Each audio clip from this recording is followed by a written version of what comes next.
Whoops. Hey, how's everyone doing?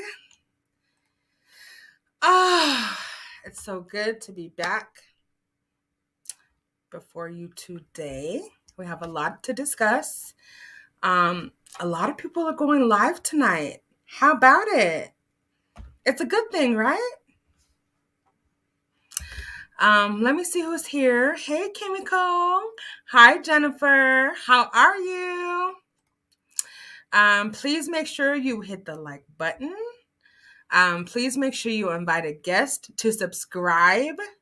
This might as well, speak it into existence, be my 1,000 subscriber video. I mean, it might as well be, okay? So come on, share the video. Make sure your mama likes the video. Make sure your mama subscribed. Make sure your cousin, your sister is subscribed. Make sure your auntie is subscribed.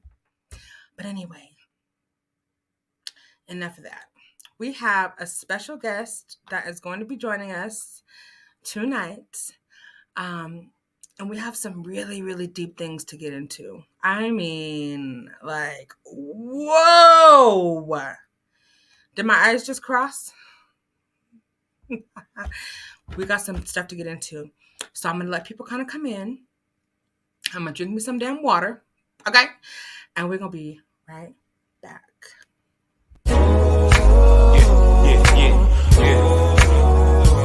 Lord have mercy. Lord have mercy. Lord have mercy. Oh, Lord have mercy on me. This prayer I'm crying. Lord have mercy on me. I'm really trying. Lord have mercy on me. Feel like I'm dying. Lord have mercy on me. I'm really trying. Yeah, Lord, you came into my life just the other day. Right when I was feeling there's gotta be another way. You left me messages that said I'll call you back another day. Kept looking for me like parents do or run away. Still getting high to get by just to live it up. Feeling so down cause I know I gotta give it up. I think I want it but I... Hey. Hey. Shout out to Dr. Boo for making it rain on your girl this morning, okay? So, there's just so much. Lil Play Nurse, thank you for being here and welcome. Terry Thomas, thank you so much for subscribing and for being here. D Nurse, oh wait, that's not D Nurse. D Resher, thank you so much for being here. I appreciate you all. My OGs, my day ones, you all know I love you. Like, I love you so much. So are you guys ready? Okay. Hi, Wanda S. Oh, thank you.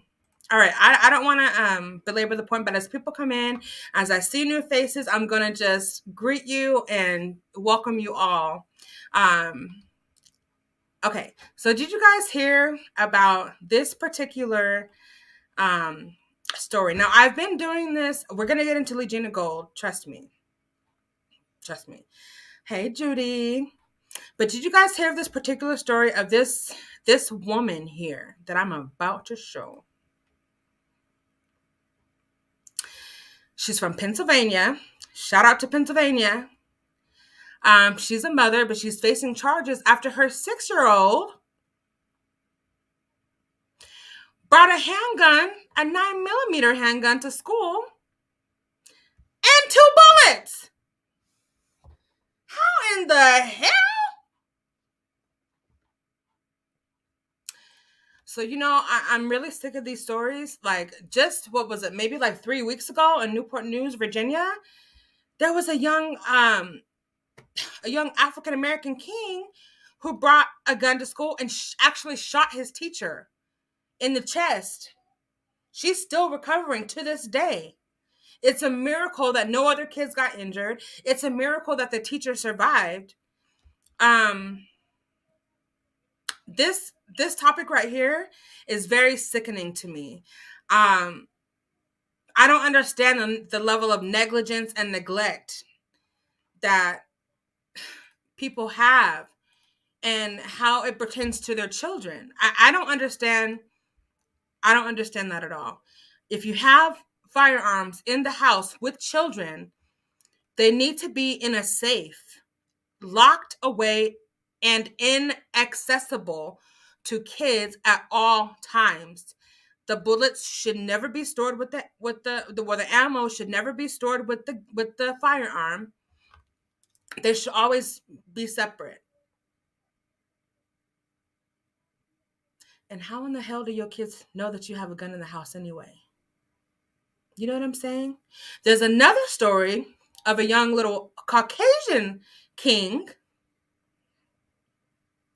who, with his little chunky self, he was pretending this fork is a firearm, pretending this scissors is a firearm. Pew, pew, pew. He was outside of his, I guess they lived in an apartment. His dad was in the house drunk, allegedly. He was outside, and there were cameras that saw him. Look at my sleeves. I can't stand my sleeves being rolled down sometimes. But anyway, he was outside on the little patio area with his gun, pew, pew, pew, like doing this and playing with it. And the cops had to come and confiscate that gun from that little kid. And he couldn't have been more than 5 years old, right? He looked like he was about 10. But we're going to leave that for another day. So welcome, everyone. Let me see who else is here. I'm going to share this real quick. I'm a little nervous. Like, I feel like amazing things are happening. If you saw that, please drop comments, because I'm really sick of it. Like, my stomach is ill from all these occurrences that keep happening. You know what I mean? Especially because they involve children, young children, on more than one, on more than 5, on more than 10 occasions, bringing armed. Is it armed? Bringing firearms to school, bringing bullets.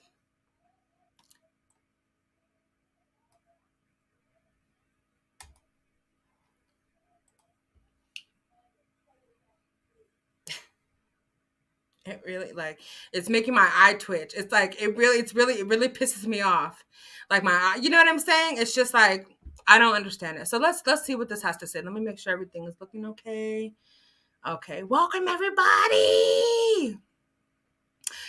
Welcome. Yes, Jennifer. Yes.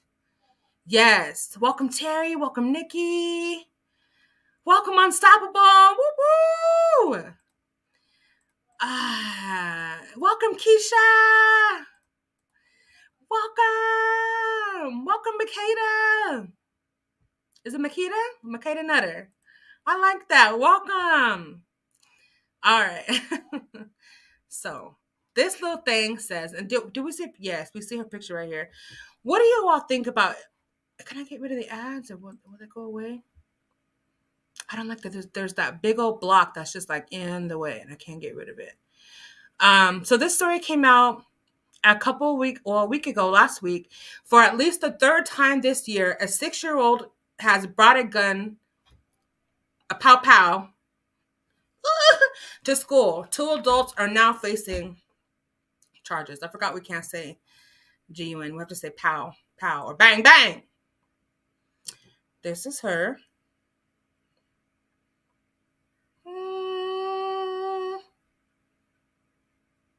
I'm all, it's giving.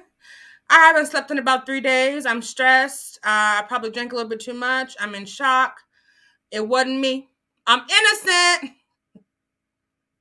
A woman in Pennsylvania and a man in North Carolina were charged this week after a 6-year-old, in each case, 6 years old, brought a pow to school, marking at least 3 times an elementary school student, has brought a weapon to campus this year.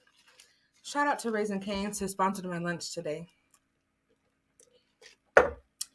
Including when a 6-year-old allegedly shot his teacher in Newport News, Virginia.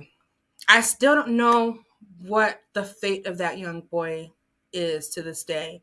I know that after that incident, he was detained for questioning. I don't know what ended up happening to him. But I know I did a video on him, so I can go look him up and see what that was all about. You can help the survivors of the earthquake in Turkey and Syria. Join people from around the world to raise money for food, shelter, and so much more. Scan this code to donate or visit cnn.com/impact. A police investigation is underway after a 6-year-old boy shot a female teacher yesterday in an elementary school classroom in Newport News, Virginia. According to the authorities, the student and teacher were in an altercation when the 6-year-old student who had the gun fired a single shot, hitting her. They say this was not an accidental shooting. Yeah, the teacher was immediately rushed to the hospital with life-threatening injuries, but officials say she has improved since she was admitted. CNN's Gloria Pazmino joining us now. Gloria, this is simply shocking. What more do we know about what led up to this incident? That's right, Amara. Alex, a shocking, disturbing news out of Newport News, Virginia. This happened shortly after 2 o'clock yesterday afternoon while school was still in session.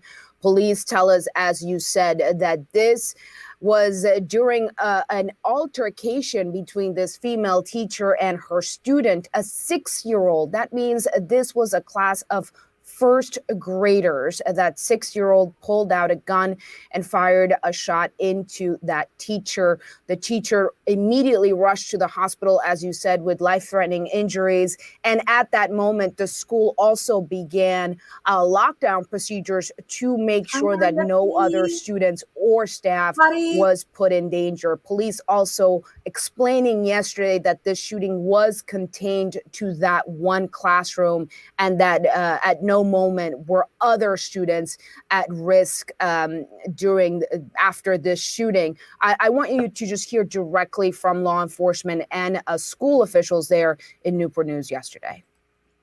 We have been in contact with our Commonwealth attorney and some other entities to help us best get services to this young man. And I'm in shock, and I'm disheartened. And I really feel that we need to educate our children, and we need to keep them safe. So more questions than answer on that last point from the superintendent. We are still waiting to hear more details of the investigation to learn exactly why and how this child had a gun, brought it to school, and exactly what led to this horrible episode. And of course, a community that is very shaken and wondering exactly how this happened and what can be done to make sure it doesn't happen again or affect any of the students in this community. Again, this is not a single isolated incident. This is a pattern of occurrences. What we're also seeing more so like in high schools right now, and this is exactly to Jennifer's point, but what we're seeing in high schools right now are students fighting their teachers. And worse, I don't know better or worse, but teachers actually instigating fights with students and putting their hands on students. And of course, this is the age of everything you do is recorded, right? So it's all being blasted and put out on social media. But what's the solution? I couldn't do it. I couldn't spend all day in a classroom. Absolutely not. I mean, I love all the teachers and I pray for all of our school staff, you know what I mean, on a regular. But it couldn't be me. It couldn't be me. So a Pennsylvania mother in Norristown, she was arrested after her 6-year-old son brought a pow-pow to Joseph K. Gottwal's elementary school on February 9th. Jasmine Devlin is her name. She turned herself in on Tuesday. She's been arraigned on charges of felony endangering the welfare of a child and reckless endangerment for failing to secure her firearm at home. It is unclear if Devlin, ooh, what a name, Devlin, has an attorney. Police were alerted to the pow pow on campus after a group of students on a school bus with the 6-year-old that morning told the school secretary that he showed them the weapon and the bullets on the school bus. The school secretary immediately brought the boy into the office, looked inside of his backpack, and saw the firearm. Police believe the boy found the weapon, a 9mm Jimenez Arms semi-automatic handgun, in a dresser in his mom's room the night before he brought it to school. Now, this is part of the story. It really spoke volumes of how the home was ran, right? So it says his 10-year-old brother took the bullets out of the pow pow and was pointing it at his younger brother. So the 10-year-old took the pow pow and was pointing it at the 6-year-old, playing with it. Where was the mom when all this was happening? Where were the adults supervising when all this was happening? Okay, so the 10-year-old was pretending to shoot the 6-year-old. The 6-year-old told the detectives that he returned to his mother's room in the middle of the night and put the firearm in his backpack with the plan to take it to school. I would like to commend the children who notified the school officials immediately, yes, thus preventing another tragedy at school. These children are the true heroes in this unfortunate incident. Their notification to school officials resulted in an immediate response by the Norristown police, ensuring the safety of everyone at the school, which I'm incredibly thankful for.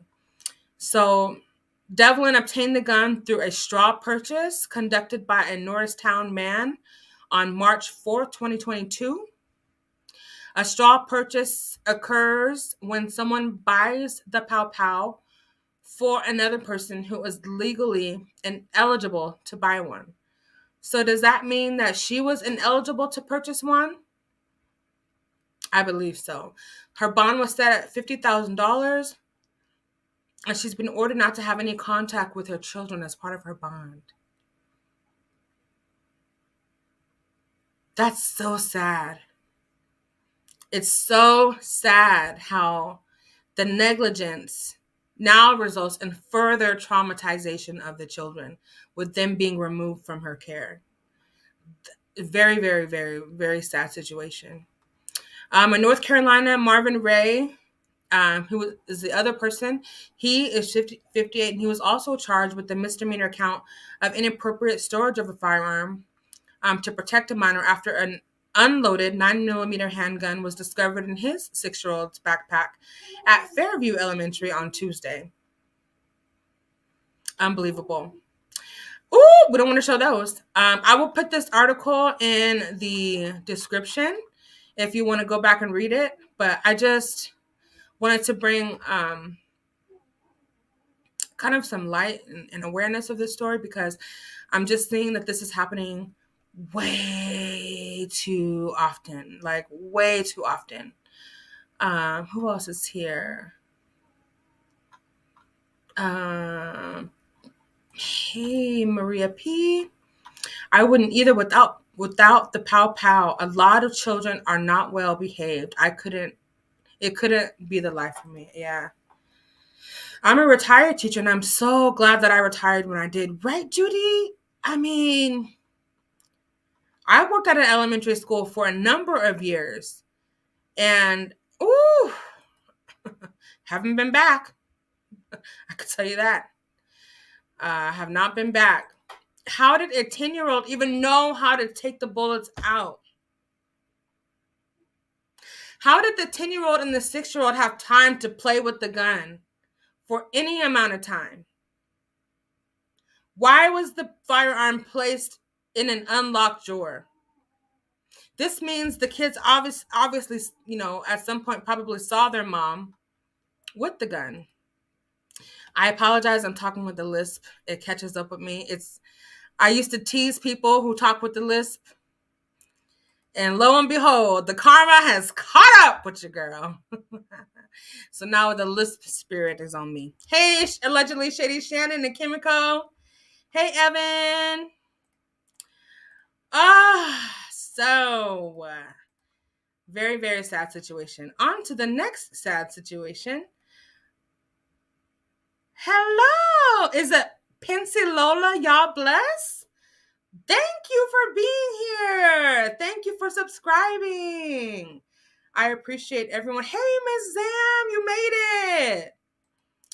All right. So we talked about that. Okay, so I think they said she's 38, but she looks every bit of what?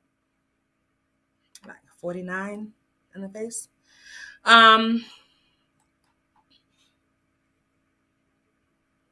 You guys.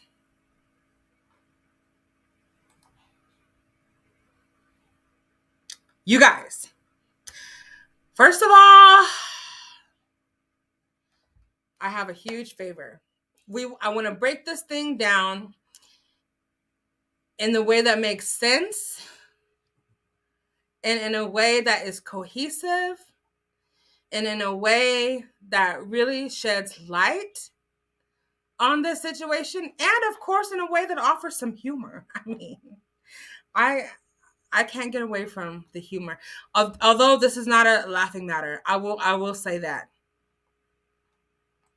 So don't be making me laugh, allegedly Shady Shannon. Okay? All right. So now that we took care of a little housekeeping, I need to know from any of you.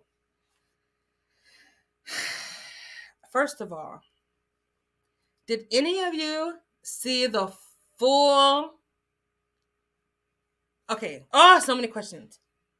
Did any of you see the little preview trailer that Jaguar WRIGHT put on her Instagram of the initial video that she was doing with Miss Gold?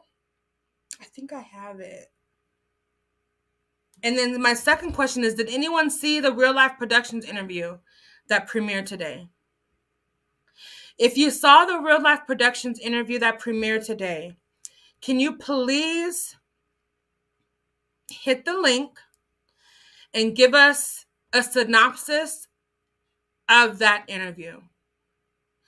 Please, I need someone because I didn't get a chance to watch it. I've been working all day. Okay, that's fine.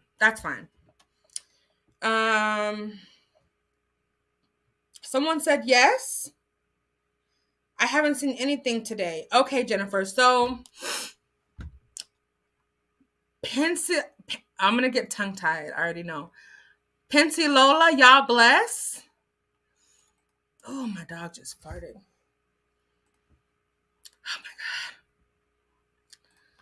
Oh, my God. The candle is not candling. Where's my air freshener?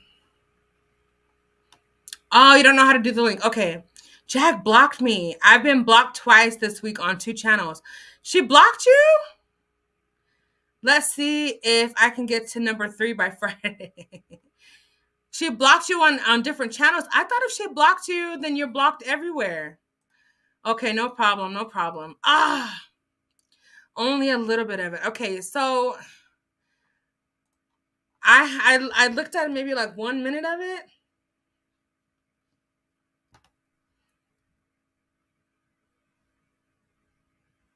It wasn't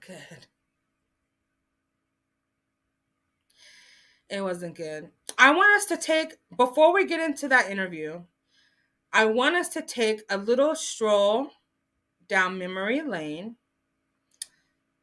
and let us just see who Miss LEGENA is. I think I didn't, I don't think I saved it. I think it's still on Instagram. Let's see. It's on Real Life Productions channel. I want you all to just see a little bit of who Miss LEGENA is and where she came from. First of all, Jaguar WRIGHT, this is the message to you. Send LEGENA home. This is beyond weird now. This is beyond weird. Shannon's. Cat Williams says you gotta get to 16 by summer. Is it her channel? It's Real Life Productions channel. One of them is her channel. All I did was say, I'm calling the cops and Goomba has a big belly. Oh. So she blocked you, huh? Well, consider yourself blessed. That way you don't have to see her. Hi, Dr. Blue. I'm asking, how did she block you from his channel? Child, only Shannon would get blocked by Jag. So let's take a stroll down memory lane. Dr. Blue, I want you to come up any time you are ready, okay? And provide us some insight into how did we get here? How did we get here? How did we get here? By the way, Jag, why were you afraid to hit her link? Is it because you think she's smarter than you? Is it because you know that she would read you in the room faster than you can read the word the? Why were you afraid to hit her link?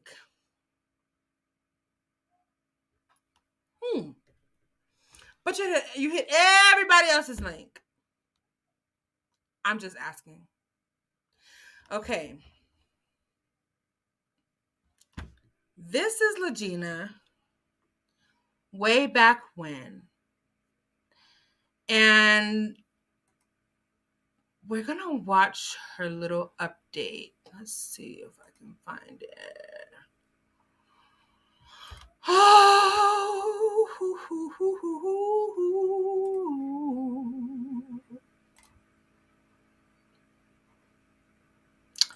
We're going to watch her update video that she did many, many years. No, it wasn't that long ago.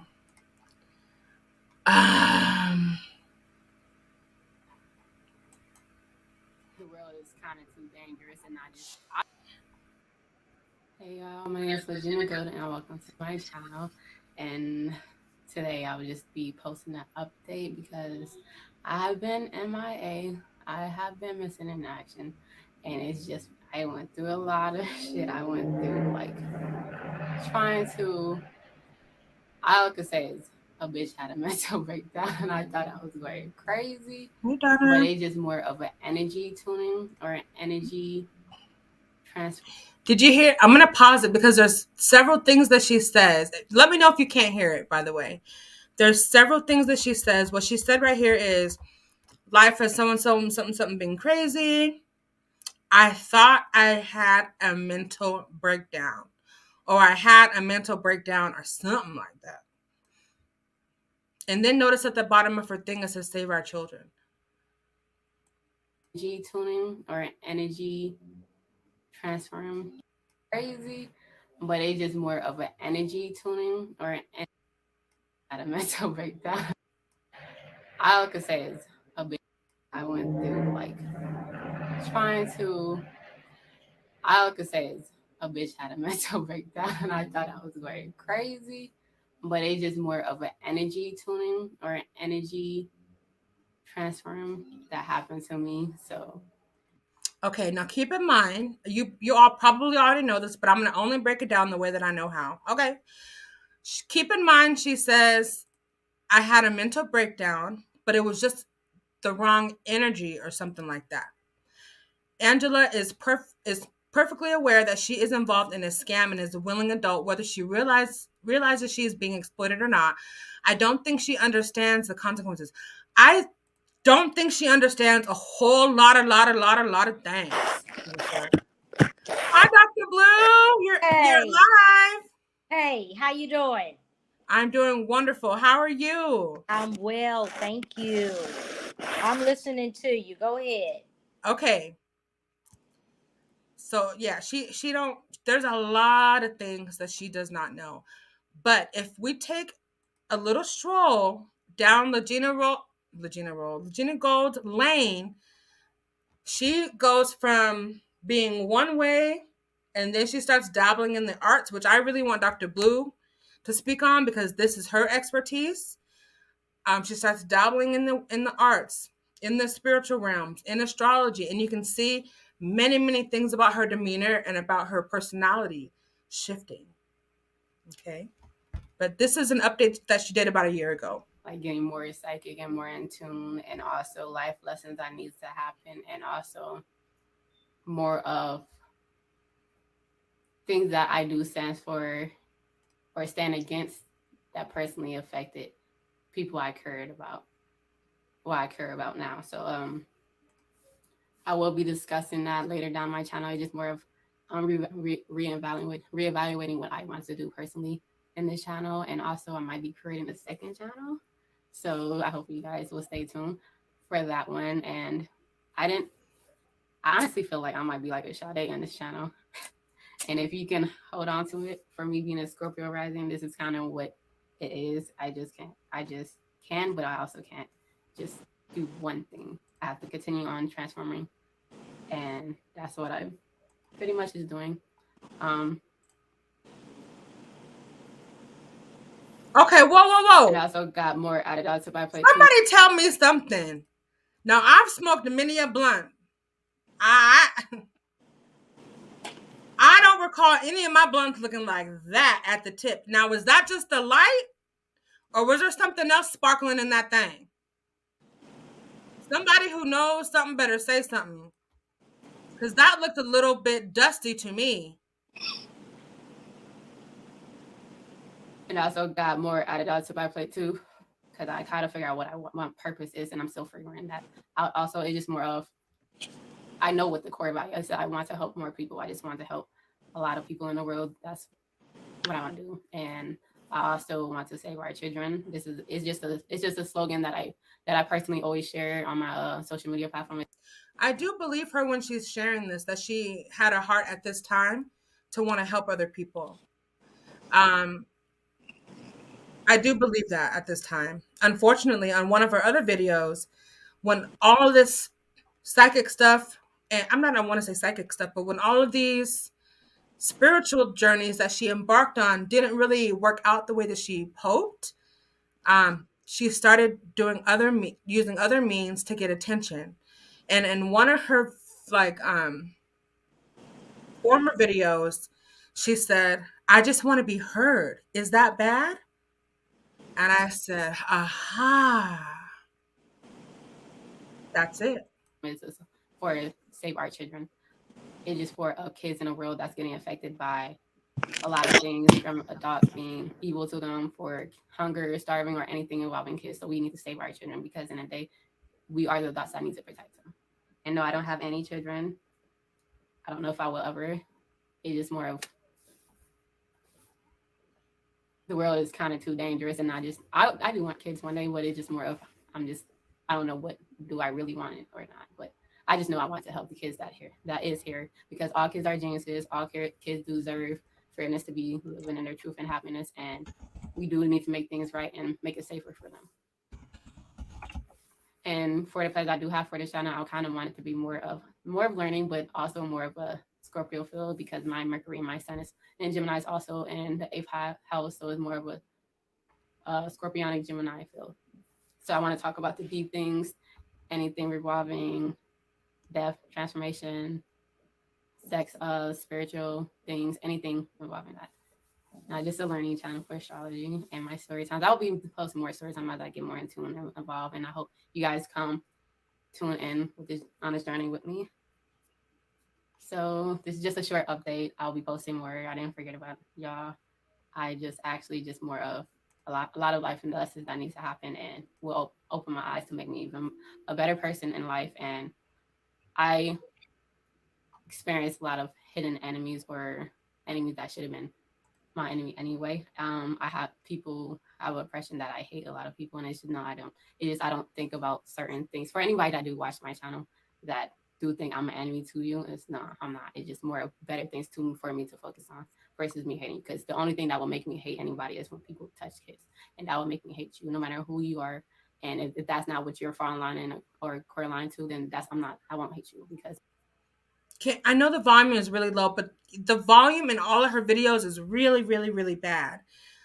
But she's basically saying she doesn't hate anyone unless she has knowledge that they've touched children. In the day, I don't necessarily hate nobody. I don't Other have than that, with she doesn't nobody. hate anybody. And that's also my Scorpio rising. So I'm just doing a update, a quick one. Y'all, I'm so sorry. There is nothing that I've ever seen that smokes like that.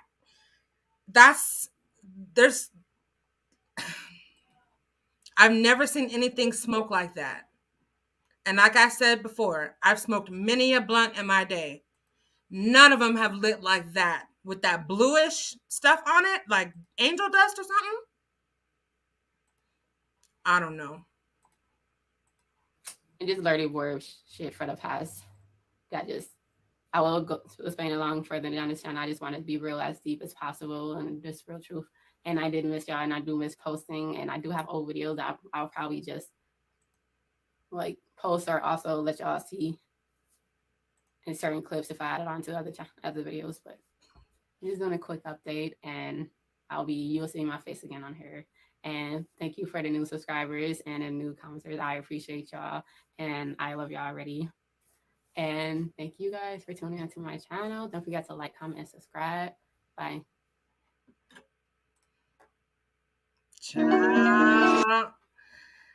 And she calls these spiritual series the gold series.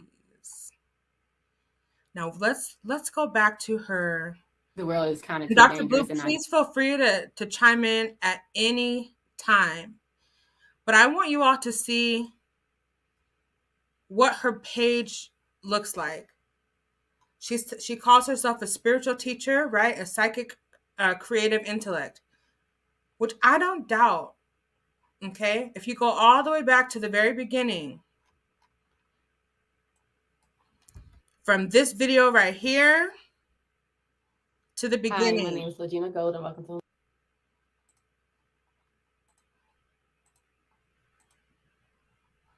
Why is it blue? I'm clicking too much. Hold on.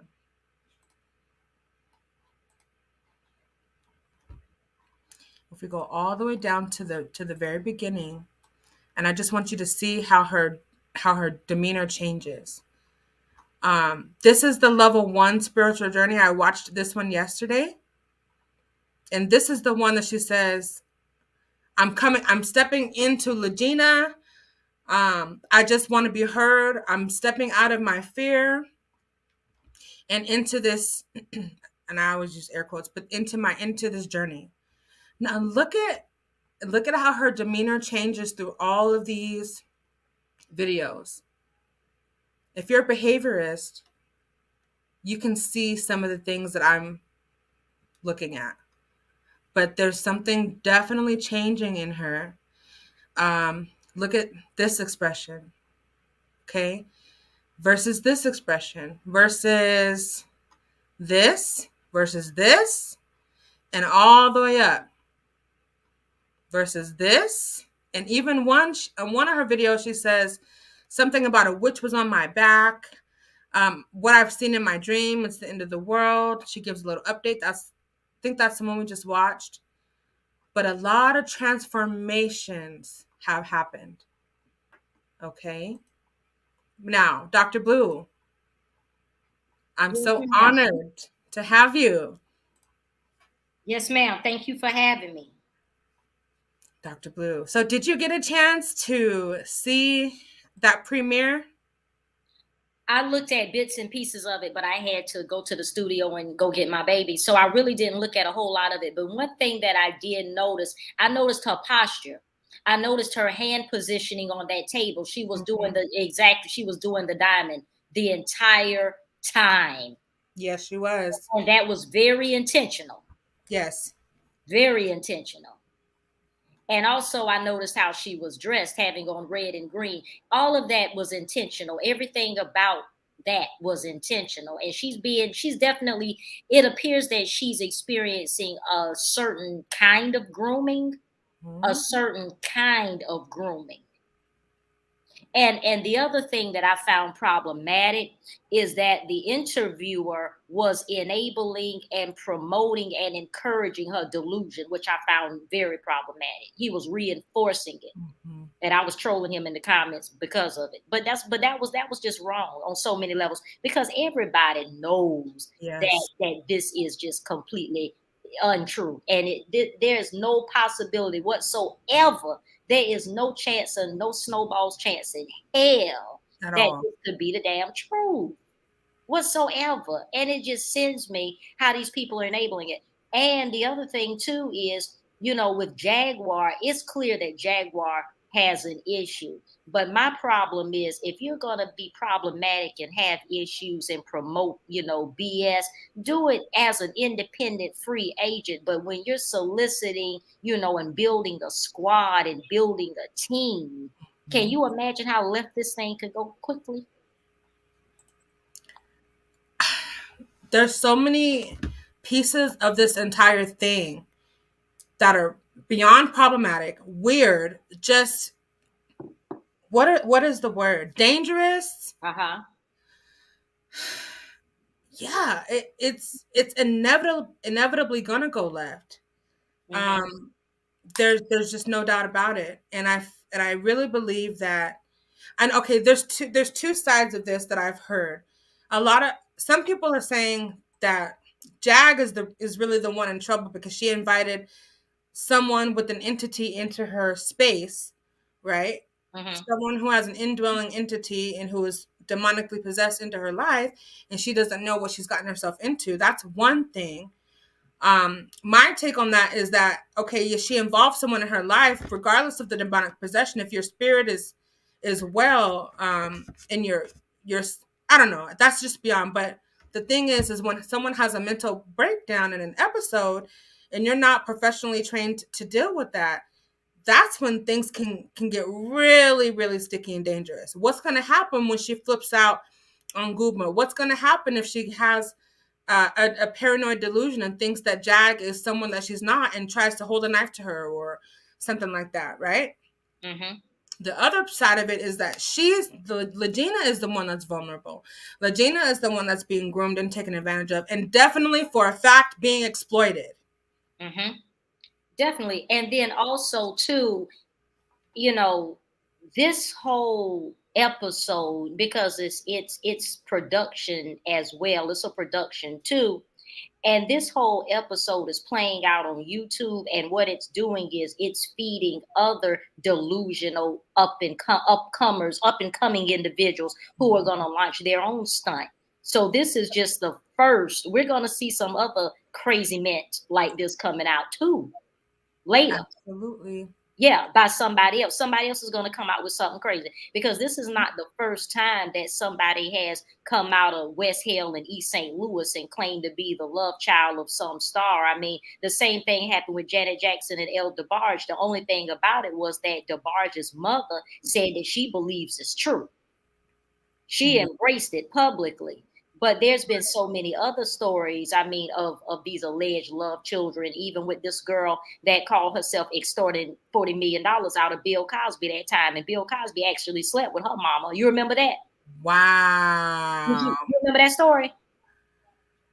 Not really, but it's vague. It's very vague, but like, Okay, there was this biracial girl by the name of Autumn Jackson, and her mother was named Sonia Jackson, and the mother was Caucasian. And the mother and Dr. Cosby had an affair, and the mother ended up becoming pregnant. And she informed Dr. Cosby that she was pregnant. Dr. Cosby started sending a $750 check via FedEx every week. And he also put the girl through college. She ended up dropping out, but he put her in college. He even let her come and be a guest on the Cosby Show for a couple of episodes and things like that. But the girl, got upset because she wasn't getting the same rights and privileges as that of the Cosby children, because she's an outside child. So the girl got upset and went to Dr. Cosby and said, look, if you don't pay me $40 million, I'm going to tell the world that you my daddy. And Dr. Cosby said, oh, you will? And she said, yes, I will. He said, oh, okay. So then Dr. Cosby called the FBI, and the girl got arrested and got brought up on extortion charges. And Dr. Cosby ended up, dropping the charges, but he wanted to send her, A message. a very stiff message that, girl, you ain't get ready to reach your hand down in my pocket. Okay. Wow. So that was the first situation about exploitation, girl. That was on Good Morning America and everything when that kicked off. Unbelievable. So was she really biologically Bill Cosby's daughter? Well, according to what Dr. Cosby told Larry King, because he went on Larry King, because Larry King was like, Bill, we need to talk to you about this alleged love child. What's T? So he went over there on Larry King one night, and Larry King was like, listen, Bill, is it possible that you could possibly be this girl's father? Dr. Cosby said it's possible. And then Larry Reed said, well, did you sleep with the mama? He said, yeah, I slept with her. And Larry King was like, well, did you send her $750 via FedEx every week? He said, yeah, I sent the money. You know what I'm saying? So he was, he basically like, admitted, yeah. Yeah, he's admitting it. He was admitting it. But what pissed Dr. Cosby off was this girl thought she was getting ready to reach her hand down in his pocket. Right. Mm-hmm. Oh, the entitlement. Right. Did you? LL Cool J has some guy claiming that he's his son too. I didn't hear about that. This is what Pretty Patience just said. Oh my God. What? They've opened up a can of freaking bloated biscuits. See, and it's going to be more of the same. It's going to be more of the same. Oh my God. Unbelievable. And she's getting a lot of attention. And this is the attention that she wanted, although I can't imagine that she thought this thing through. And remember that transgender Tony that came out and exposed LL Cool J and told some folks on the media that LL Cool J that they were hired, that LL Cool J picked them up and that they gave LL Cool J a BJ. Remember? I don't remember that story, but there's been so many. Remember the Eddie Murphy thing? They tried to say that with Tupac. There's been so many transgender whistleblowers. Is that the right? I would presume, because this particular person's name is Tony Newman, and they used to be a law student in California. A very, very smart person, and they were running this oh my God, what is the name of that clinic? It's a clinic in San Francisco that they were the executive director of. But prior to them becoming the executive director, I can't remember the name of that clinic right now, but they are very influential in the LGBT community. But they used to work the street. They used to be a street worker. And while they were working the street, they said that this DJ, I forgot that DJ's name. He was a very influential DJ, and they exposed him and put him out there and said that they were servicing him and that they were servicing LL Cool J and a few other individuals and put them right on Front Street. Wow. And that was during the time that LL Cool J had his television show, remember? The one that he was on, the CSI show? No, the television show with the children. He was the nanny, or what? Wasn't he the nanny or something? Oh, yes. I can't think of the name of the show, but yes. And remember, his play daughter ended up on drugs. In that girl, what's that author's name? It's late. I'm running a blank. What's that author's name? The B Campbell. What's her name? Last name Campbell. She's an author, and she wrote that song "Your Blues Ain't Like." I mean, she wrote that book "Your Blues Ain't Like Mine." B.B. Moore Campbell.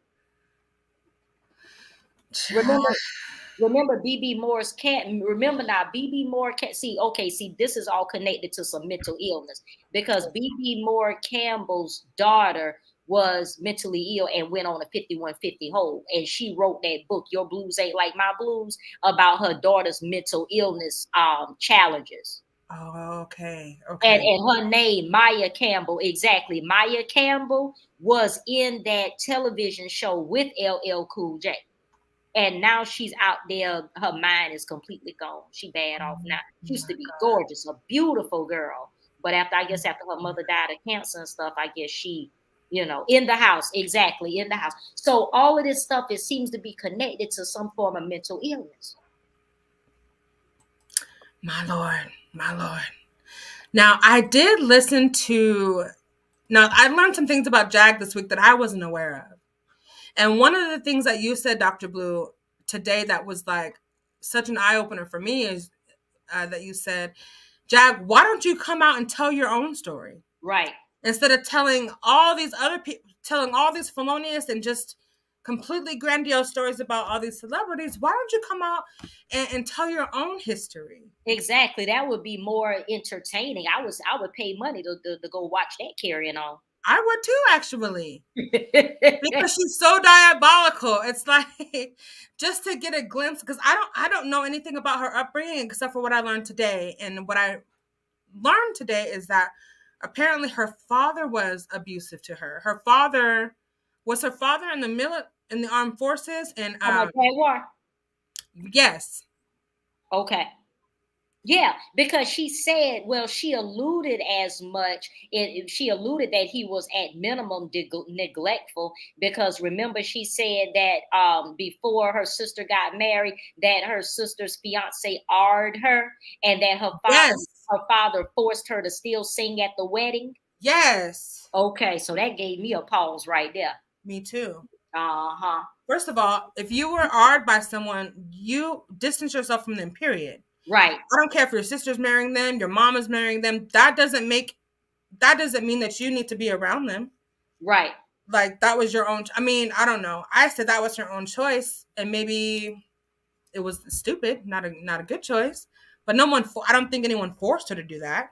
How old was she at the time? She never clarified that. Was she an adult or a teenager? I see, and that part I don't know. But she keeps calling her sister's name. She keeps saying, Shelly, you ain't SHIT, remember? Mm-hmm. We need to find Shelly. Can we call Shelly on the phone? We do need to find Shelly. Look, my little notes. We need to get Shelly on the phone. Go ahead and find Shelly and tell Shelly that we want to talk. Shelly. Shelly, right. Right.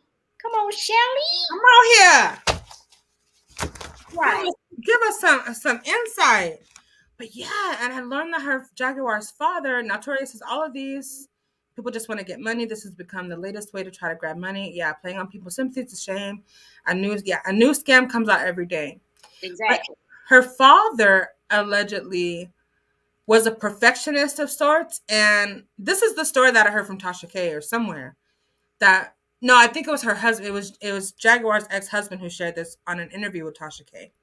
He said that when Jaguar Wright would bring home schoolwork and she got an A on something, her father would say basically that she was a failure if it was one B and the rest A's or something to that effect. Mm-hmm.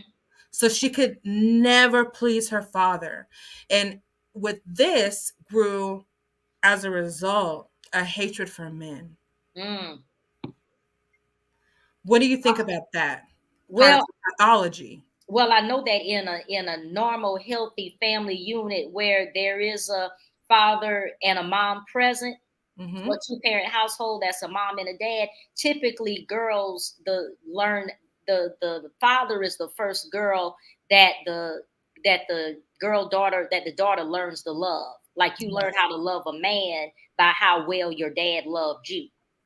You know, you learn how you're supposed to be treated by a man through the demonstration of your dad, and you fall in love, not romantic love, but you know what I mean. You fall, yes, fall it's an endearing love. It's an endearment and a reverence. Exactly. You fall in love with your dad, so your dad becomes the standard. You know, your dad becomes the standard. So when you get out here and start dating, you measure all of these men that come to try to court you against your dad. And if they fall short, then you figure, okay, they're not worthy because they need to meet this standard.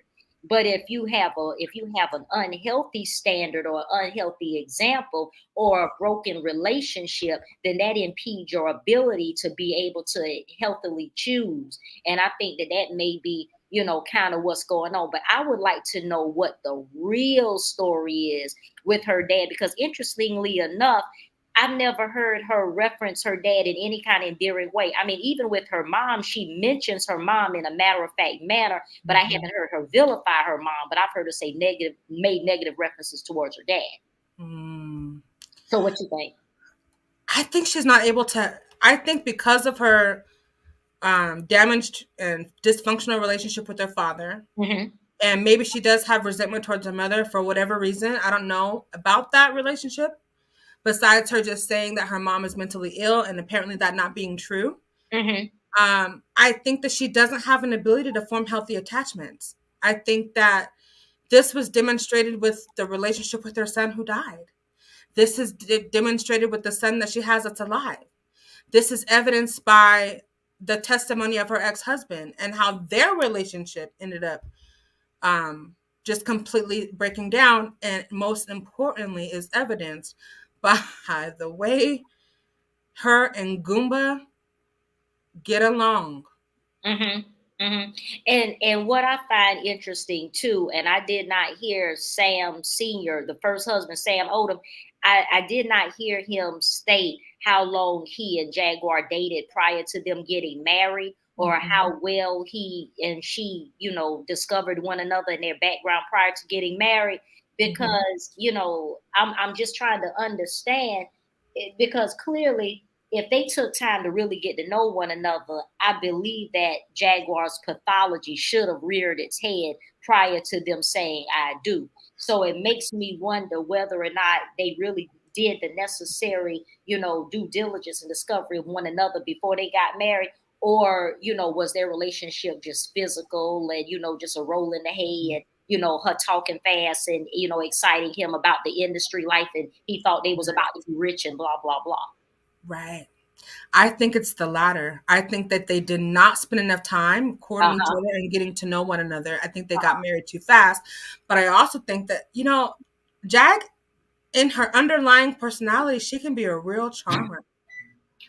And I think that he might have been charmed and infatuated with her, maybe even maybe superstarish kind of thing. I think he really loved her, but I don't think that they knew each other well enough before they got married. And I think he stayed with her after wanting to leave because of his son being born. Yeah. And do you recall them ever stating how long they were actually married? I think it was something like 7 years. And what year, do you recall what year Jaguar's son was murdered? 2018. And okay, because they were still married when that happened, right? Correct. Okay, they were still married when that happened, and she claims that she's been married to Guma for 4 years. Is that accurate though? It might not be, but if it is accurate, that means that as soon as her divorce was final, she rushed straight into the marriage. Exactly. And then the question is she and Guma even legally married? Right. That's the question. That is because I don't know how to look at public records. I wish I did. But investigators, is there any investigators out there that have seen the public record of their marriage? And where did she say they got married at? Did she say they got married in Texas? Do you ever recall her saying? I don't. Let me see if I can find some info really quick. And girl, we gotta look at that interview together so we can dissect the hell out of that. Yes, that's what we're going to next. Okay, girl. I got my ginger tea with a little honey in it, girl, because I got to go to work in the morning. Really? Okay. But I'm good, child. Come on. Okay. Okay, so I haven't watched the full. Let me show you what I'm looking at really quick. I haven't watched these full interviews right here. Y'all, if y'all haven't subscribed to Andrea, go ahead and do so, please. We really want to get her to 1,000 before we end this live. Yes, please. we do. She's 90 away. Whoa, that's exciting. I can't stop smiling. I haven't seen these interviews right here to the fullest. I haven't watched them all. I don't like that mushroom. I don't know. I don't want to talk bad about Goomba, but I haven't watched it all, but I plan on it. I plan on watching them. So I want to look at these little videos of LEGENA, okay? And then we're going to watch her sit-down interview on the blue sofa. Now let me throw this in there. Were you still on my live earlier today, girl, when the member of my street committee sent me the receipt that this girl was in special ed in school? Yes. Okay, girl. Yes. Come on. Yes. Isn't that fascinating? Very. How in the entire hell? Right. Did you know what I mean? Like, and from elementary school. So this is not anything new. And I think she has that the special needs mixed with the psychological illness. Yeah, definitely. And what makes it so sinister is the fact that Jaguar has to be aware of this. Jaguar, she does. I know she's aware of this. He has to know. She's too smart to not be aware of this. Exactly. And I believe that if LEGENA trusts anybody in this world, is Jaguar right. Yeah. To disclose whatever truth she's aware of. Mm-hmm. All right, y'all. Now, I'm just looking. Oh my God, there's just so many things we can dissect about this video. I mean, from the attire, to the posture, to the wig, girl. Lord forgive me. I'm serious. It's part of the costume. To the lip gloss, girl. Okay, Dr. Blue. The bubblegum flavored lip gloss was sending me. Girl, you remember those little lip gloss in the glass? Yeah, with the glitter in it. Yes. Right. I know that. That you get when you're like 6 years old. Right. And it has a little fragrance. Yeah, smell like bubblegum. Yes. Yeah. That's what that's giving. It's giving it. No lip tint, just the like a little kid's gloss. On top of that, girl, look, just her face was not studio fixed. Where is the MAC counter when you need it? It's I need to make this bigger. How do I make this bigger for us? This little square at the right under your logo. It's here. The logo, that little square right under their logo. Hit that. On the video, under. Okay. Hit that little square. This one here. Yeah. Oh, okay. All right, you guys. I started watching a little bit of it up until 10 minutes and I had to go to work. But let's just see what they're talking about. And you can remark on it. Tell me when to pause it if you have something to say, okay? Okay. All right. Very, very important, and not only important, but interesting interview. We have Miss LEGENA Gold, Miss Love in the building, man. Once again, hi, welcome to the couch. Welcome to Dallas, first and foremost. Thanks for having me. No, we appreciate you coming through.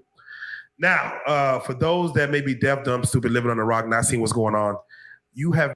Time out already. Right. This woman has not had a bath in 10 days. Girl. Back to this. Been not only trending everywhere, but also you made it to the Shade Room, Hollywood, you're everywhere. And that's because, you come out and you have said that, hey, I am the illegitimate child, the secret love child between Ali and R. Kelly, which of course in itself is mind blowing in itself as far as just even that allegation. So before we even get into that topic, I want to get to know, and we as an audience want to get to know LEGENA more. Where are you from, first and foremost? Where were you born? Where are you from? So I was raised in Detroit. That's pretty much all I know. It's Detroit. So as accounting how I got here, that's still up for questions. We just gonna have to find out. You can find out in my journey with me too. So, and pretty much Detroit. I stayed in New York for a little bit, visited Cleveland for a second. So Texas is a place I would like to stay, or somewhere warm. Definitely. So not in Detroit, no. Texas is much, much warmer than Detroit. Yes. I'll say that. Now, I'm gonna be asking, I guess, some questions as technically and a person who's invested or as an audience member who may ask questions. I guess the first thing anyone will want to know is, you know, how was your life coming up? Who raised you as from a child to adolescence? You know, who was in your life at this time? And, you know, what information were they giving you at this time as far as even who you are? Okay, so my memory evolves with my mom being in a set house, like a 4-family flat type of house or a 2-family. It had other people, but it wasn't an apartment type. And I think that's when my mom probably died. That's when I went to this house called Wayburn, and that's when I started seeing my father for visits. And I was with a man named Nana. He raised me all the way to 2007. So we kind of moved to house, different house. We always have to abruptly leave all the time. She said she went to this house called Wayburn. Is that the name of a shelter? Did y'all hear that? Or what is Wayburn?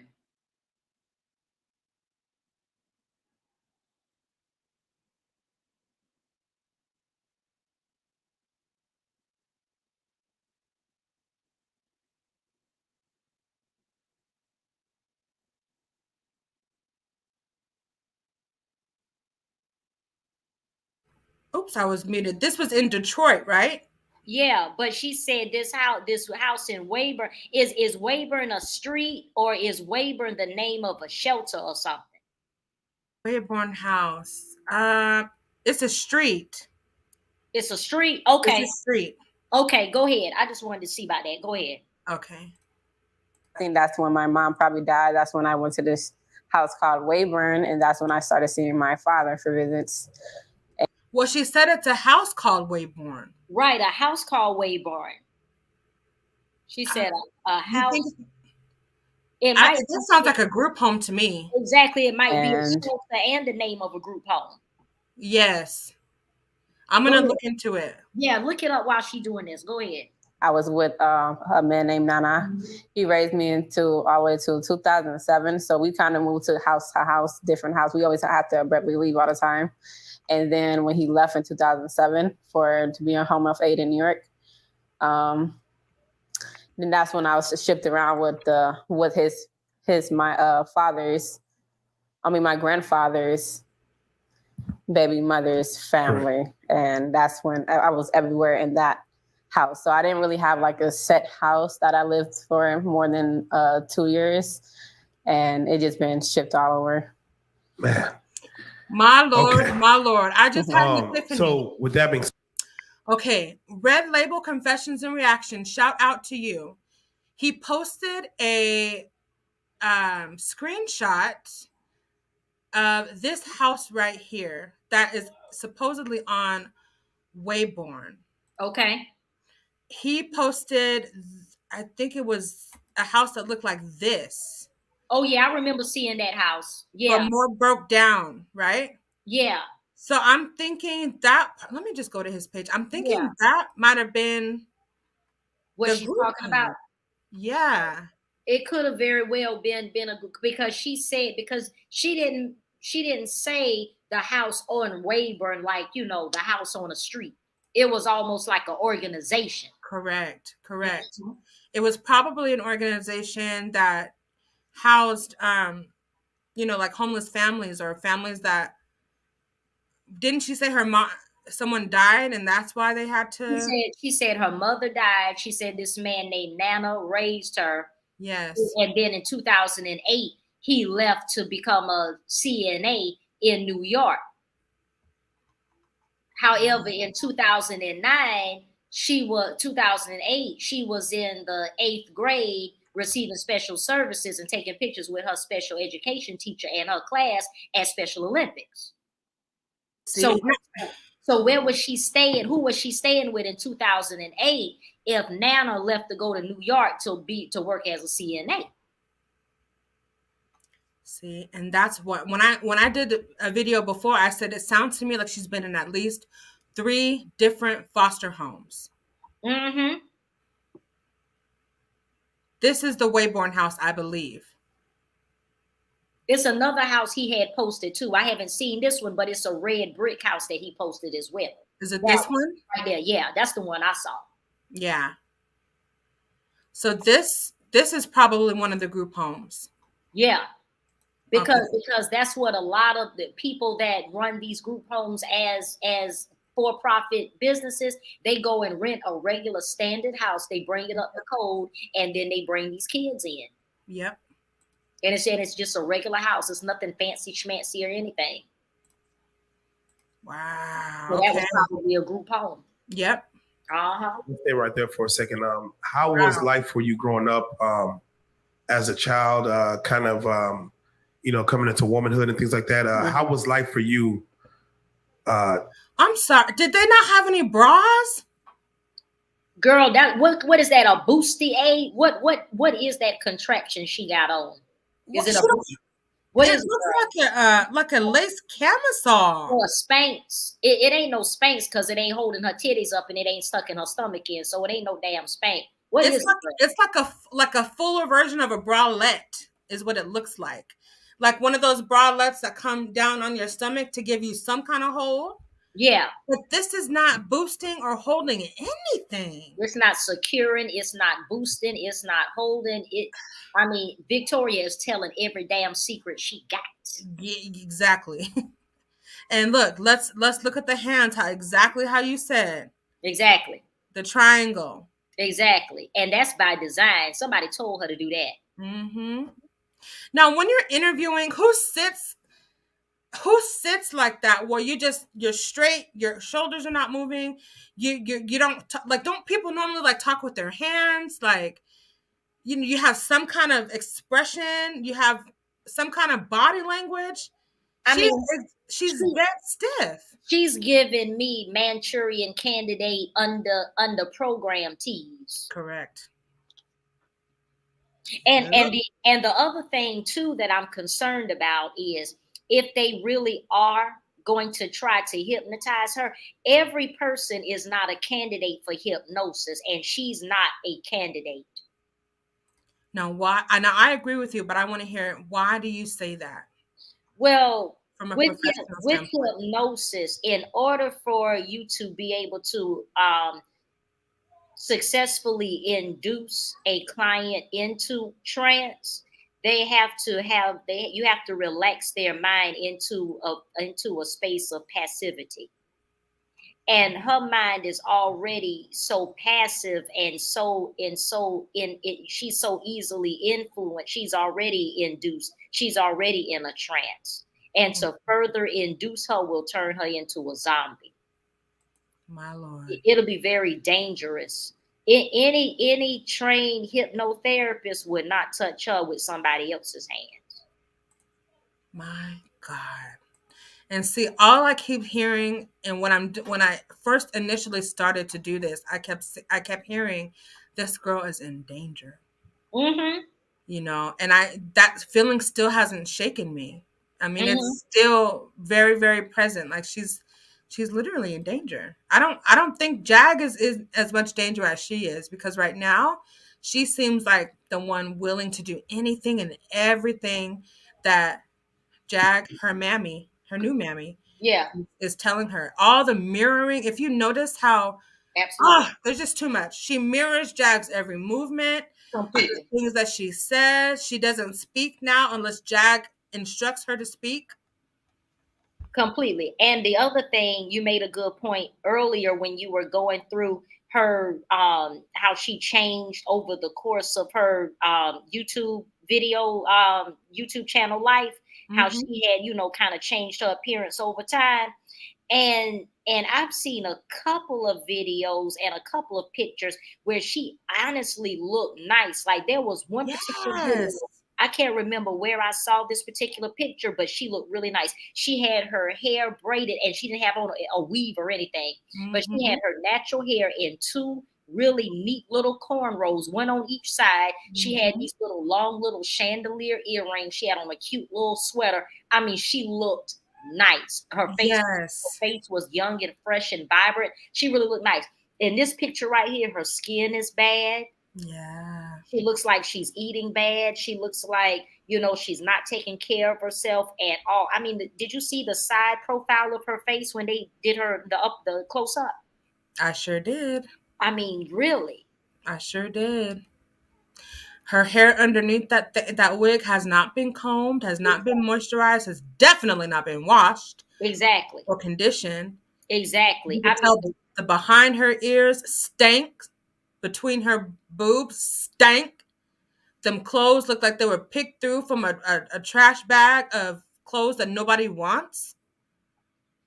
I mean, what is sending me is the alleged $5,000 that Jaguar allegedly raised when she went over on OKP's channel and committed, you know, virtual robbery on those people and snatched all that coin out of their pocket. Mm-hmm. You know, she allegedly raised $5,000. So my question is, if they living free at Jaguar Mama house, Jaguar could have took that girl to Marshall's or Target or somewhere, girl, and got her a cute little outfit and got her hair done and had a professional to come in and do her little makeup. That's what I'm saying. Before you broadcast this is your production?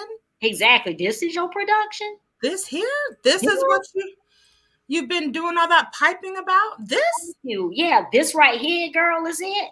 This ain't it. This ain't it. Have you heard this, what Alicia said? Last night on King Payne, Jaguar said they were going off the grid for a month. I didn't hear that. I didn't even watch King Payne last night. I didn't either. And if you notice his views and his lives, the numbers have decreased. I did notice that. Mm-hmm. I certainly did. And this is off topic, but I will probably get into this in another video. But his real homeboy in real life, him and his homeboy are really beefing. You talk about AW? No, ma'am. I'm talking about it's your boy Darnell. The person that used to be on his panel like every night, I think. I didn't know they were friends in real life. I thought that they were just, you know, YouTube friends. Darnell said they've been friends since childhood. Oh, now hasn't he been friends with AW since elementary or middle school or whatever too? I think so. I think they were friends. Yeah, I believe that's true. Yeah. So okay. Yeah. So that's news to me. I didn't know. I didn't know that It's Your Boy Darnell was personal friends with him. It's just like one of the my. Okay, now let's get back to this thing. Okay. Should I speed it up a little bit? No, you can leave it like it is. Okay. Just from your recollection, as you know, was it fun times? Was it more so troubling? Were you like? It was more of a Cinderella effect for me, as far as having to always move. So, which each people, they come with their own sets of rules and things, how the ways how they process things or deal with things. So I had to learn each personality and mood. So I had to study people, and I had to do that in school as well because I was different. Pause it. Do you see that? You see the intentionality? She said she had to study people and their personalities, and she had to do that in school. And the question is why? What was her motive for that? So she could mimic and try to fit in where she felt like she didn't belong. There you go. Such as right now, for instance. Go ahead. Correct. Different schools. I went to like 3 or 4 different schools in 1st grade and 7th grade year. So it was a lot of different movement for me. So learning with different people. And for me, it affected me as far as I just had to be observant and listen or think before anything else, before I interact with these people, because they all had a different type of pinpoint type. I hear you. Well, I'm glad, again, to even, get this story is amazing as far as what implications to show. Yeah. So let's start at the end and let's work our way backwards. You first and foremost, you yourself came out and said, "Hey, these are my parents." Yeah. How long were you in knowledge of that? How long were you feeling that? And also, what made you yourself come out and say it? So these are memories I had, but I couldn't explain away. For my dad, I used to refer to him like the first guy, my first dad, until I got my other dad. But I used to didn't tell nobody. I didn't tell anybody because I'm like, it sounds crazy. Nobody gonna believe me if I said my first dad was R. Kelly. I used to sing his songs in music class, and he just left me after his trial, and then it came my second dad, and he was there for a moment, and then he eventually had to go to his next work. So he had to go where? To the next work? For having that kind of memories. And so it kind of made me not listen to his songs growing up as much. So I didn't know the magnitude of who he was as an artist, because I personally wasn't. It hurted me, it triggered me. And then it was the people around me didn't have the questions, or they had the answers to the question. They wasn't allowed to tell me it. So, and then from my mom, I remember seeing her on TV when I was like very young. Maybe I was 5 because my age range is different. So from the memories I do remember of seeing her on TV, and then my grandma saying not to say that, and then the waiver in the house that I mentioned. I was living in that house, and then we visited somebody's house. And then I see my mom on her video, More Than a Woman, and I'm like, there she go. Like, exactly. Is this her? Like, she looked different. Her hair is different. And I'm like, it probably is her. And I'm like, this might be her. And then when she died, I wanted to differentiate her from the woman that I knew as my mom, and her. Man. Okay, pause that. Pause that. She said she wanted to differentiate between the woman she knew as her mother and her. So she's very clear of who her mama is and who it ain't. Mm-hmm. Did you notice that? I absolutely did. Roll that back about 10 seconds for the people that may have missed it. Hey, everyone just coming in. Thank you so much for being here, y'all. All right, here we go. Y'all make sure you I wanted to subscribe button. Go ahead. Differentiate her from the woman that I knew as my mom. She said differentiate, but I know she meant differentiate. Differentiate. Problem. Roll back a little bit more. This thing is glitching some, Andrew. Okay, that's. And I'm like, there she go. Like, exactly. Is this her? Like, she looked different. Her hair is different, and I'm like, it probably is her. And I'm like, this might be her. And then when she died, I wanted to differentiate her from the woman that I knew as my mom, and her. Man. To accept it better. So I just didn't say nothing, because then, I'll never see her again. Because the type of relationship we had, she always kept her word. It took a long time sometimes, but she always, when she said she was coming. So I just held on to that faith. And then. So what we're saying here is, before even all the allegations and things of that nature, Robert Kelly, R. Kelly, he is one of the most, what people may say, talented, individuals in the R&B genre, or even in music genre in the past few decades. And do you notice how labored her breathing is? I keep looking at her chest, and she's having anxiety during this interview. Big time. It's been like this since about the second minute in. Okay, I'm just not noticing her breathing. I'm just not seeing it. Okay, I just wanted to point that out. Go ahead. Yeah, she's trying to control it, but the longer she holds her breath, the more exasperated she is. Yeah, definitely. She's trying to contain it, but yeah, I noticed it.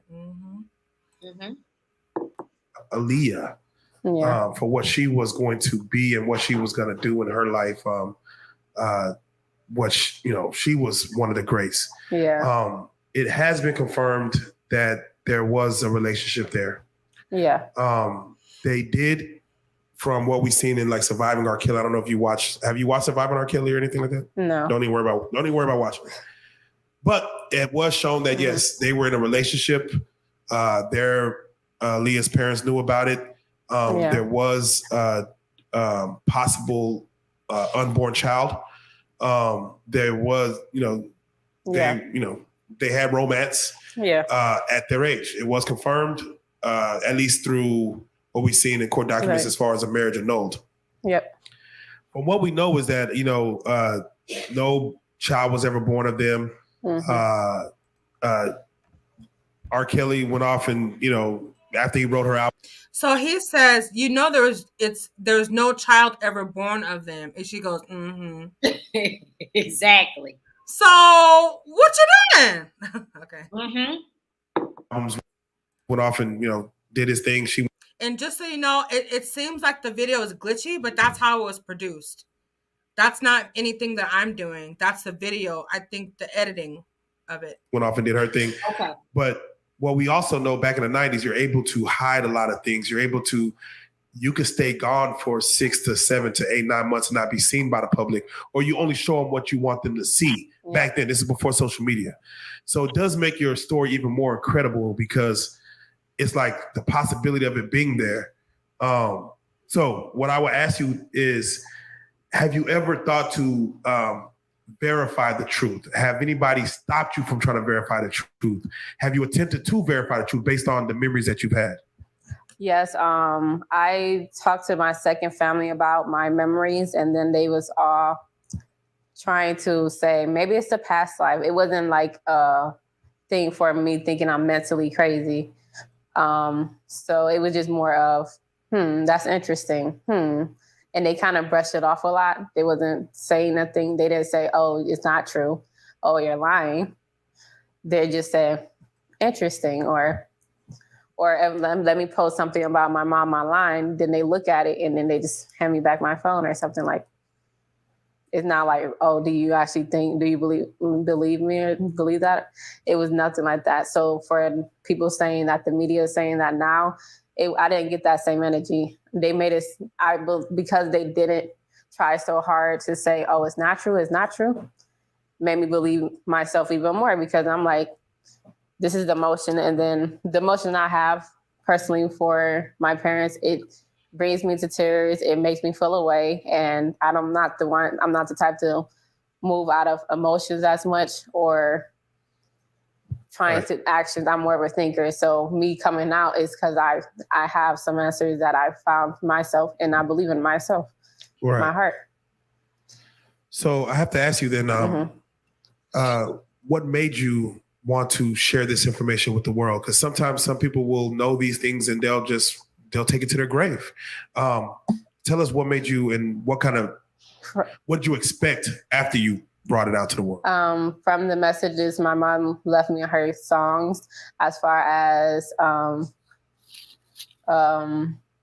in a million, it's a code, it's a clue. I have a 1 in a million type of eye condition where it's a different pigment or it's different colored a little bit. So that's a 1 in a million type of eye disease. Okay, hold up. Hit the plate. Hit the what you call them. What? Okay. Now remember now in that picture earlier when my street committee individuals sent that picture, that class picture of her being in her special ed program. Wearing glasses? She was wearing glasses. Uh-huh. She was wearing glasses, and she just said she had an eye disease. Yes. So what is her eye disease? And what else does she have going on that certified her to receive special services in school? Because clearly she got a speech problem too. I was just thinking that. Yep. Wow. So she sorry. She reasoned that Aaliyah was speaking to her through the song 1 in a Million because she has a 1 in a million eye disease. Some rare eye disease, according to her. Oh, Lord. A little bit of a stretch. All right, let's keep going. And also from Anastasia Steele. Sorry, that's 50 Shades. Anastasia. What was it? 50 Shades. Anna Steele. That evidently that must be for those of you that read the 50 Shades of Grey books. Is that a character in the 50 Shades? Anna Steele. Girl, look that up right quick. Anna Steele, because that's what she just said. Anna Steele. Then she said, "Sorry, that's the 50 Shades of 50 Shades." So evidently, it's the 50 Shades of Grey. check that out real quick, girl. I can't. This girl is mixing up and pulling characters and carrying on, girl, from books and girl from books and Jaguar was Moses in the Bible the other night, girl. For real, yes. Anastasia Steele. Because there you go. This girl. Okay, now rewind it back because she just slipped out of character. Rewind it back, girl. Yes, she did. Oh my God. Hold your damn mute. Come on. Hold it tight, folks. What's going on? As far as 1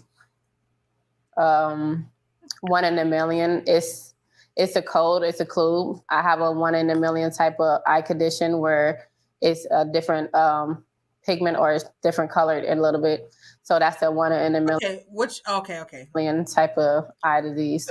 And also from Anastasia Steele. Sorry, that's 50 Shades. And child, look at her. She's laughing too. She's laughing too because she knows she just effed up. You know it, girl. Dear God. Anastasia from the Anastasia movie, as far as right. And what you mean, right? You don't know what she is even talking about. So her song. Wait a minute, pause it for a minute. So this is very important. Let's see what the character summary is of Anna Steele, and let's see if it has any relevance to what she's talking about.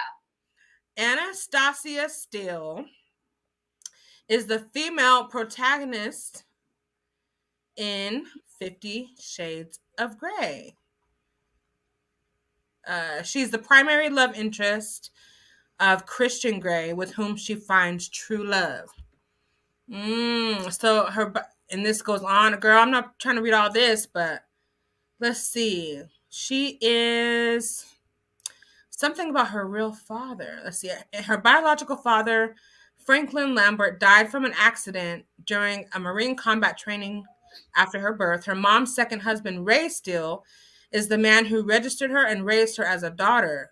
Okay, so two fathers. Any similarities here? And the man raising her, because remember, Angela and her brother, according to the Washington Post did an article on these people, girl. That's right. And we talked about this earlier. Exactly. Her dad and her dad, Nana Owusu, had Angela and her brother in the damn homeless shelter in Washington, D.C. when they were babies. Okay. So it's matching up with this story she created. This other character, Exactly. My God. Hey, Sunday. What else is the similarity? Let's see. I'm gonna play it and keep reading this. And then you see it was a girl that was adopted, and then she finally met her family. And also Erica Kane. It's All My Children character where she had two daughters. One was adopted. What? Now she's talking about Erica Kane off of All My Children. What the hell? And who was the person she said just before Erica Kane? Anna Steele from 50 Shades of Grey, and Erica Kane off of All My Children. Next she gonna be talking about. I swear, if she start talking about Nikki Newman and Miss Chancellor, I'm throwing my laptop. I'm throwing this damn laptop and going to bed if she starts talking about Nikki Newman and Miss Chancellor and Victor and those off of General City. Girl. Look, if she says Neil, what's his name? Neil and the old Victoria are her parents. Drusilla and Neil Winters. If she say Drusilla and Neil Winters are her cousins, and she's from Genoa City, and Genoa City don't even exist. Genoa City, Wisconsin. Right. Girl, I'm going my ass to bed. Oh my God. She done went off the grid. This is called improv. She just, girl, she just improving at this point, child. She just kind of like freestyle. Yeah. I think she's thirsty. She needs a water break. She need to go to the bar. She need to take a bar break. They need to bring her some Hennessy or something, child. She done went left on this. My God. And what do these people have to do with Aaliyah? That was the original question.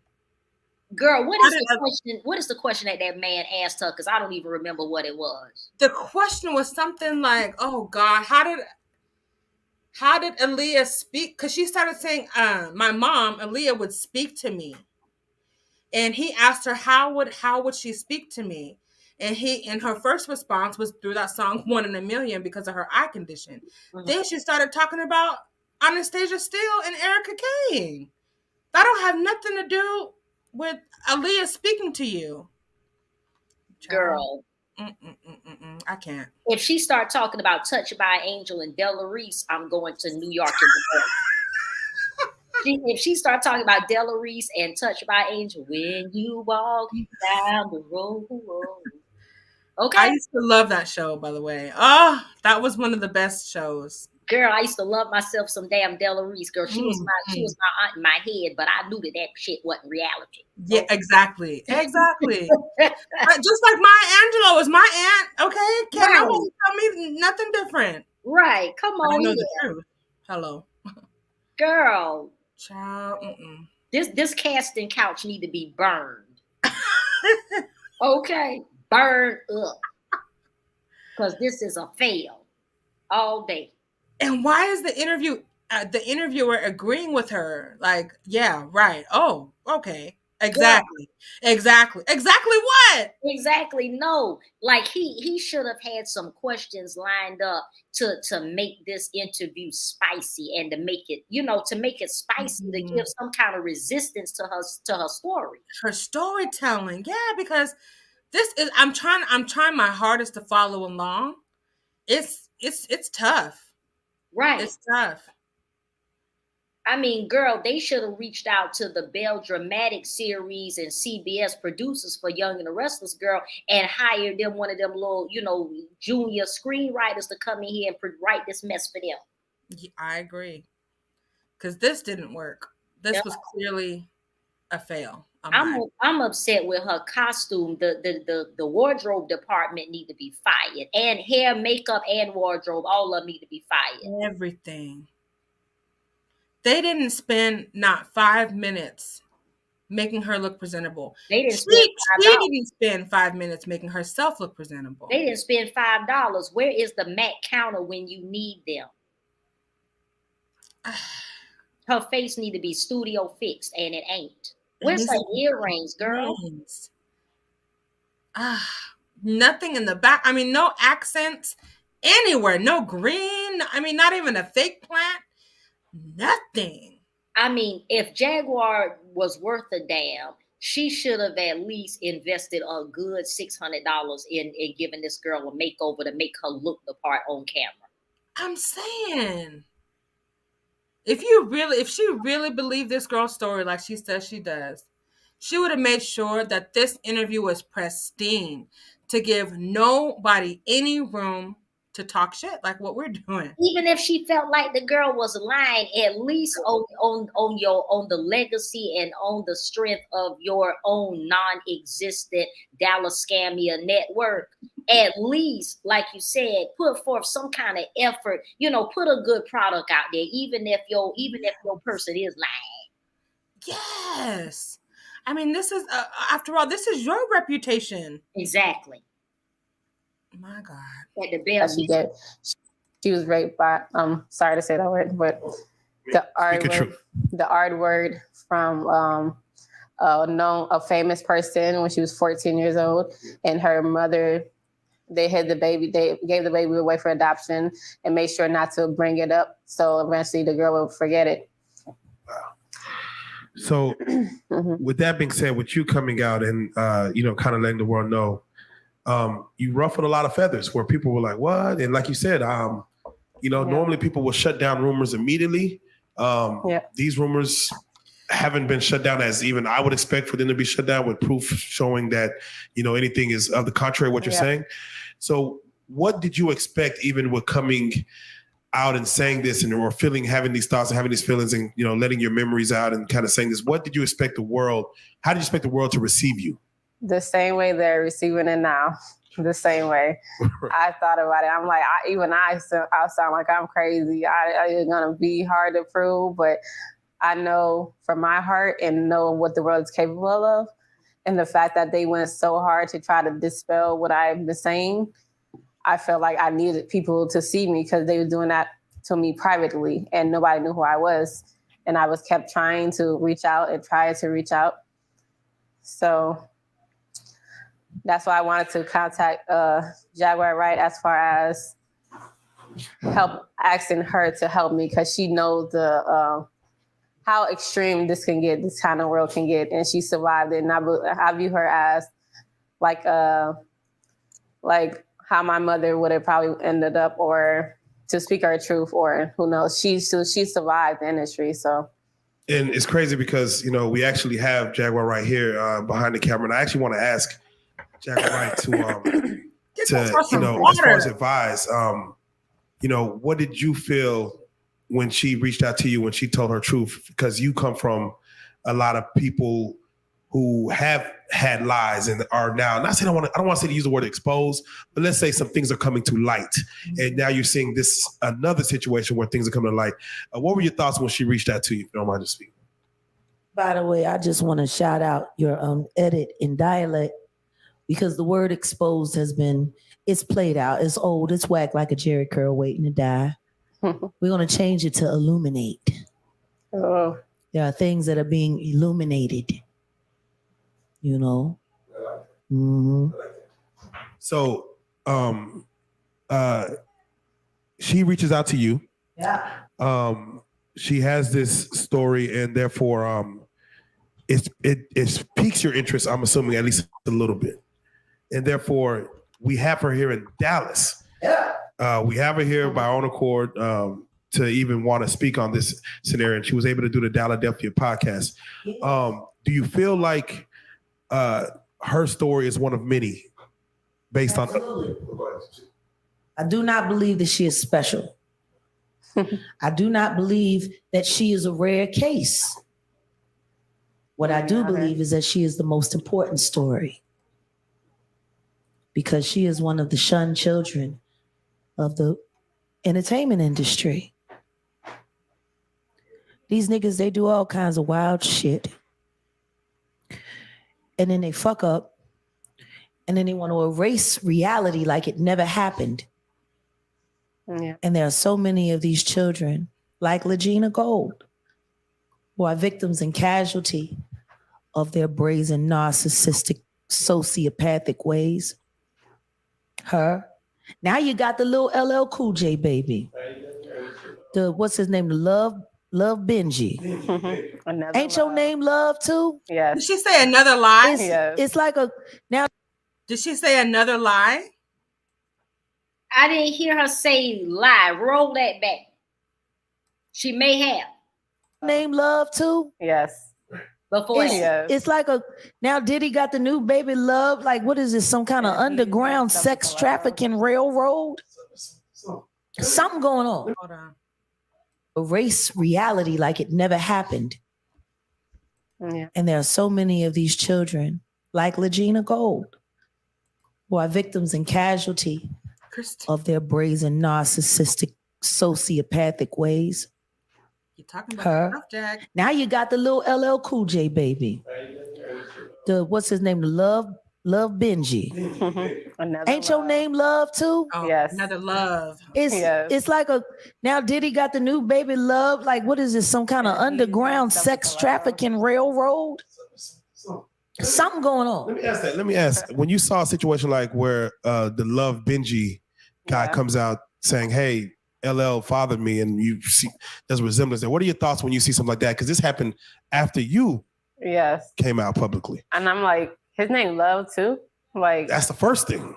I'm like, that's kind of, it's not coincidental at all. And I believe his story. I believe they do things like this. They said the magic word. Mm-hmm. The magic word he said was NDA. Do you know what NDA stands for? Yes. Nigga, don't ask. Let me go turn that off. Right. A non-disclosure agreement for those who in the political world. So I have to ask you then, for those that might say, LEGENA, you don't resemble R. Kelly and Leah to a T. Yeah. What would you say to that as far as someone saying that, hey, you don't look like your dad, you don't look like your mother? normally I have two words: DNA and biology. So everybody don't look like their parents. Somebody look like their grandparents. Somebody look like their great grandparents or the great auntie.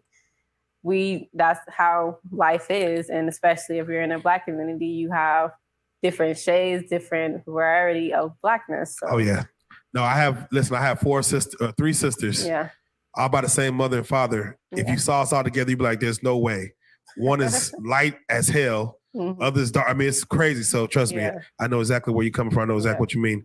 Now, do you ever feel like there could be a chance, possibly, that maybe you are the child of Aaliyah, but a different father, or you're the daughter of R. Kelly, but a different mother?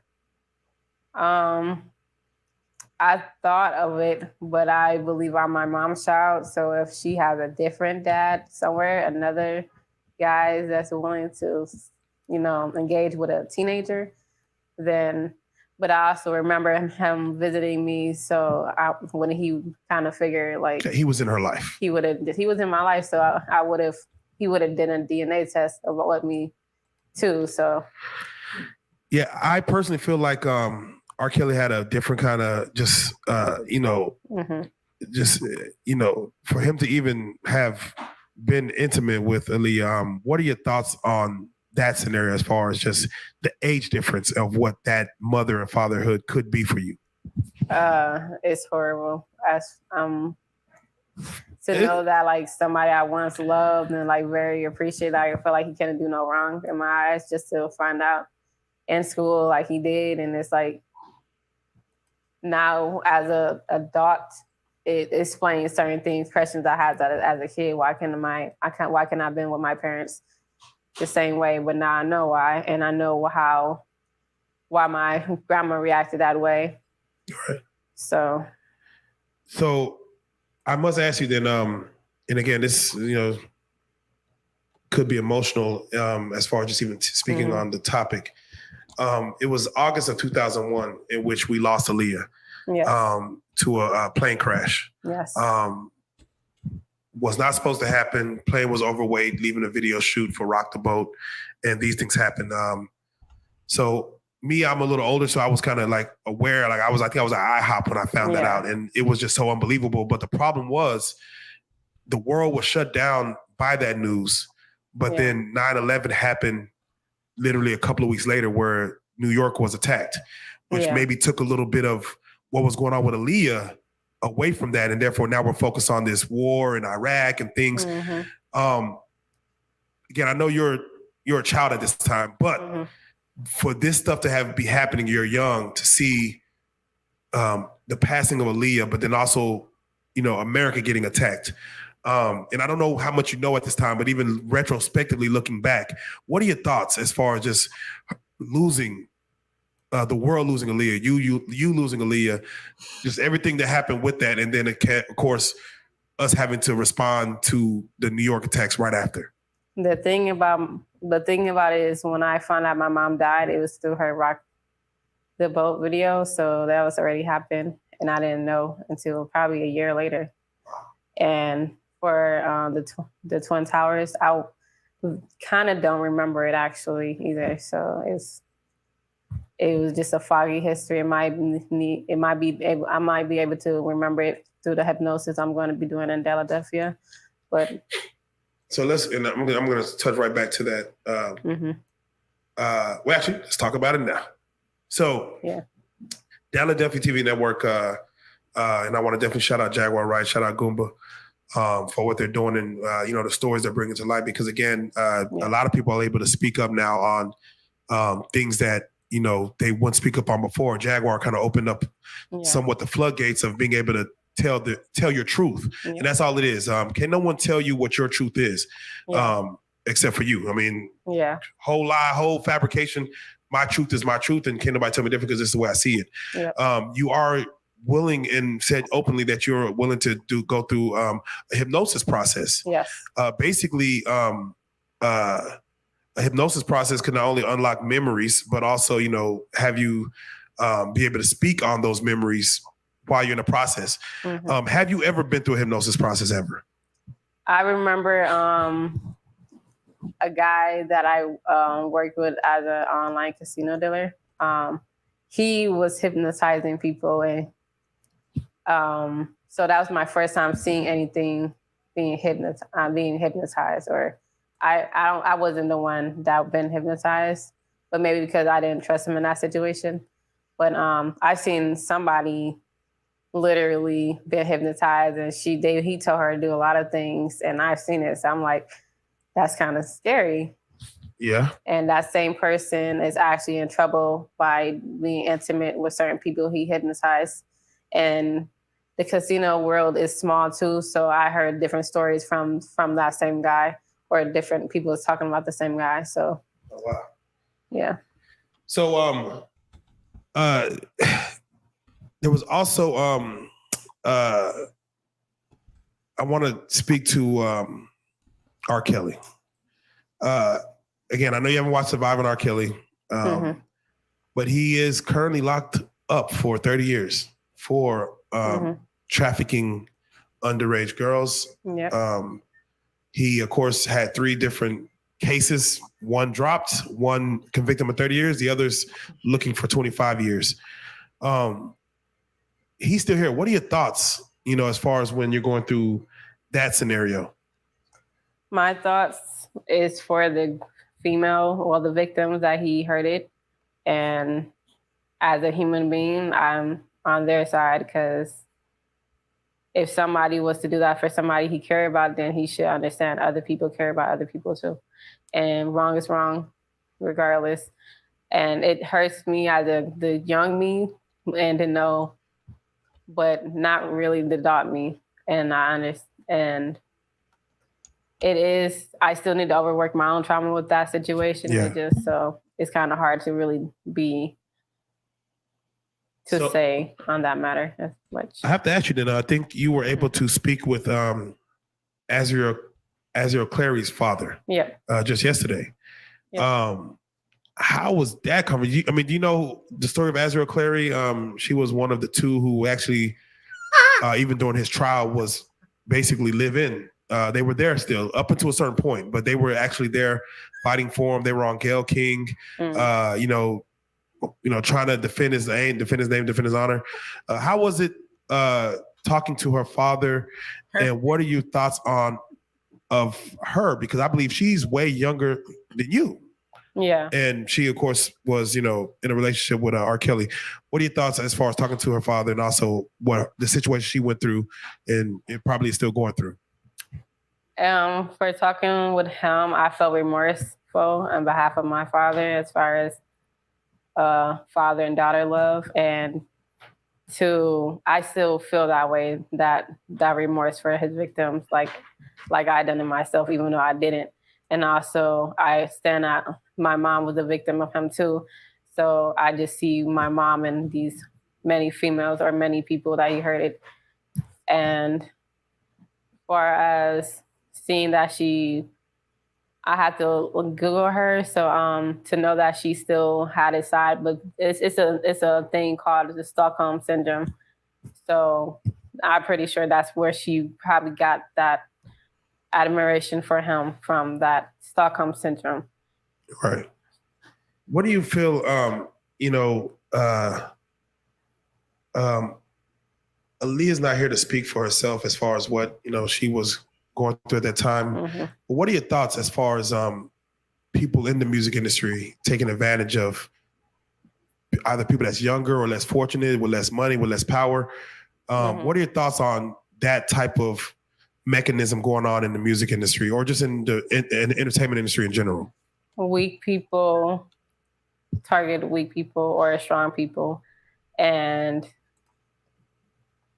I don't get it.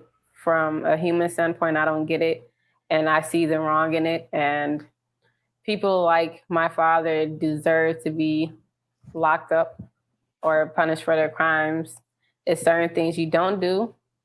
It's certain things you should strive not to do. And because of that power, or the power they think that they have, they succumb to a lot of things that made them weak. Exactly. So I have to then ask, R. Kelly himself has stated that, he was molested at a young age. He's been open about that. Yeah. His brother, who was on the documentary, confirmed that, we had an older family member Sister. that, I'm disappointed with her too, actually. Yeah. What are your thoughts on that? Because this kind of forms the man to be who he is in a sense. Yeah. Because the thing is, it's hard because as a grown up, I'm like, well, why would you do that to your own? Why would you do that to kids, period? And for you to do that, because I know I wouldn't be here. So I'm just saying from as an adult standpoint, why would you do that as a sister, as an older one? Because I know she was like a teenager too, but she was older and she should know better. And I'm like, where did the root of this came from? And was it somebody else did it to her? And then the next one is like, where do we stop? And these people need help. And I resent her for doing that to him. And also I resent him to doing that to other people. So speaking of help, do you feel like even having this knowledge and these thoughts that, that you needed any type of therapy, any type of, psychosomatic treatment or anything like that? Like, how has that been going for you? I already reached out to a therapist before I got hospitalized. So I was already on the process of healing my own self, talking to my therapist. I told my doctor I needed anxiety pills, and because I had a panic attack like 2 years ago. So, you know what caused that panic attack? Do you know what it was about? I mean, I know you don't really panic attacks come from anywhere, but do you kind of feel where that was coming from? I was by myself and I was like, I felt like I lost something and it was a secret I needed to know. So I was asking the people around me and then they was all being very suspicious. They was acting very sus. And I'm like, so it just kind of made me more nervous. And then something happened to me in Cleveland. And when I wanted to move out to Cleveland, so it was a lot of situation there too. Like I felt like I was getting forced to stay in Detroit and forced in. So it kind of made me get a panic attack. Wow. Something else. And it probably can be. She said something happened to her out in Cleveland. What was that? Did y'all hear that? You on mute. Yeah, I did hear that. And I hear her saying other things that makes me feel like maybe this was one of the periods where she had that paranoia. Exactly. And then she said she had reached out to a doctor prior to going into the psych ward, but a doctor had to admit her into the psych ward. So did she show up in ER and get admitted? Or did she have an episode and did the ambulance have to pick her up? See, that's what it sounded like because she said something happened to me. Exactly. In Ohio. Uh-huh. Interesting. So how did she get to Ohio? I know she said she moved around a lot. And why did she go there? Right. A lot of things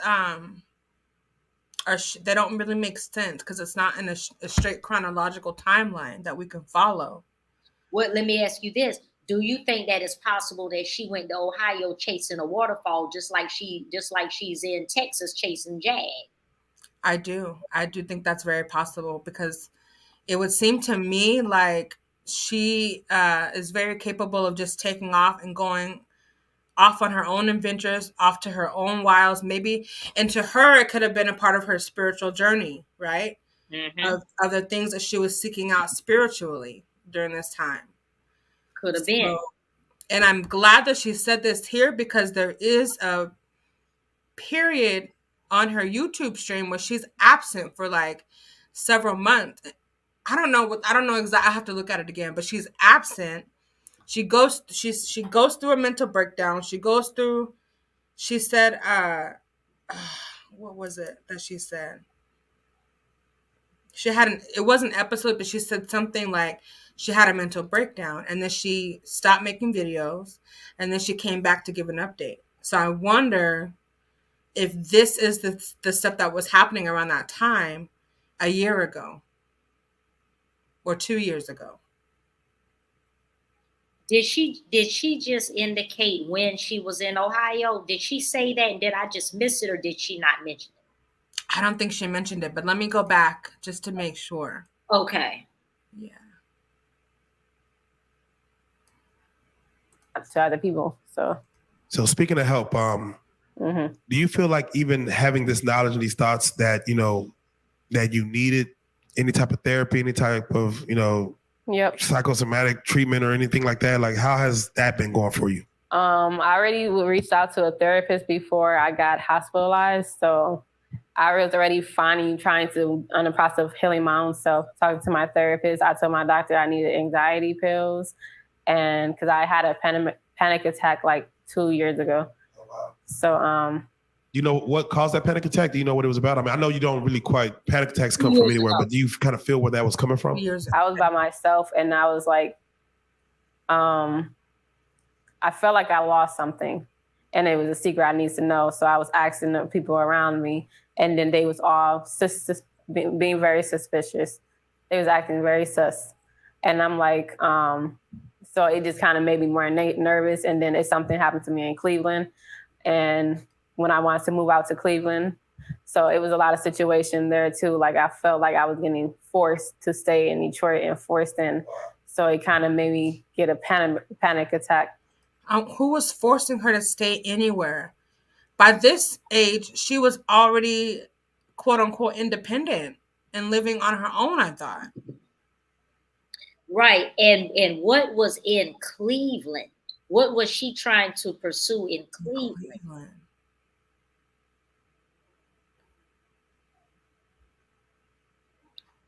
That's a question of the day. Mm-hmm.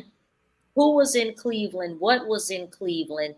You know, and during this time, remember now, she also, I saw this on Facebook, she also had a spiritual business. Not only was she reading tarot cards, but she was actually doing readings for other people and selling candles and oils and stuff, which is a whole nother animal altogether. Correct. I don't know. Does Cleveland, Ohio, is it like a place for spirituality? Is there like a big growing? No, but it's a lot of crime there. And if I'm not mistaken, I think they have a very good mental health clinic, if I'm not mistaken.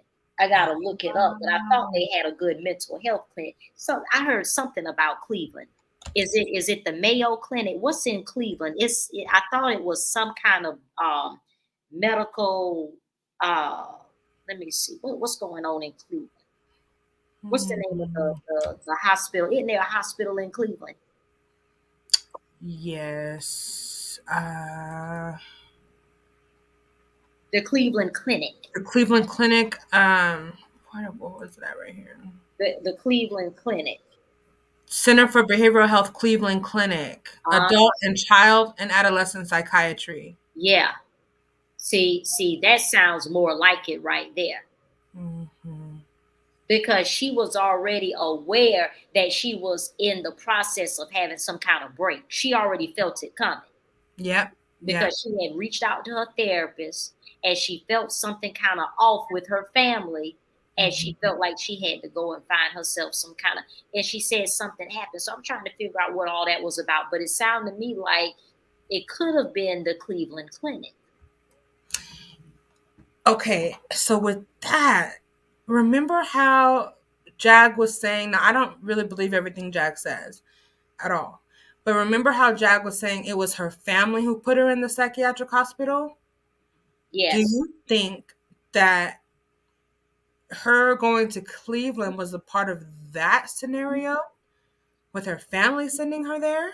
I think that was part of her self-advocacy. I think she advocated for self. Okay. Because her own. Because a lot of times when people are paranoid like that, they know that sometimes they are aware that they need help, but they don't trust the help that's being offered by the people that they feel they can't trust. So they'll go out and try to pull an independent move, separate and apart. And I'm thinking that maybe she discovered maybe the Cleveland Clinic or something like that on her own, maybe a brochure at the local health department, maybe a Google search or something like that, and probably just ventured out and journeyed out, out that way to maybe, seek some medical, intervention.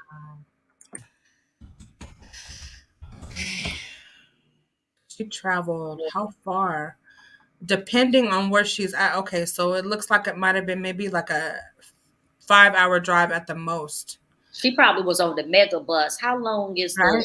how many hours? Because on the bus, well, on the Greyhound, they stop in every nook and cranny, so it takes a 2-hour trip, 10 hours.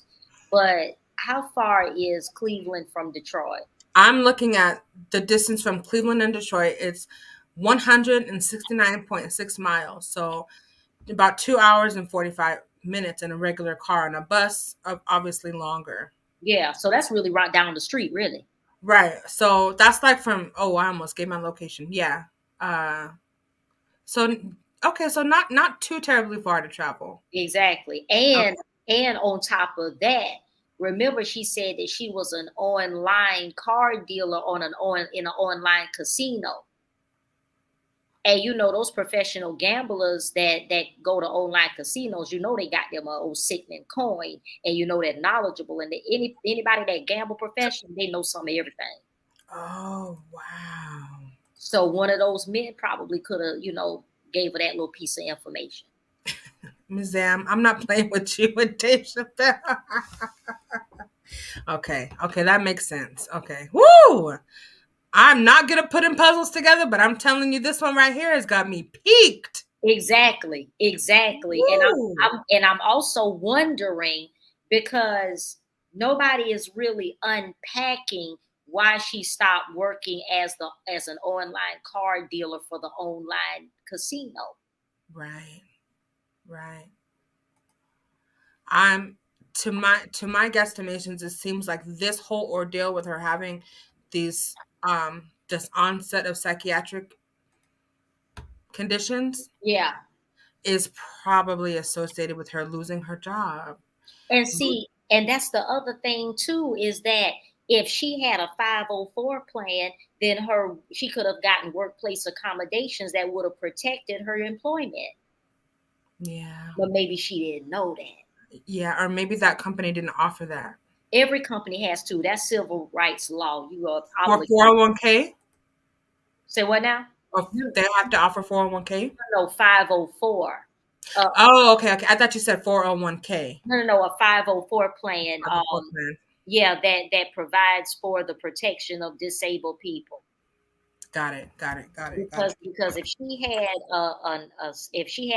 she has a cognitive disability, then let's say, for instance, that her cognitive disability meant that she needed to have reduction in force, or maybe she couldn't work a certain set of hours, or maybe she had to have breaks, or something like that. In order have to accommodate that. They have to accommodate. Exactly. And if they refuse to do that, that's a violation of her civil rights according to her disability. Correct. You see, so I'm thinking that she did not have the right people in her life advocating for her. If she had had some good, strong advocates, she wouldn't be in the condition she in right now. I agree. I keep going back to her own words, that she just wanted to be seen and heard. Exactly. You go when you're that desperate, you will go through just about any length, as we can see. Exactly. If you're unstable enough, you'll do anything. Exactly. And also, as we can see, at the risk of, what she's doing is, she is at the risk of embarrassing oneself.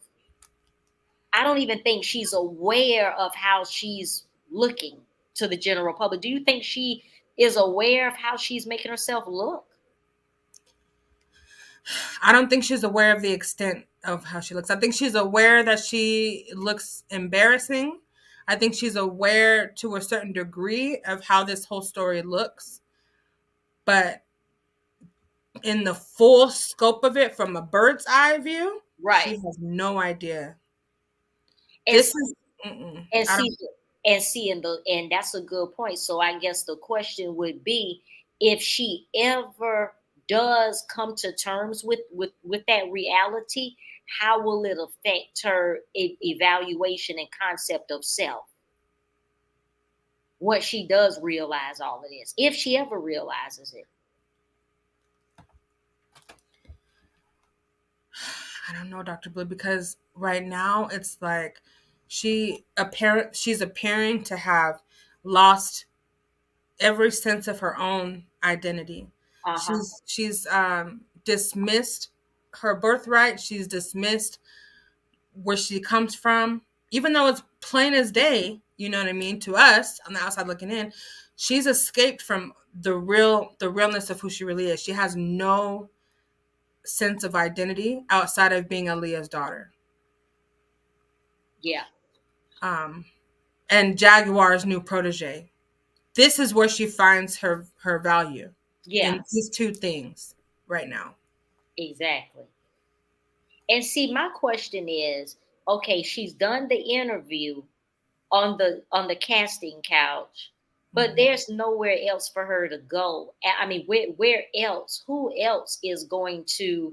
She's not going on any press tour. I mean, who else is getting ready to call that girl to come to talk to them?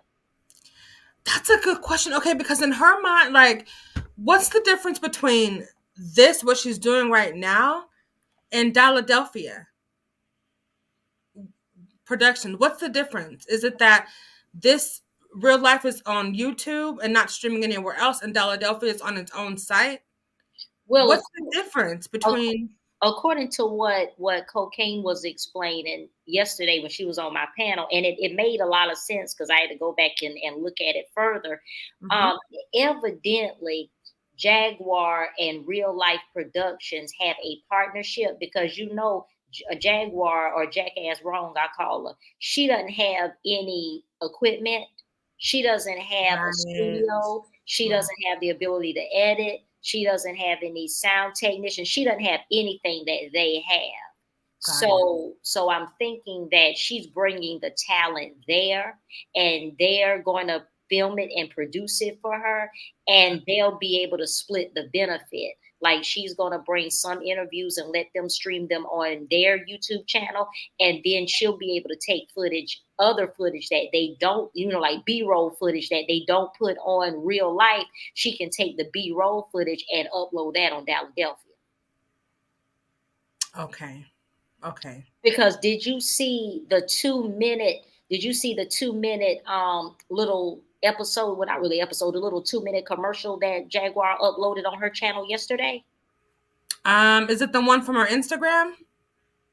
I don't think it was from the Instagram. No, it was a little 2 minute little clip, and it was her sitting down interviewing LEGENA.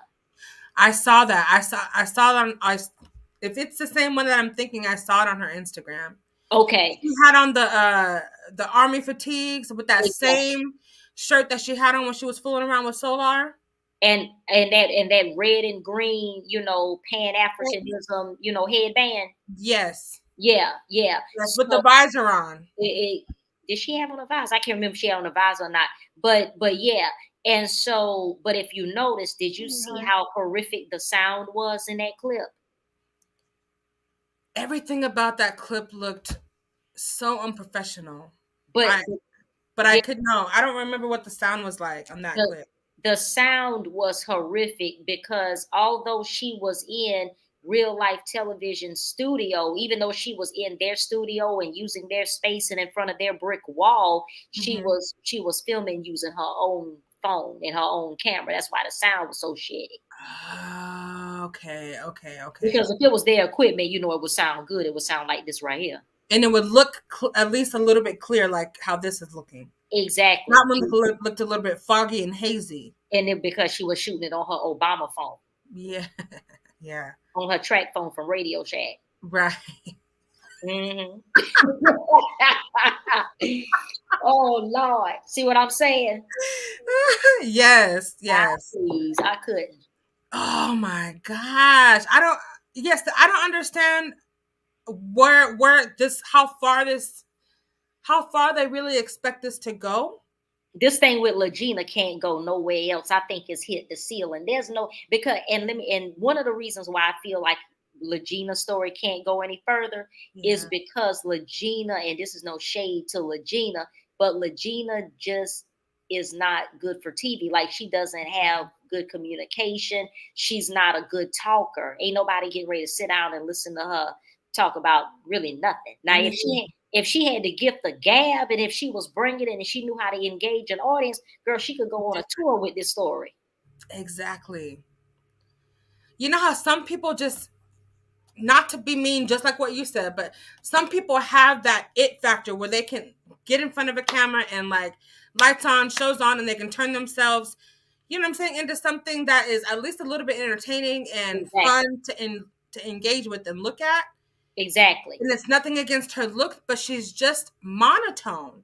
Yeah. Like in her interview when she was on the two content creators, Sean Davy Way and OKP, there was no intonation in her voice. There was no fluctuation of her emotions. It was just as flat of an affect that I have ever seen.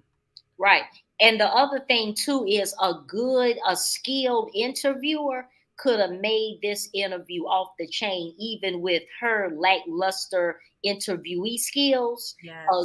I mean, if Gayle King had been interviewing her child, it'd be 30 million people sitting up here watching this carrying on. You see what I'm saying? Yes. So the interviewer, oftentimes, even if you have a guest that is not giving and serving, that interviewer can make that thing come to life. Correct. And this one here, exactly, he didn't do it. They're not asking the right questions, and the editing, they should have done better editing. They should have had different lighting. She should have been dressed differently. They should have had some mood music to kind of set the tone and the tenor and all of that to kind of drum it up some. But this is just lackluster. This is just as flat, and all that glitching and fast forwarding, that should have been cut out. Like you can see the interviewer cutting her off and asking her the next question, and she's still talking. Right. It's very lackluster at best. Yeah, this is just, I'm surprised that this is what they put out. Mm-hmm. It's lackluster. But the thing about it is, if you go to their channel, and no shade to them, because I actually like these guys. Most of the time I like them. Right now I'm pissed off at them. But, you know, but when you go to their channel and you scroll down, you see they have a lot of videos that don't even have 1,000 views. Oh. Like they really not popping like that, even though they got 300 and some odd thousand subscribers. Girl, if you go to their channel, a lot of their videos, they have like 700 and 1,000 views. Oh, see, I didn't know that. Yeah. See, Jaguar, her videos, she's like the Umar Johnson to their channel. How Umar Johnson is to Breakfast Club, how Umar go to Breakfast Club, girl, and then one day there's 1 million views on that video. Mm-hmm. She's the Umar Johnson for them. Got it. Okay. Mm-hmm. Okay. And so Real Life, formerly Sean Davy Way and Official King Payne were the major 3 channels that she would collaborate with on this platform besides her own. Mm-hmm. Right? Mm-hmm. And that's for a reason. That's because of the business deal the business arrangement that they have. I don't know that they have a business arrangement. Who are you referring to? Are you referring to OKP? I'm specifically referring to OKP because I know that they are in collaborations with the show, The Love Connection. Okay. The Love Connection, which I would not recommend you putting your personal information on that site. Right. I just wouldn't recommend it, y'all.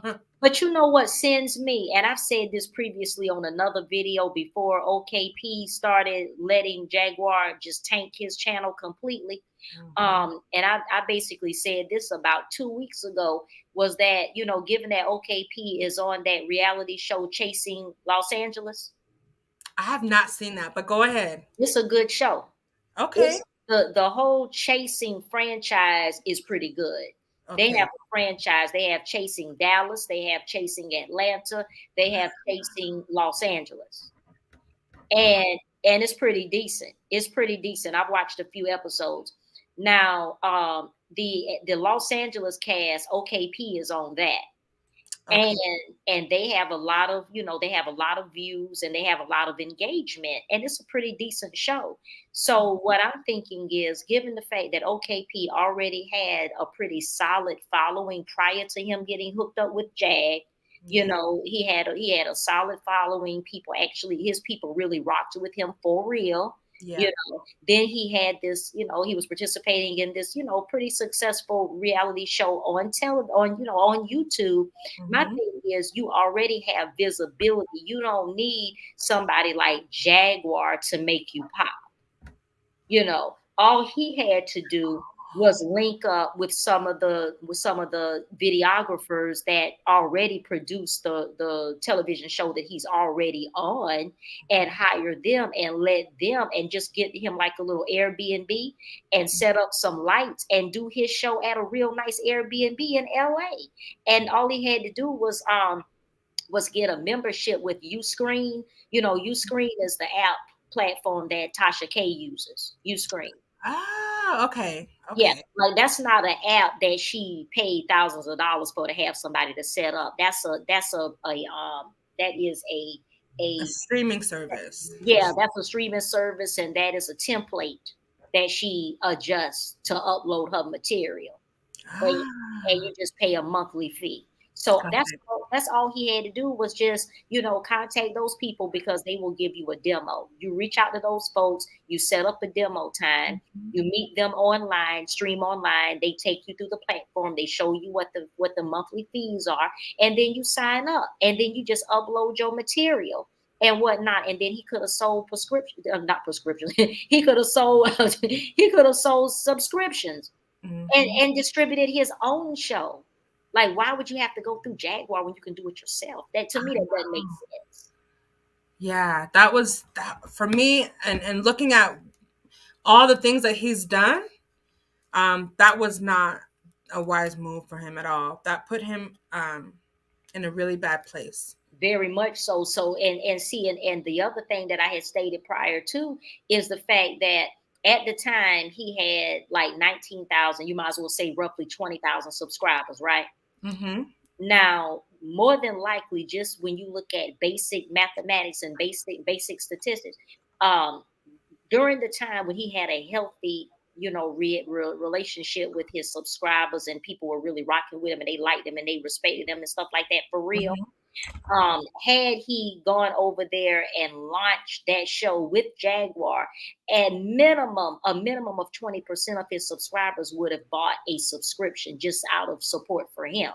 And Correct. Jaguar knows that. Jaguar knows that. So my thing is, why give her subscribers when you could have launched your own app Mhm. and just kept the money yourself and just paid your production team and Right. be a boss yourself? Yeah, I don't know what was in it for him to get his buy-in to collaborate with Jag. Exactly. There's no benefit there. There's absolutely no benefit. Jag has no connections. Jag is not even on TV anywhere. She doesn't even have a viable reality show anywhere. I mean, the people that Jag has been trying to hook up with had more of a social media presence and following and whatever than she does. So why would they even need her? It made no sense to me. Me neither. And she jeopardized his relationships with his true subscribers, his true supporters, his moderators, his real life friends. She even, in my opinion, jeopardized his channel when she, now I don't know, I was there for this live, but when she allegedly doxed Sherelle, Yeah. Yeah. you know, She knew what she was doing. She knew that thing wasn't on no damn mute. mm-hmm. She knew what she was doing. Knew exactly what she was doing. And that's not the first time that, in my opinion, that she's jeopardized his relationships and his channel. It's intentional sabotage. Very much sabotage. It's intentional sabotage. And what I blame him for is whenever he started sitting by idly and allowing her to disrespect and abuse his audience and curse them out without being checked. That's what I blame him for. I started losing. I mean, I used to tune in. Yeah. I enjoyed, his commentary and his antics and stuff like that. Yeah. I thought it was pretty funny, but after seeing that, that was disgusting behavior, and it speaks of his character. For him, it just speaks of, I don't know, like it seemed like he was just afraid to to stand up to Jag in a way, but then he would go and say everyone's opinions on this platform can be heard, but that was not the case when it came to Jag, and everybody could see that. Right. So, yeah. A lot of Right. people lost respect for him. Right. Unfortunately. Exactly. Okay, go ahead. Okay. Wow. Something else, and it probably can be able to come forth with the by the Hypnosis. Yep, hypnosis. Thank you. So I'm curious. You said you had got clinical help before, like you've been hospitalized? No. Okay, so that was my first time ever. Wow. So how was that for you, as far as how the doctors treat you? How, like, did they reality check? I mean, how did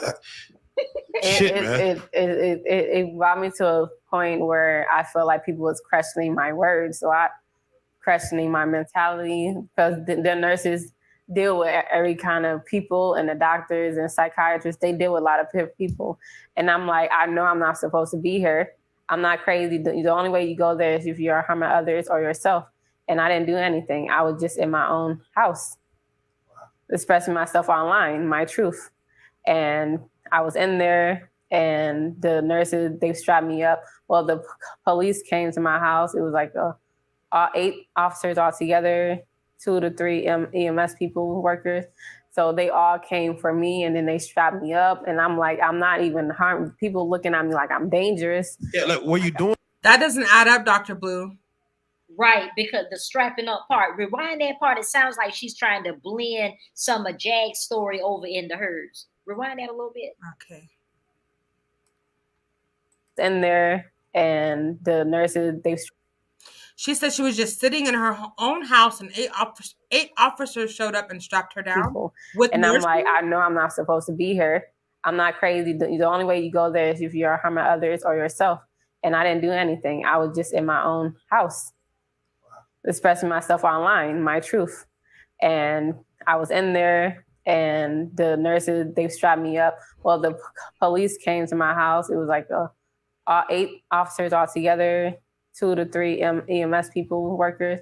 So they all came for me, and then they strapped me up. And I'm like, I'm not even harmed. People looking at me like I'm dangerous. Yeah, like, and be honest, were you doing something that would be conceived as dangerous, you feel? Well, I was resisting the cops. Before that, though, before the cops even got there? No. So 8 of them pulled up to restrain you, I guess you could say. Okay, so what was she doing online then? Exactly. Because maybe that signaled someone to call the police for a wellness check or whatever. Exactly. And whoever called the police had to know about her location, had to know her location. Yep. Yeah, 5 of them was in my home, 3 was outside. It was who was all there? Like, who called the people on you? Like, who was the second family, the De Jesus. It was Dominique De Jesus. She's a junior. She's that name after her mother. Then Shaquita De Jesus. Dominique and Shaquita De Jesus. Did she say Dominique De Jesus? Mm-hmm. That's some Mexicans or what? Dominique De Jesus. Dominique and Shaquita De Jesus. De Jesus. That's a Hispanic last name. Are they Mexican or what? DEJESUS. Yeah, Mexican or biracial, Black and Mexican. But definitely Hispanic and Latino, some kind of house. Jesus. Somehow, somewhere in that lineage. Yes, exactly. Exactly. But who are these people to her? Dominique and Shaquita. Well, she claimed her second family. I thought her second family was the Franklins. Hold up. Well, she did mention that name as well. That she mentioned another name along with the De Jesus. It was De Jesus, Owasu, which is her family. Right. And the Franklins, and then, of course, the Houghtons and the Kellys, which is not her family. Exactly. Mm-hmm. But she mentioned another name in with the De Jesus just now. Let me see. It was besides Dominique and Shaquita? Yeah, it was another. It was something else. Yeah. Okay, let me play. Guess you could say. Yeah, 5 of them was in my home, 3 was outside. It was who was all there? Like, who called the people on you? Like, who was? the second family, the De Jesus. It was Zamonique De Jesus. She's a junior. She's that name after her mother. And then Shaquita De Jesus. They came. I gave Zamonique a key because she gave me a key of her house when we were still speaking terms. The other sister, her sister, I didn't see her for a year because we fell out because she liked to hold my things from me. And so she came on the 5th. I went viral on the, I believe, 2nd, 3rd, and 4th of February. And then the 5th of February, they came to my place with a police officer. And then they said they couldn't do nothing. And then I have a video, if you look at my my Instagram or Facebook, and you see them 2 ladies outside trying to make it seem like I was going to kill myself. And I'm like, I'm not suicidal. You don't got to worry about nothing. I don't want you here, though. So you got to leave. Wow. And then by the 6th day, by the February 6th, which is the next day, they came back again. She opened the door. I was about to take a shower, so I was almost naked all the way. And 5 officers came in my house, and they handcuffed me and had to dress me and take me outside. Do you feel this would have? Dr. Blue, what year was this? Now, I didn't catch in particular a year, but she just said that she's only been hospitalized once. So that would mean, and the hospitalization allegedly took place 2 weeks ago. Yeah, 2 weeks ago, 2 or 3 weeks ago. So that means that within the past, 30 days? 3 weeks. Yeah. Yeah, because this is only the 22nd of February. So if this happened the first week of February, this was just not even 2 weeks ago. About 3 weeks ago, I guess. This year. But see, I'm not buying what she's selling, because for one thing, if she gave that alleged foster sister, whoever Zamonique De Jesus was, a copy of her key, and I understand that family do that, they'll give you give your brother, your sister, your mama, whatever, copy of your house key. But if that girl let the police in her house the day before, she should have been calling a locksmith that evening and changing that doggone, you know what I mean? So I'm wondering whether or not this is a true account, or whether she's in her made up fantasy. I think if I break this down and what I think her going to the hospital was true. I think the reason why she was admitted to the hospital, this is not it. Right. This whole thing is not it. Nobody, no professional EMT, police is going, in my opinion, is going to just take you in for resisting arrest to a psychiatric hospital. And then there has to be a reason that the police are called out, because if they're called out to do a welfare check, for instance, and they come and they find that there's nothing to be alarmed about, they just gonna simply leave. They leave. Yeah. And do nurses, when do nurses get called to the home? They don't. With police. They don't. She just made that up. So yeah, because that would seem like nurses are at the hospital location. Exactly. And if they strap you down, it's not going to be at your home. It's going to be at the facility. She must be making reference to the EMS. Okay. Got it. That would make sense. Okay. Mm-hmm. So this was just 3 weeks ago, according to this account. Okay. But I don't believe that I believe this girl has a history of hospital stays. I don't think this is her first rodeo. I don't either. Yeah. I don't either. Happen if you did not say what you said and come out? Do you? No. Wow. No. Oh man, that's why it's like. I said what I've been saying this since like August, and I've been saying that they had handlers for like 2 years prior to them. I went viral on the. It hit the right ears. Yeah, the right ears. Yep. How was that for you going viral? Again, you hit the shade room and everything. How was that seeing that your face and you're everywhere? Did you expect that one? And how was it seeing yourself like with technically millions of views everywhere where people are looking at your story?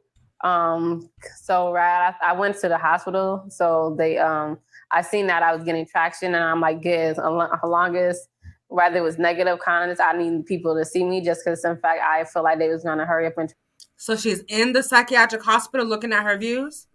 That's what she claiming. And my thing is, I'm like, okay, how was that? How was that? That doesn't add up to me.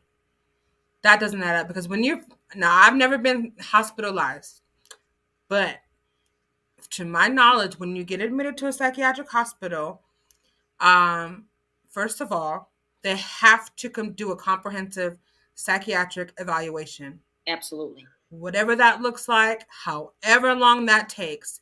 In that time period, you're not giving electronic devices just to go neander online. Exactly. No. You're supervised heavily. You might be with the roommate. You might be isolated depending on your condition when you came in the hospital.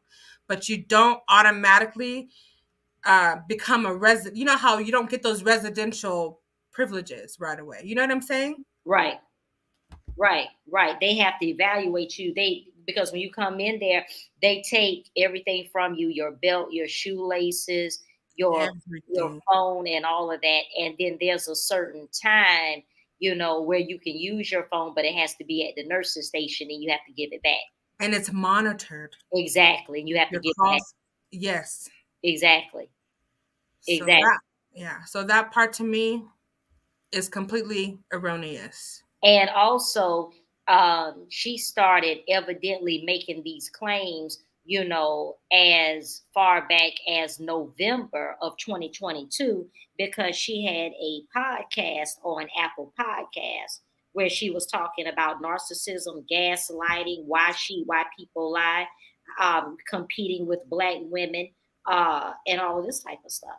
What was the name of that podcast? Gold Ladder Listens. On iTunes? On Spotify, on Spotify and Anchor. Wow. But it's distributed at Apple too. Okay. Gold Ladder Listens in November of 2022. Interesting. So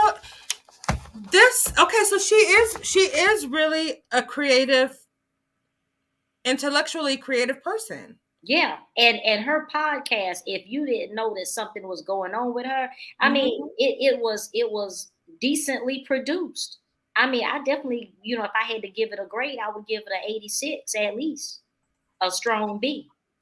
Yeah, and you know what? The videos that she had on YouTube, the intros, the music, exactly. The editing was better than mine.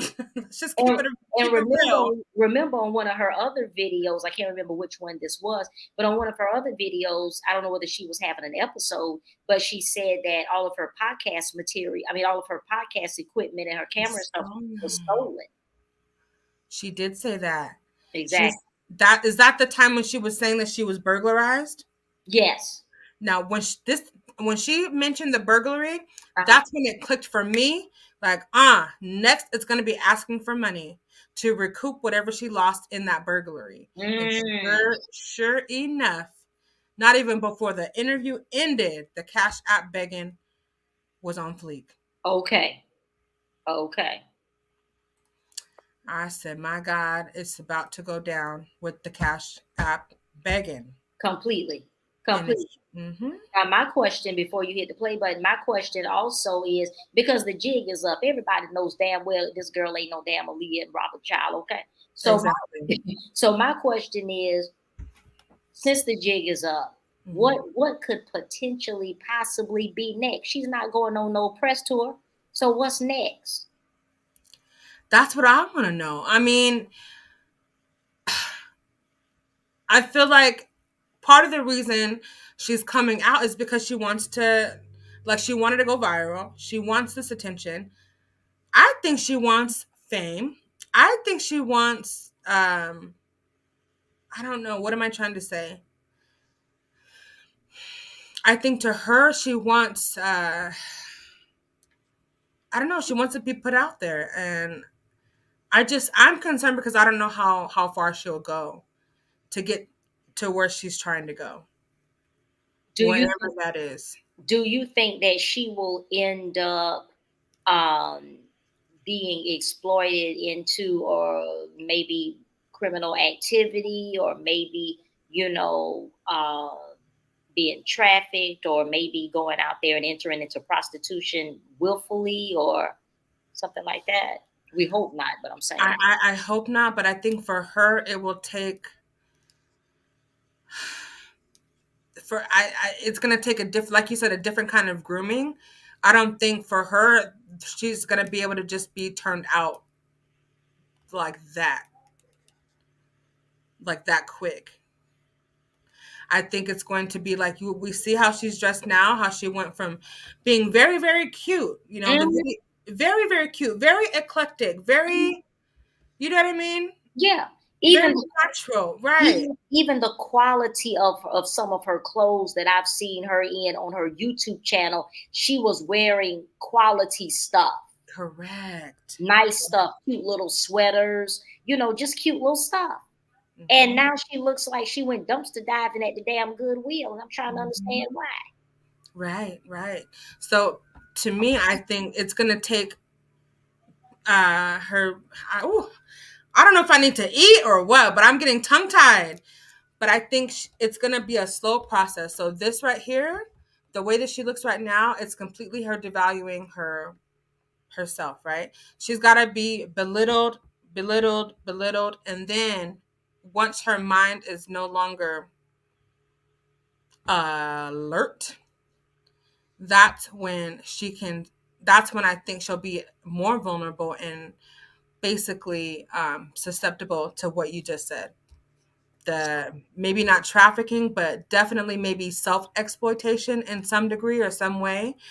I think for her, I think something behind the screen, for example, OnlyFans or something like that, where it can be spun as she's an adult, she's exploring her sensual side. Mm-hmm. This is the new Legena Gold or something like that. It's going to be very subtle, but very obvious. That makes sense. You think she's going to get tricked out on drugs like Maya Campbell? I hope not, but I think it's possible because she already is a self-proclaimed pothead. Right. And nowadays, depending on where you get your pot, I mean, it's possible for her to get turned out without even knowing it. Right. Mm-hmm. So I think it's very possible. I think, and because she's curious by nature. Yep. If she sees Jag doing it, or if she sees someone that she admires in the way that she looks up to Jag doing it, and can scope out, okay. And if in her mind it's not harmful or it's not dangerous or she thinks she's strong enough, I think she's going to try it with no hesitation. But she's got to sit back and observe first. That's how she is.